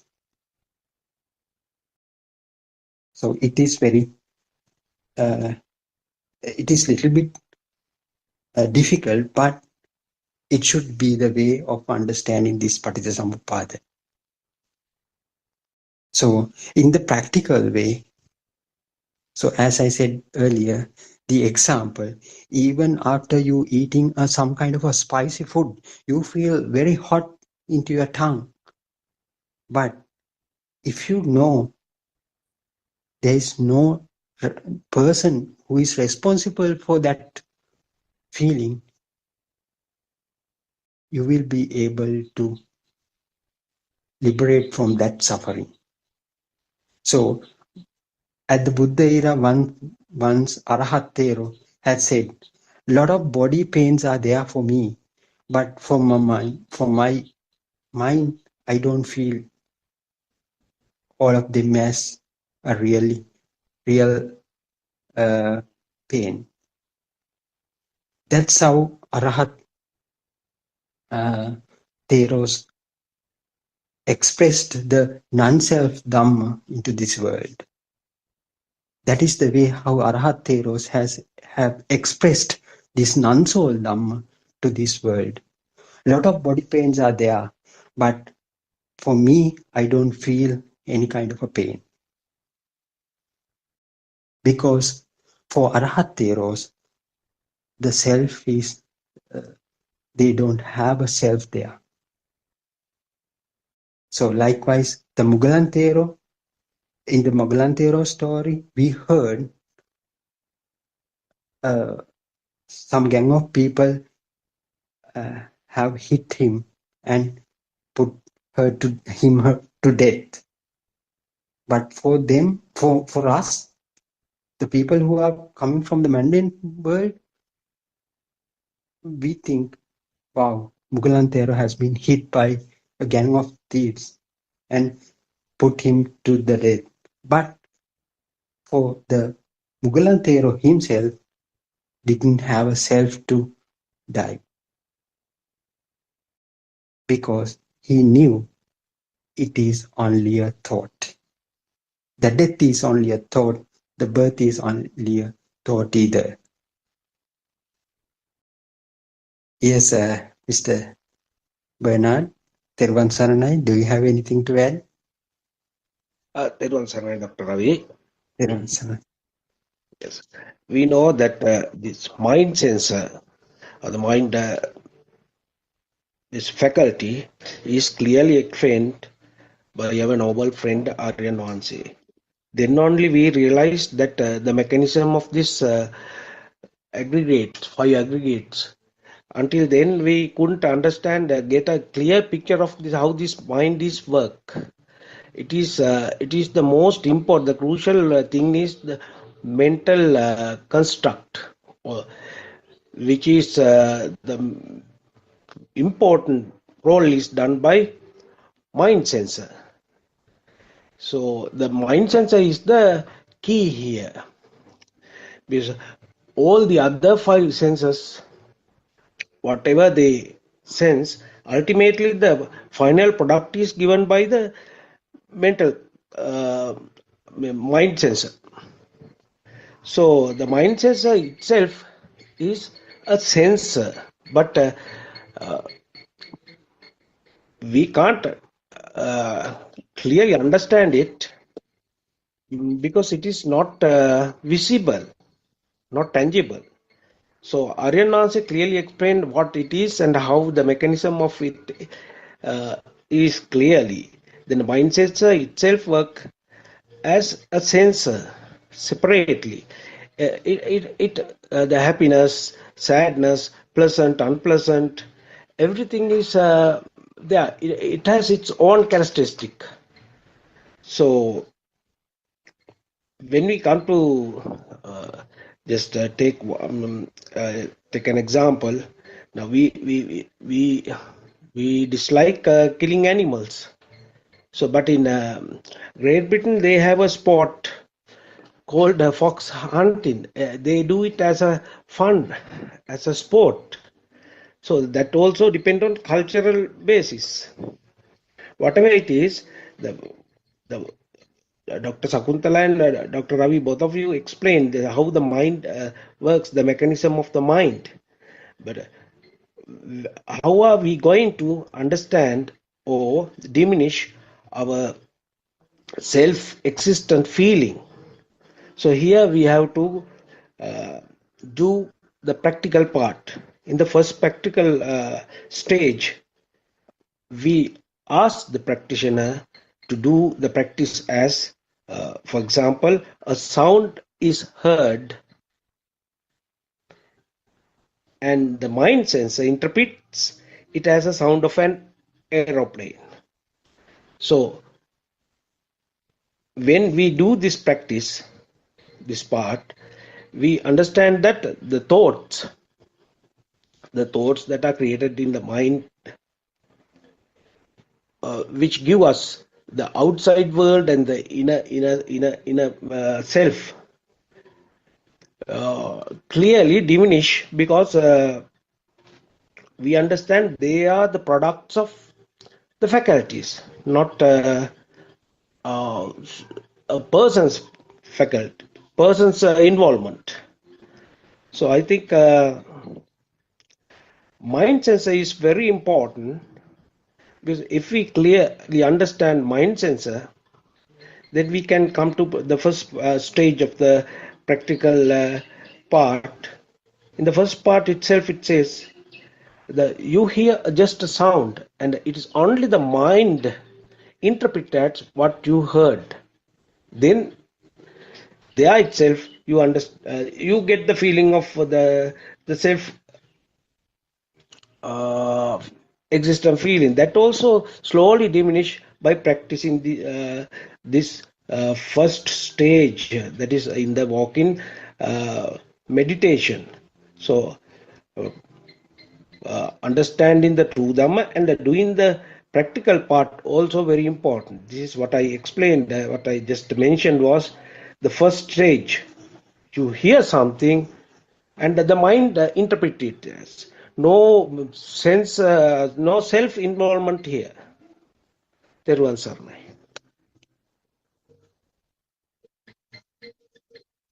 Yes, yes, Mr. Bernard. Yes, as you said, the mind has some kind of an ability to generate its own thoughts. So after creation, so after seeing, we'll say, as you said, after watching some movie, so you take some kind of a pictures. So ships are moving, the war is going on, like that. You get some kind of pictorial things. But after creating the mind, then you recognize, there is kind of a war is going on. So war is there. So we can see the war. So after that, our mind tends to create some more pictures for us.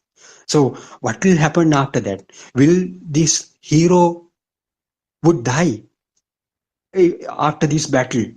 So many mind creations will take place after that. So that is the ability of the mind. After creating the mind can itself generate more thoughts. So it will, that is the trickiest point. So then we tend to think, the person who is thinking is me, because we have another notion that I am the one who is watching this movie. So after seeing some kind of a scene there, so we tend to think, what will happen next? What will happen next? So whether this uh, hero going to win this war or he will get defeated. So likewise, so many thoughts will automatically generate within us. So that is the nature of the mind. That's why we call it acts as another kind of a sensor. So it can trigger itself to create more thoughts. So then we tend to live in the thoughtful world. So unknowingly we go into that world. We tend to live in that world. So that makes us some kind of a what do you call this, entertainment. So we feel that we are enjoying this. Then after that, what we feel is we feel like we are enjoying this movie. So along with that uh, power, we generate more and more thoughts. So this is how this mind gets propagate further and further, like a spinning top. That Aaron Vance gives this example, like a whirlpool. It can generate its own power to keep it sustained. So it will sustain. So we tend to think, I'm the one who is started to watching it. So I'm the one who is still watching this movie. I will be finishing watching this movie in another 1 hour or two. So that's how your time frame also come into that particular scenario. So from that we tend to feel that we are living. So I am one the who started watching this movie. I'm I'm I'm the one who is still watching this movie. I'm the one who is I will be watching this movie for another 1 or 2 hours in the future as well. So that's how so everything gets created in your mind. So because the mind the behavioral the behavior of the mind is very unique and very different. So it is very nice actually if you are able to see this from a different angle. How this mind creates thoughts, how it empowers the self, how it establishes the self within you, how it implants the self within you. So in order to do so, we have to understand this Dhamma first.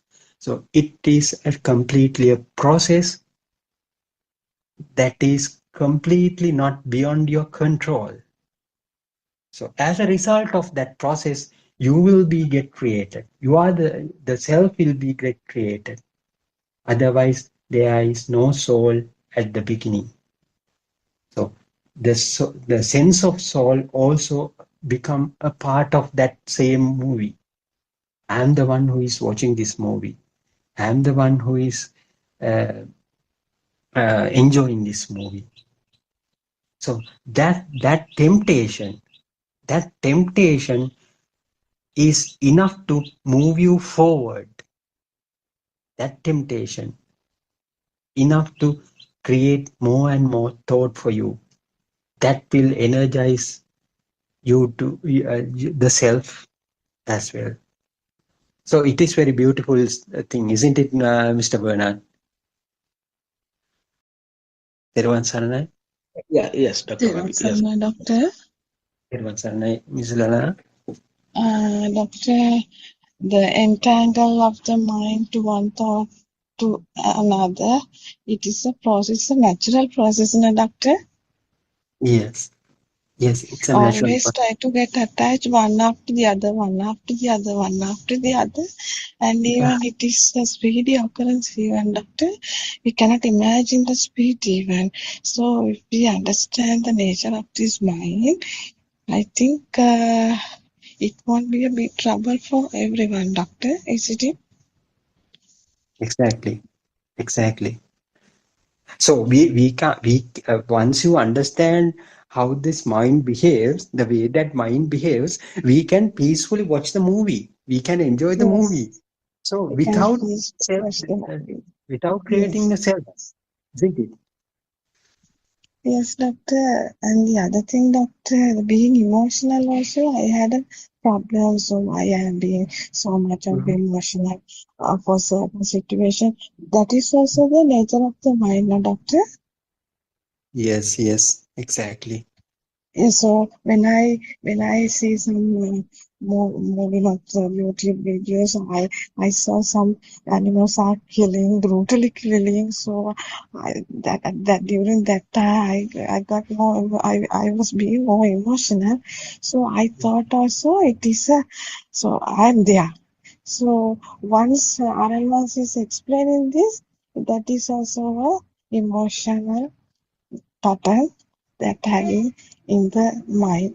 That is a system. Yes, am I, Yeah, doctor? Am I right? exactly, exactly. Uh, Whenever we take that animal is really existing, the creation of the self would be there.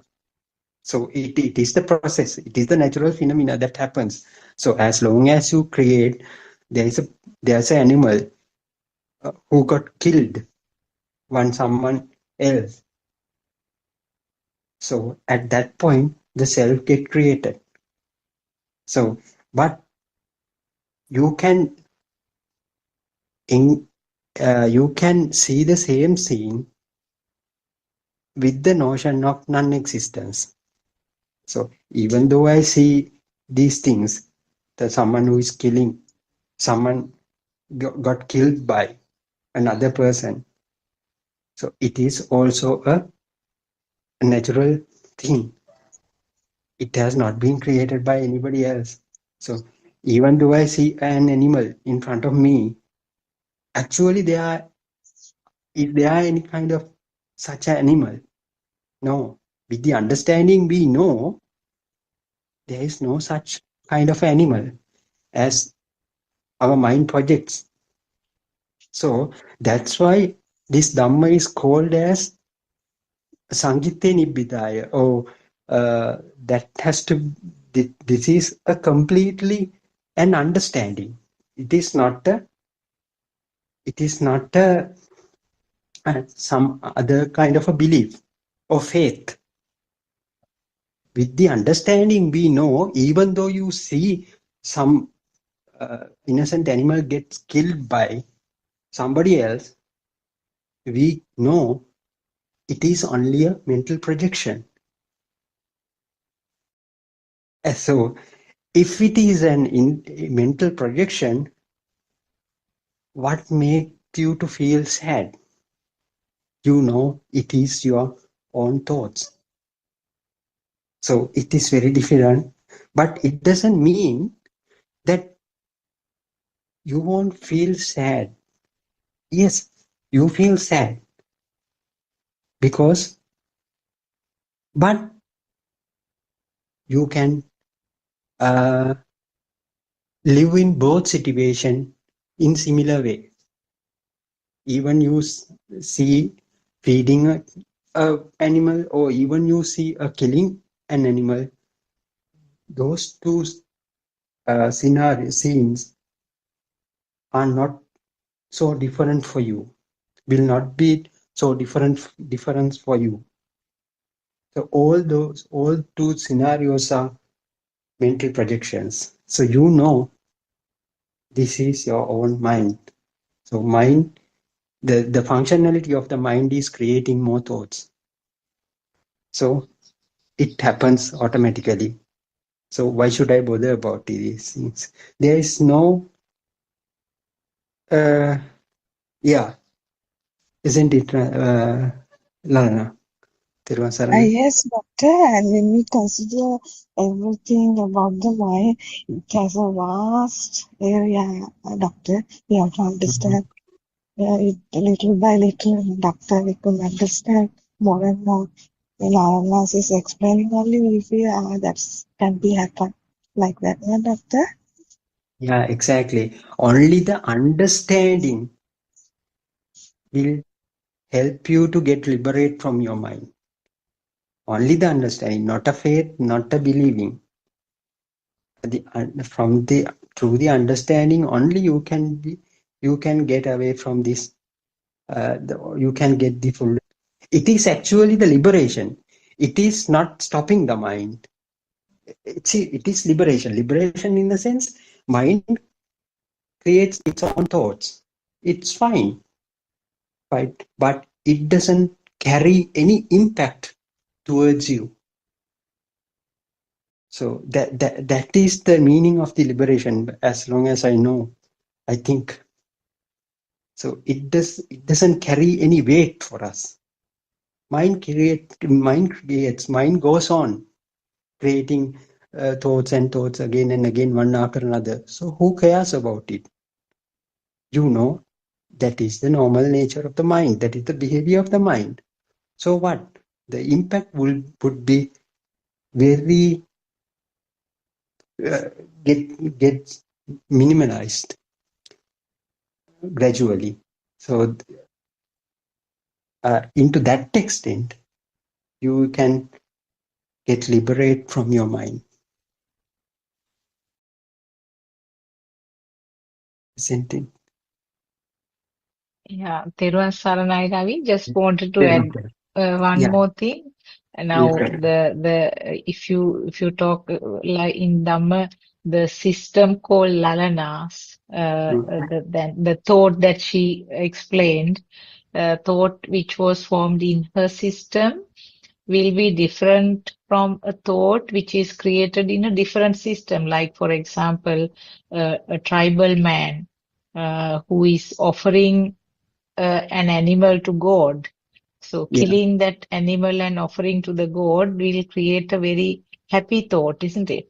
So different systems will have differently created thoughts to the same event or same yes, vibration, isn't it? So it all yeah, depends on the inputs as data which was received time to time. And right now, like as a spark, it's coming now. Lalana feels very sad, but that tribal man will be very happy because he has made a big offering to the god. So like yeah, that, thoughts vary. Yes. yeah. Irrespective of the impact that carries along with that thought, if you Hmm. believe that thought is as real, both of them are Yes. in ignorance, isn't it? Aren't Exactly. they? Yes. Yes. Yeah. Yes. Yes. So if you give adequate power to that particular thought, that will give some kind of a feeling. Either it may be a sad, it may be a happy thought. So, but both of them are empowering the thought.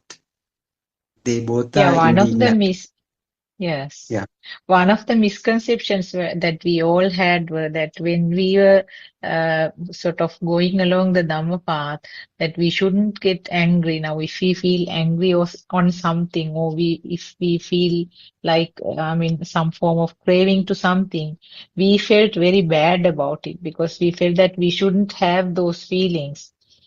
Because we didn't know about this thought process and how the mind is formed, we were trying to sort of forcibly control those feelings. But now yeah, we know that it is just a spontaneous creation and there is nothing called uh, sort of feeling bad about having those thoughts because there is no yeah, one can control us. yeah. Yes. If you ever try to control that thing, the Hmm. person who does it will get created. Yes. So, Yes. so am I the one who is trying to suppress my thoughts? So Mm. again, a self gets created.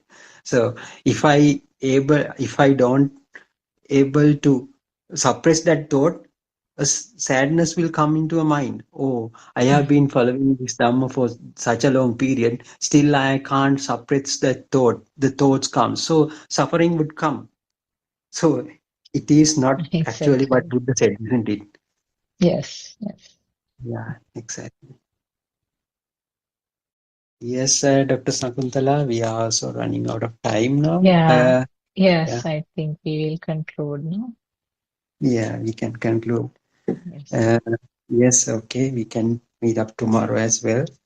So, Okay. Teruvan Saranai, everybody. So, Teruvan Saranai, Andima, Teruvan Saranai, Aren Manse, and Teruvan Saranai, Mr. Bernard, Dr. Sakuntala, and Lalana, and everyone who participated. So, we will wind up this session for today.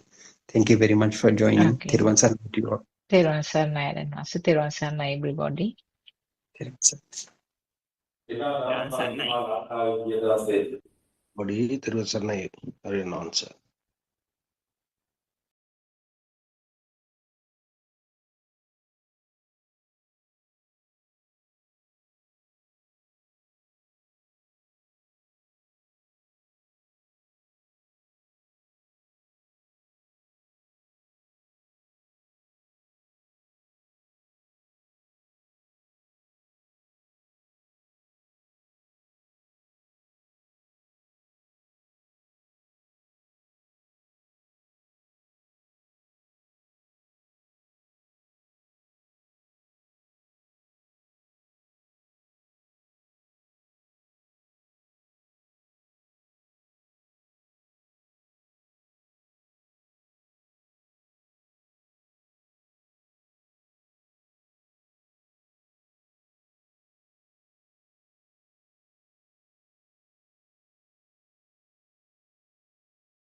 Good morning, dear Dhamma friends. Theruvan Saranai.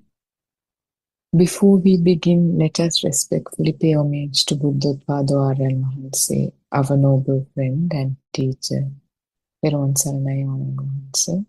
Your noble guidance has illuminated our path to Nirvana. Your unwavering dedication to sharing the ultimate truth and reviving the wisdom of the Arahants is a gift of immeasurable value. We are truly fortunate to witness the unfolding of this profound truth under your compassionate care. May you live long and continue to guide us. Aibo Veva and Theruvan Saranai. So we've been discussing the book volume 6 of True Dhamma Has Awakened, PDF of which is available on Buddothpado's website, Buddothpado Dhamma, buddothpado-dhamma.com. And today we are starting with page 79. What is the Dhamma? Is it something designed to make people lost in mentality and materialism? The Nissarana Magga, or the path of liberation that the Buddha followed, is all about simplicity. It's not about taking the poor's money or dwelling in luxury. Aryan Mahanse, by acting simply, paved the way to help those who are truly needy, people desperate for basic necessities. For an example, today people in the Ikavaratia area received food parcels.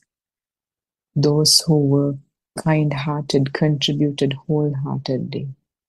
Such people are rare to find. When you fully absorb this Dhamma, it is also called endless compassion and liberation, apramana cheto vimukti. For the great mind of compassion, Mahamaitri Chitta, every road of the path leads toward Nibbana. With liberation of the mind, Nibbana can be reached. Give your mind and body rest and bring peace and rest to these innocent people. We do not need divisions such as Siam Nikaya or Amanipura Nikaya. This mundane world is entangled in madness and wild wrong views. Buddha has only one Nikaya, the Buddha Nikaya. The Gautama Buddha Sasana is about liberation from the mind, understanding the illusions in the mind and destroying them. To accomplish this, one must have liberation from the notion of an individual self. This is also the true understanding that there is nothing beyond sounds, shapes, colors, etc. When this situation is clearly seen, liberation from the subject or thought can be experienced. This is liberation from thought occurring in the moment. Here and now, atitang natadammeya. Then you can see the true nature of that thought or subject. When you perceive the origin of the subject, you can also witness the cessation of the subject. So that is the end of that particular discussion that we were talking about. It talks about how Dhamma is not a tool for power or status or wealth, how it has been happening in the society, in the traditional temple. Buddha's path is about simplicity, service, compassion, loving kindness. It's pure. It's when one is liberated from the mind. There's no ultimate motive to gather more, to make more money, or to have a better life. Not to have a better life, but whatever whatever the acts of the mundane plane that are results of desire, clinging, aversion. Liberation is not in some faraway future or after death. It is here and now. By seeing the illusion of the mind and recognizing that the self is a mental construct. Once the mind is freed from the notion of a separate self, which is not an easy task, you have to really understand the Dhamma in an intellectual level and then practice it all the time, incorporate that practice into your daily life. Every thought, sensation, or subject can be observed for what it truly is. Understanding the origin and cessation of thought is the key to experiencing true Nibbana in the present moment. Because when there's a thought that assumes the existence of an external world, it automatically the other end of the deal is already established. It already assumes that there is a person who's experiencing this, to whom this world becomes real. So then it's already in the delusion. But after listening to this Dhamma, if one sees this truth, that it is not the case, that this thought started assuming this existence of an external world due to not seeing the truth. It is nothing but a vibration that's manifested and matured into a thought with ignorance. If that truth is seen in the moment, Nibbana is in this moment. Compassion, service, and non-attachment to material divisions, they are all expressions of this insight. As a result, these 4 subliminal stages are achieved.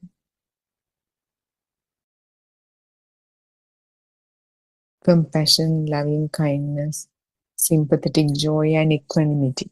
Metta, Karuna, Mudita, Upekkha. The ultimate teaching is very simple, even though when you listen to these sermons, it may feel like a little overwhelming and there's a lot of information that you need to understand. But eventually, when you see it within you, because it seems that way, because we are not talking about something that is external or something that you can cut with an axe or something you can kick to a curb or whatever. This is about your own mind, how this sense of self is created, how this self-identifying you is created. No one can see your mind. You're the only one who can experience that. Therefore, there's a separate, specific terminology that has to be introduced, that needs to be understood, that needs to be practiced, that needs to be realized. Therefore, it may seem a little overwhelming with a lot of terminology, but as your mind slows down, as your defilements become diminished over time, what you experience, what you realize, you will see it's so simple. It's so simple even a 7-year-old can understand. Why didn't I think of this? It's so simple. But without the help, without the guidance of the noble friend, it's a task next to impossible. So the ultimate teaching is very simple. Liberate the mind and the world itself becomes a path toward freedom.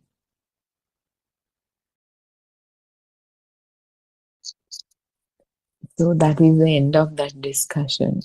And if you have any questions, Rambima is here, Justin, Peruan Saranai, Veta, and I think Miss Indu is here. Yeah, Nandima. Yeah, Peruan Saranai Harshi. Yeah, it's very interesting. Thank you so much. Peruan Saranai So, Therwan Saranai, all of you. If you have any questions, I think it will be easier for us to form a discussion. So, doesn't matter, just unmute yourself and just if you can forward your question, that would be very helpful.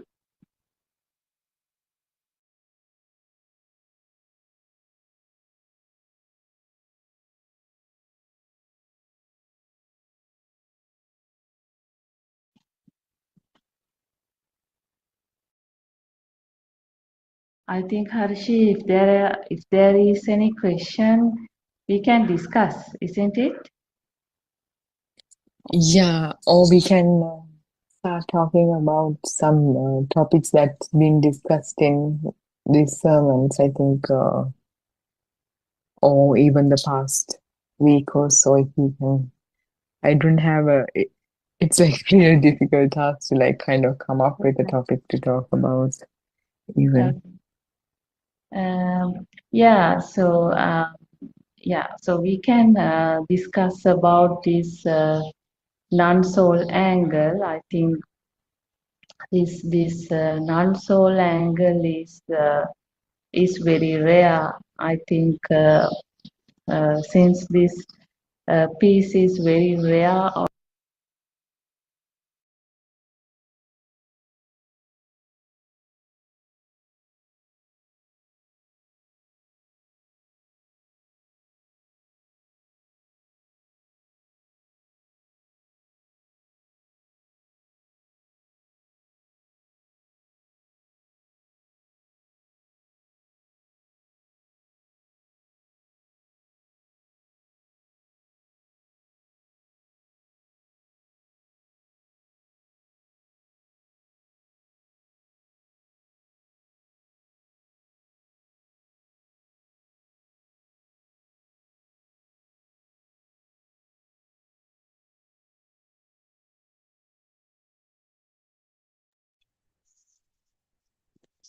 Therwan Saranai.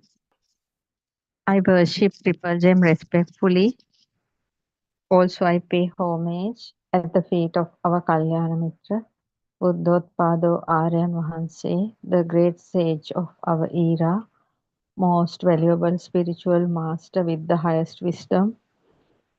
May Aryan Vahanse live long to spread this Dhamma all over this country and all over the world to end the suffering of all human beings, which the samsaric journey is created in the human mind. Therwan Saranai Dhamma friends. First of all, I bow down to Buddothpado Aryan Vahanse, our great spiritual teacher, because there were so many thousands of people lived in this country without knowing the ultimate truth of Nibbana, ultimate truth of the true Buddhist teachings. I can remember from my early childhood, there were so many temples. We used to go to temples, offering flowers, giving alms giving to the priests, and chanting Pirit, and that kind of cultural spiritual practices were there. Processions were there, and things like that. Also, most of the bhikkhus used to give Dhamma sermons once a week in every village temple. People used to go to temple and there was a bonding with the priest of the temple and the villagers. Not only villagers, in the town areas also like that. But we didn't know what are inside those Pali canon, because each and every Dhamma sermon, Buddhist clergy used to take one stanza or some part of the sutra or jataka katha or something like that and describe in that for a certain time period, about 1 hour, most probably 1 hour or 1.5 hours like that. And people go to temple and worshipping uh, Bodhi tree, doing Bodhi puja and things like that were there. But there were so many books written about this Buddhist philosophy, Abhidhamma, Sutra and everything. But nobody knew how to reach Nibbana. Therefore, Buddhist clergy told us, and not only us, our elderly uh, parents and everybody, Buddhist clergy told us, we are unable to reach to Nibbana because uh, that is not enough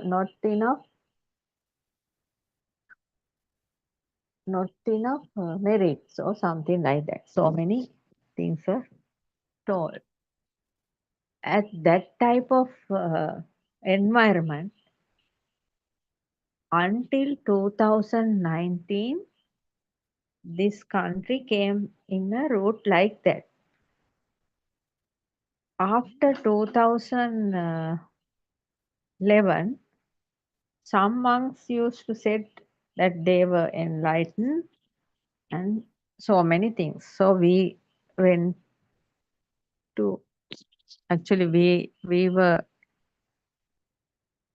there to listen to that kind of sermons. We went there and some little parts we heard, but nobody gives us a proper way to go to achieve Nibbana or any type of practical thing.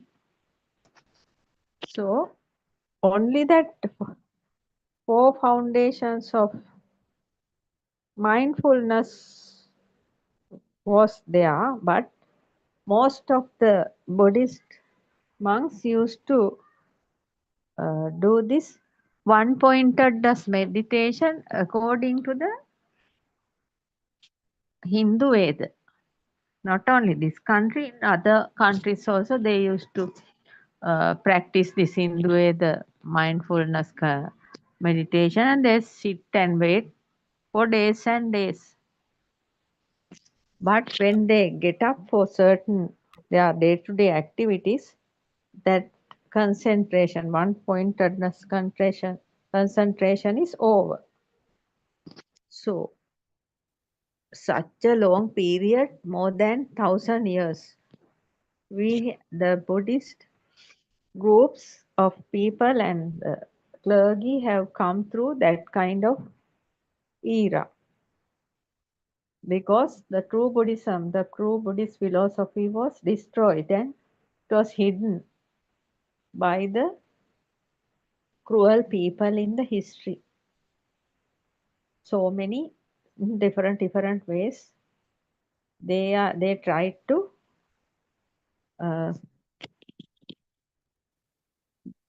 completely destroy this. But actually speaking, so many of our elderly brothers and sisters, fathers and mothers have died without even listening to a glimpse of the truth. That's a pathetic situation. But in this era, we are very much fortunate because Buddothpado Aryan Mahanse, the fully enlightened spiritual master with the great wisdom, now revealing the ultimate truth of Lord Buddha starting from the year 2019. And so many people listen, or so many listeners are there all over the world. After listening this Dhamma for years, they are in different levels of their spiritual journey with a very much relaxed uh, life, spending a very much relieved mindset because of this true Dhamma. Because this true Dhamma means these words have such a power. Until recent, until last year, we didn't even seen Buddothpado Aryan Mahanse, but his words, Aryan Mahanse's words have enlightened so many people, not all around the globe, who have listened to this Dhamma for a certain time period. So we must actually bow down to Buddothpado Aryan Mahanse, revealing that path to Nibbana, a uh, great relief for the people who were searching for this Dhamma for years and years, because actually speaking, if a person, a human being, whatever uh, his education may be, if he has some kind of wisdom, he can very clearly understand this world is there's something wrong, the world we see here and feel. Because actually speaking, it always, if we think the world is outside, that means it gives us so many sufferings, because nobody is able to control a world outside. So there were so many uh, unknowing things were there, unknowing questions were there until now. Therefore, we must bow down to Buddothpado Aryan Mahanse for this great work, great revelation. This is the greatest ever revelation after Buddha era. Nobody can deny this. Aryan Mahanse is the gem, most powerful gem on this world, because Aryan Mahanse has gone beyond the three realms: sensual realm, form realm, and non-form realm. And Aryan Mahanse is a Shravaka Buddha, that means a real son of Lord Buddha. So we are very much fortunate to listen to this Dhamma, and it is our duty for us to give this message as far as we can to the others through any kind of media we are able to. So that is what we are doing through this Buddothpado PeoTV Zoom and YouTube channel. We are sharing our views about this Dhamma, and actually speaking, how it is giving us such a good relief of mind and such a calm mind, calm life, because after listening to this Dhamma, we become unshaken to these worldly things. So slowly, our defilements are vanishing.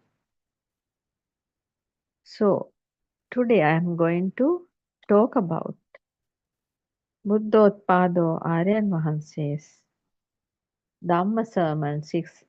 Aryan Mahanse has done 6 years ago and uploaded to YouTube. I'm doing a self-translated description, self-translated talk regarding this. Nibbana is near you. In this sermon with Dhamma discourse, Aryan Mahanse is clarifying about a great sutra of Lord Buddha. It is like a summary of this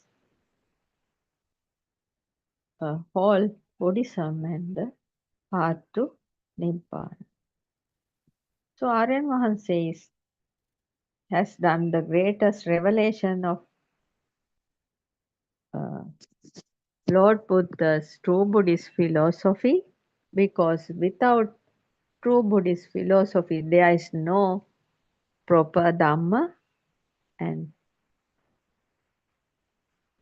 Buddothpado Aryan Mahanse is very simple mannerism. Aryan Mahanse is explaining this true Buddhist philosophy, how this mind-based world created uh, after coming to this human realm with the radiant mind, how it is slowly, when it is slowly growing, how we are collecting these stimuli, and how we are gathering words, and uh, thoughts, creating thoughts, how this uh, light is creating, how this sound is creating, so how this touch sensation is creating.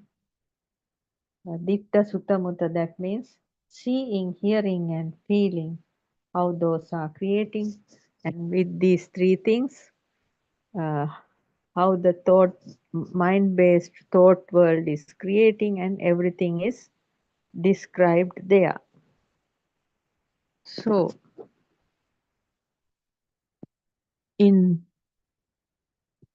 Buddothpado Aryan Mahanse's great Dhamma discourse,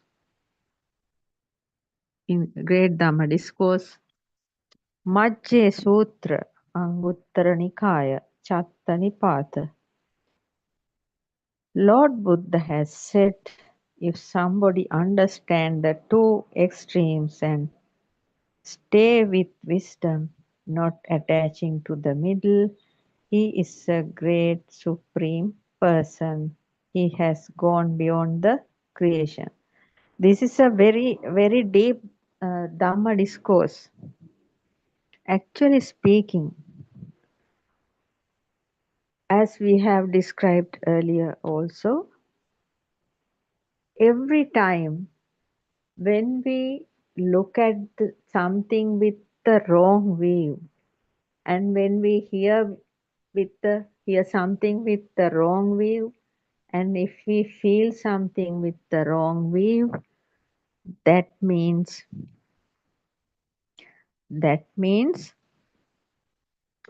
there will be two extremes creating,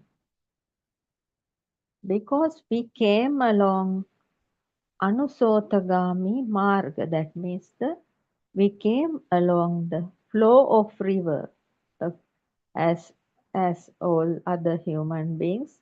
We were just living with millions of wrong views due to the way of looking with the wrong view all the time. There are two extremes created in our mind. That is what Aryan Vahansa is explaining. According to Lord Buddha, if somebody understands the two extremes, and that means two extremes means these two extremes are actually creating inside the mind. But sensual realm people, the human beings, are taken it as in a different way. That means they are thinking, if I happen to see a jack tree, uh, most of the people are thinking jack tree is out there, and there is a me here, self here, who is seeing the jack tree. But actually, it is not so. That is why in this Majjhya Sutra it says, Lord Buddha says, and Aryan Vahansa is explaining, if somebody understands the two extremes, so we have to very correctly understand the two extremes, because we know according to true Buddhist philosophy, there is no outside here, because due to the light vibration, eye vibration and light vibration, and the stimuli vibration, the gap between these vibration are disappearing and synchronization is happening. It is a great science. It is the main thing happening in this cosmos. So, when the eye vibration, light vibration, and the stimuli vibrations are becoming equal, the synchronization is happening and light is creating on the eye lenses. Actually speaking, light is not there. Only light vibrations are there, and they become synchronized with the eye vibration and the stimuli vibrations. Three things become one vibration due to synchronization. Then only the light is creating on our eyes. Right? This is a very deep thing. Nobody, even the scientists, are not yet revealed this, not yet understood this. So, when the light is created in the eye, on the eye, and the stimuli out there, their vibrations are also equal to the eye vibration, they become one. They become one, and therefore we see the things. But as you are aware, we in our schools also we have learned so many times, if we are seeing through a lens, the lens is only giving a reflection. Something is coming through the lens means that is only a reflection, a shadow.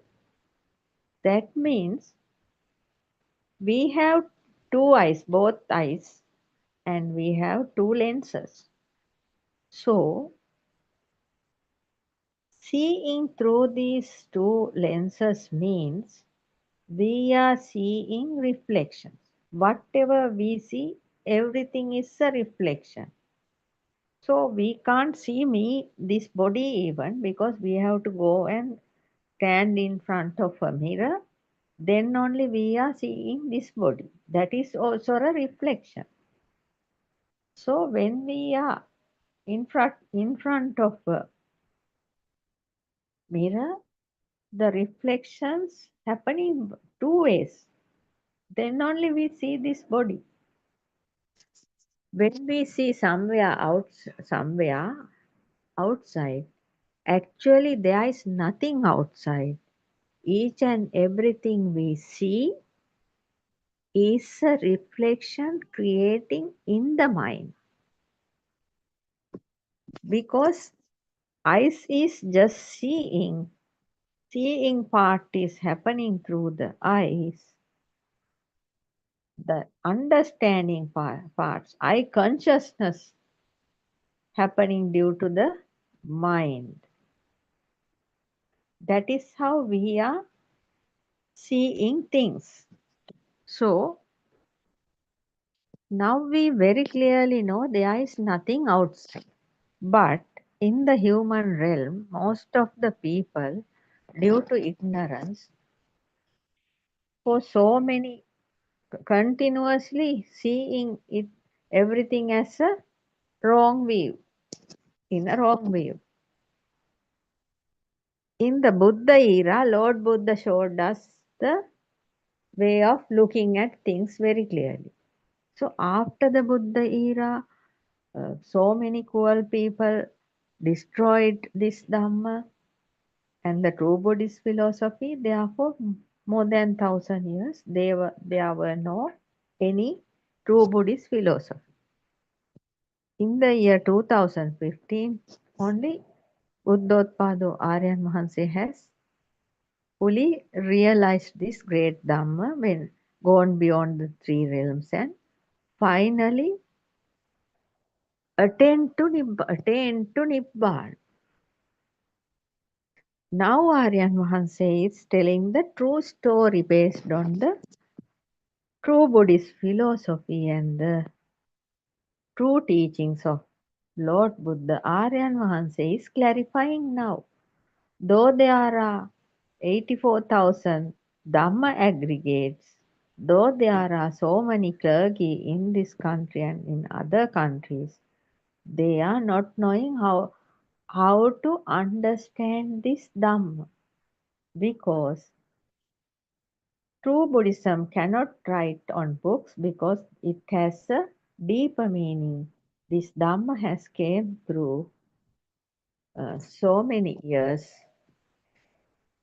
through through enlightened masters to the children, the pupil. An enlightened master is giving this message to his pupil. That is how this has come down the history. Now Buddothpado Aryan Mahanse is giving us this great Dhamma, going to village and town to town and in different areas, meditation centers, and each and everywhere, even for some uh, houses, Aryan Mahanse is going like Lord Buddha and giving this message. So we have to get this Dhamma very correctly. Otherwise, the final chance will be waste if we are not taking this Dhamma in the correct way. So, in Majjhya Sutra, as Lord Buddha said, if somebody understand the two ends, two extremes, means one, the people who are listening to this true Dhamma of Buddothpado Aryan Mahanse only can understand these two extremes, because according to this true Buddhist philosophy, Aryan Mahanse is very clearly showing us there is no outside world. It is creating in the mind. And this mind also not permanent. So when we that means that these two extremes means outside and inside, because with this wrong view, if somebody happen to think that there is something outside, then the duality creates there. Because when the consciousness is fallen out means the duality is creating as outside than inside. So inside has taken as me and outside is taken as the outside world.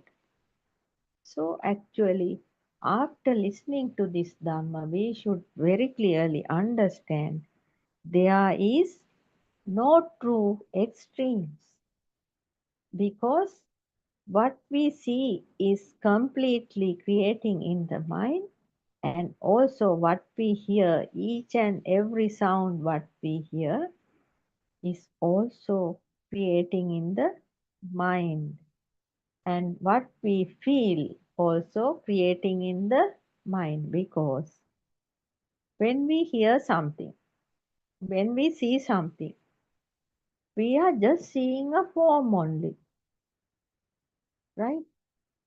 But when we see something, when you if you can close your eyes for a moment and then at once if you can open, you are seeing only a form. After a few seconds only, a name is coming from the mind according to the data entered to your system from the early childhood. When we see something, at once the mind says, you are seeing king coconut tree. So king coconut tree is not telling that I am a king coconut tree and there is no board there. That is just a tree, just a form. As soon as my eyes see that form of the image, that stimuli, as soon as the mind comes and says, that is a king coconut tree. The form is coming through your eyes and the mind is giving the name. So all those are stimuli. So this form is a stimuli and the name is also a stimuli. The main thing here is they have power. Each and every stimuli, every perception has power, because this mind is creating with the mind creating and rising and fading. Everything is happening due to a power like electricity power and gravity power. It's also a mind power, thought power is there. So when we hear something, we are just hearing a sound only. Some sounds we don't know actually what those sounds are. When we hear a sound, at once our mind comes and say, that is a bus horn, bus driver's horn. How do we know this? These things were put inside our system from our early childhood. Data was entered. Due to that data, we know if a sound, when we hear a sound, after a little while, that means some seconds, the mind says, you are hearing a sound of a three-wheeler. You are hearing a sound of a bus driver's horn. So like that, always what we see is, we do not know what we see or hear or feel. The entered data coming and showing in the mind that you are seeing this, hearing this and feeling this. If there is a breeze comes and touches the body skin, then we know that the mind comes and says, the body consciousness says, there's a breeze is touching your skin like that. Therefore, actually speaking, there are no two extremes because there is no way for us to experience something outside. We are experience only the inside, only the mind, only the mind. Therefore, the people who listen to this Dhamma knows very clearly there are no two extremes in this world. Actually, this world is creating inside the mind, not outside. So, in this Majjhya Sutra, Lord Buddha says, if somebody understands the two extremes and stay with wisdom, yes, with wisdom only we are understanding this, and stay with wisdom, not attaching to the middle. Yes, Aryan Vahanse is explaining, not attaching to the middle. He is a great supreme person. He has gone beyond the creation because the two extremes, because of the wrong views, two extremes created in the mind. But we think there is an outside and there is a world outside and there is a me here. So that is the wrong view. The correct view is nothing is there because we can't see anything outside. We are seeing only our mind. We are hearing only our mind and we are feeling only our mind. So what creates this two extreme is the consciousness. The consciousness is creating the two extremes because actually speaking, this consciousness is the mind consciousness is the illusion here because we didn't know this true Dhamma earlier and we used to see when a thought arises.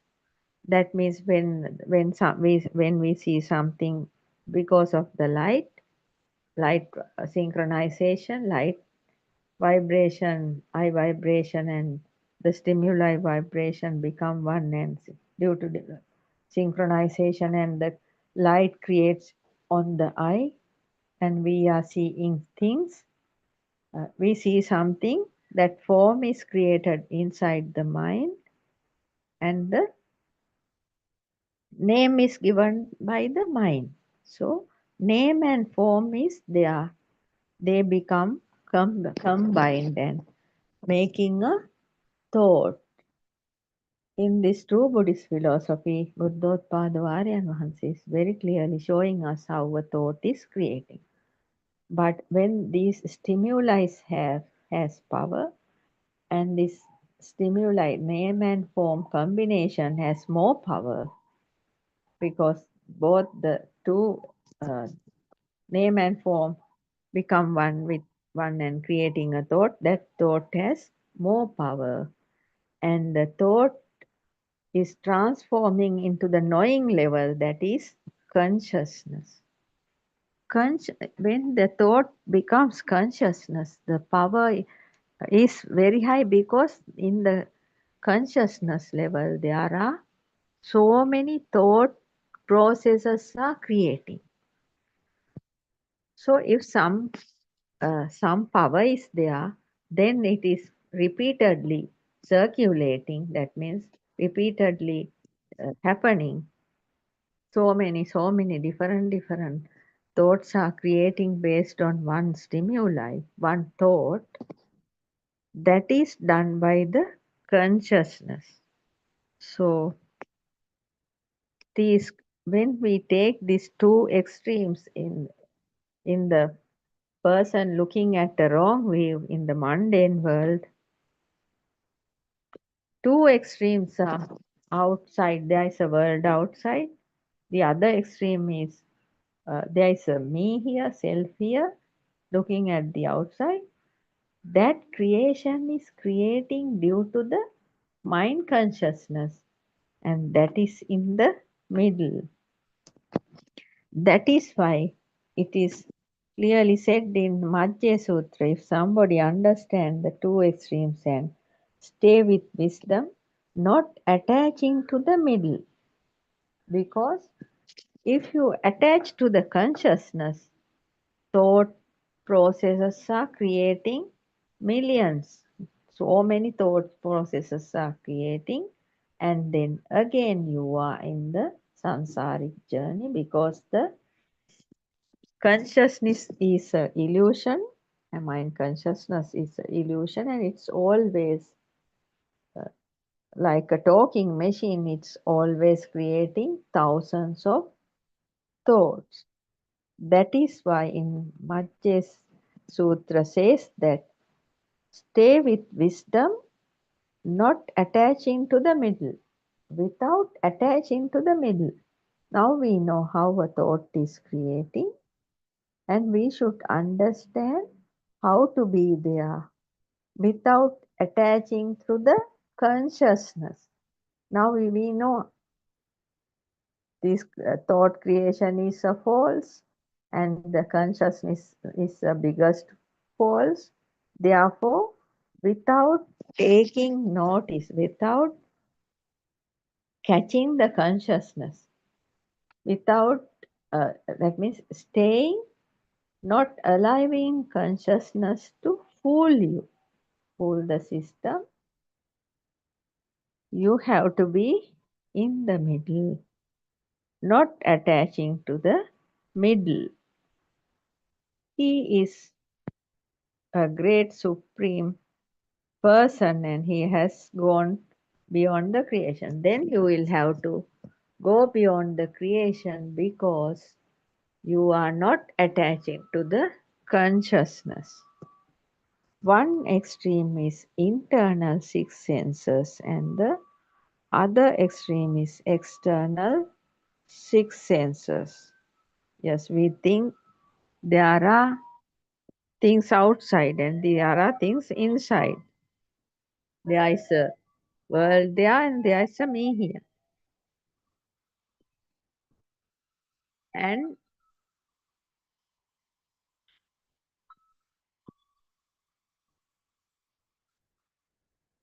there are outside six senses and there are inside six senses. So in consciousness is in, the consciousness is in the middle. Creator is craving. Yes. Now you know what is the consciousness. And if you are staying with wisdom without attaching to the consciousness. That means here the creator is the craving. If you are caught by the consciousness, the craving starts. That means if a nice song, if you hear a nice song, so now you know there is a nice song is playing and you are hearing it, and you are staying, just sitting and hearing that song. If you happen to grab that music, that song, and if you want to have it again and again, more and more, you want to listen to it more and more. That is the craving. You want it to keep it with you without losing it. That is the craving. So if you are not caught by the consciousness, craving will not be there. But we think that there is a nice cake or ice cream or something, a sweets, chocolate or something is on the table. You think in the wrong way that you are thinking. You don't know, then you are not having the correct view. You think that sweets are on the table and I am here because the mind consciousness is showing you in that way. So you are completely fooled by the consciousness and craving starts. You want to eat them. You want to eat them. You do not know. Actually, these are only the shadows and shadows created, reflections created in the mind. You are not thinking it that way and you want to have it. That is what is calling craving. If craving is there, that means that will be a great trouble, because if we are trying to grab each and everything we see or we hear or we touch, the craving is happening all the time in your mind, and mind is giving you very much unpleasantness. Very much unpleasantness and very much suffering, mind pressure. Because if you happen to see something, if you happen to see some gold or a vehicle or a nice car or something like that, you want to have them. Because of this wrong view, you are thinking that gold or the vehicle or the valuable things are out there, and there is a self, there's a person called self here, and this self want to get those things. So if we think that way, that way of thinking is given by this consciousness in between. That means due to the consciousness is showing you something is outside and you are here, you want to get these things, means that is craving, possessiveness. You want to get those to keep it with you. That is called craving. That is called craving. So if you are having craving, that is a big suffering, because craving is the thing actually keeping your world, that means keeping your sansaric journey again and again continuously. It is happening because of this craving. When these two extremes are not meeting, that means gone beyond two extremes. Yes, once we are listening, people, the seekers who are listening to this Dhamma, they knows very well there are no two extremes.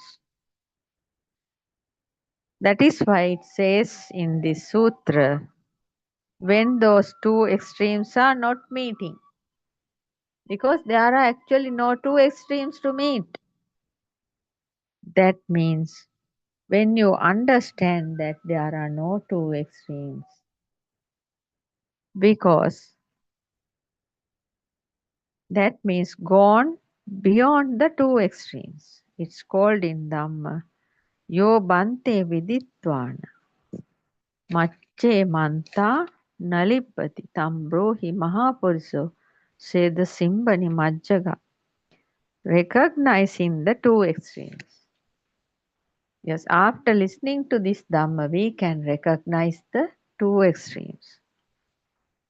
And this seeker will not attach to the middle in the is a great person at the point of meeting the stitches, not attaching to the stitches, no more stitchings creating. Yes. As usual, if you can see the outside world,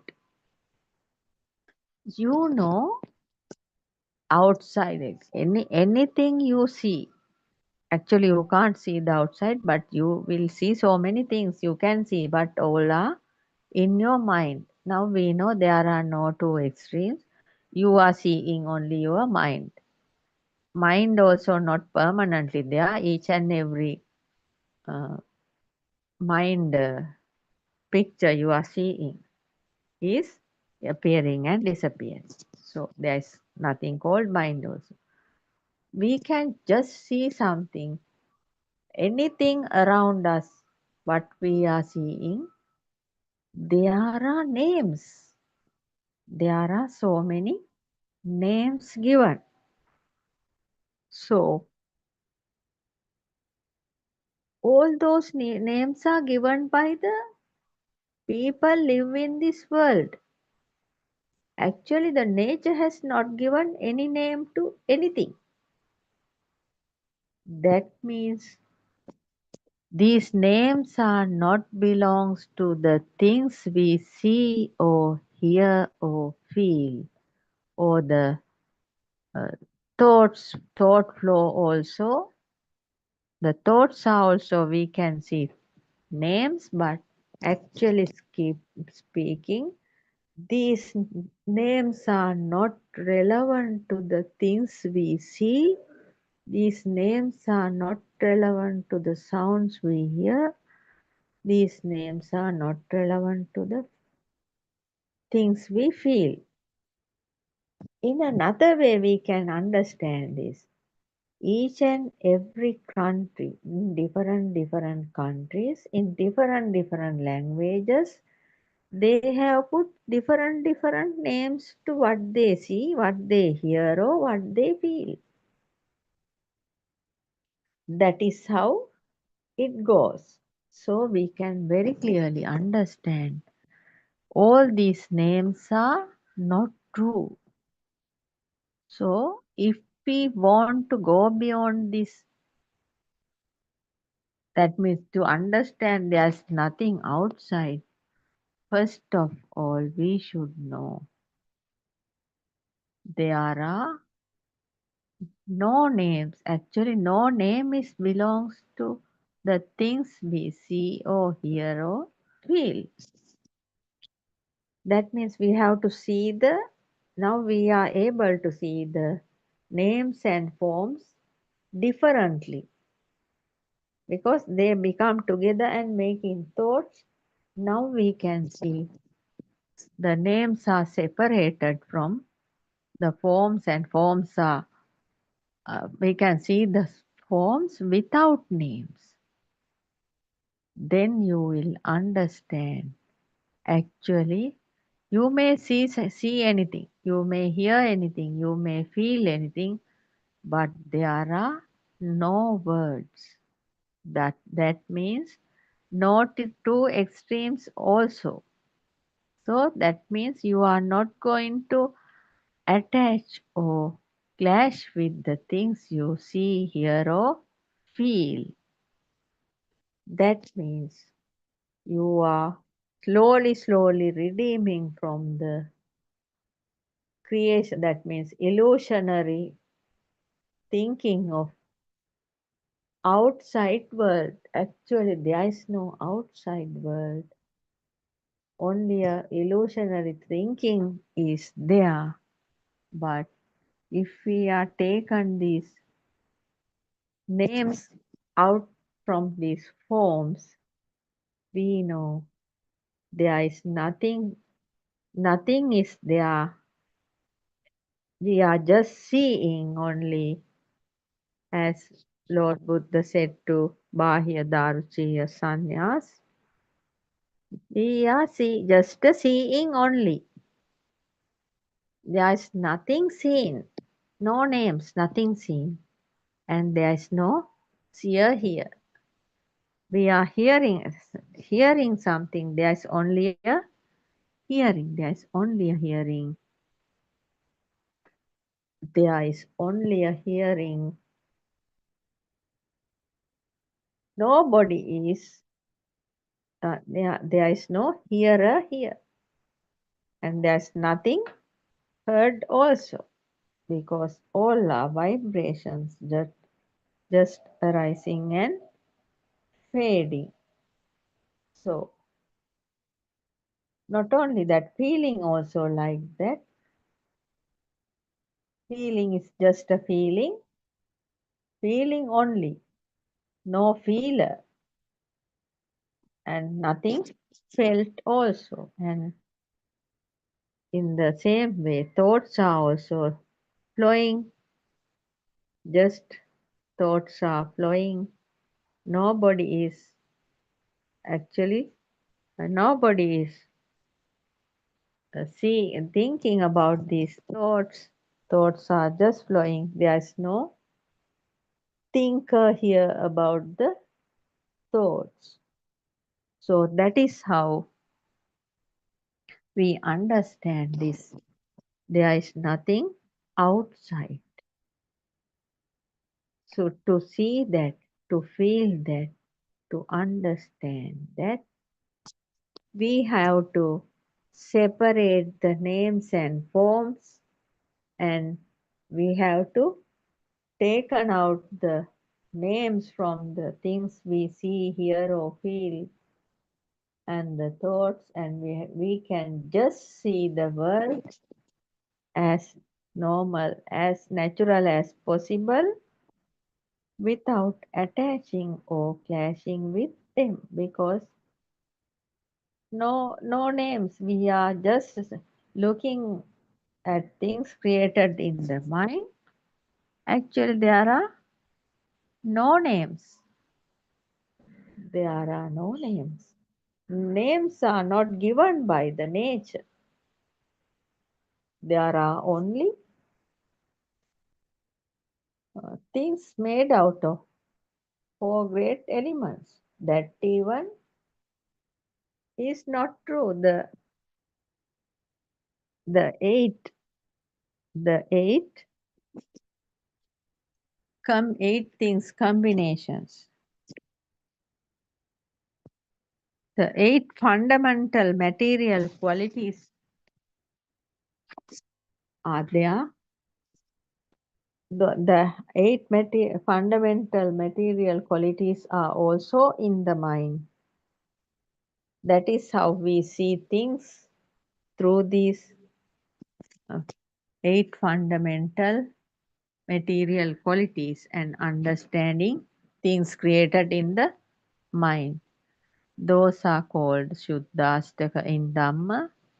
That is Varna Gandha Rasa Oja, Patavi Apo Tejo Vayo. Varna means color, Gandha means smell, Rasa means taste, Oja means sound, Patavi Apo Tejo Vayo. Patavi means the hardness, Apo means the fluidity, Tejo means the fire, and Vayo means the air. All these eight fundamental material qualities, using these eight fundamental material qualities, we are understanding things.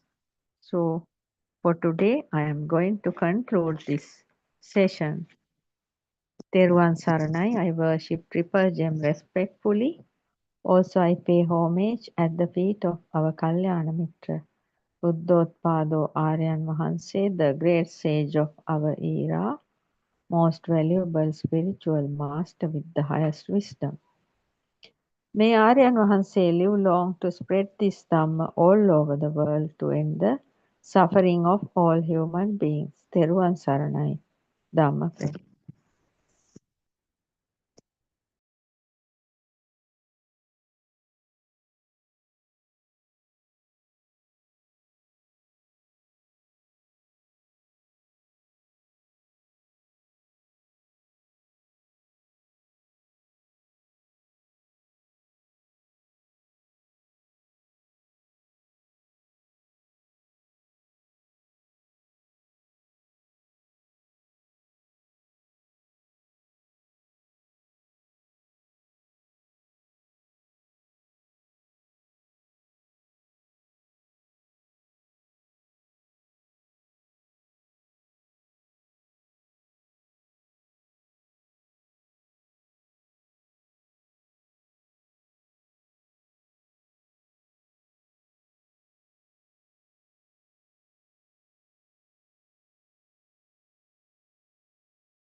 තෙරුවන් සරණයි ධම්ම friends.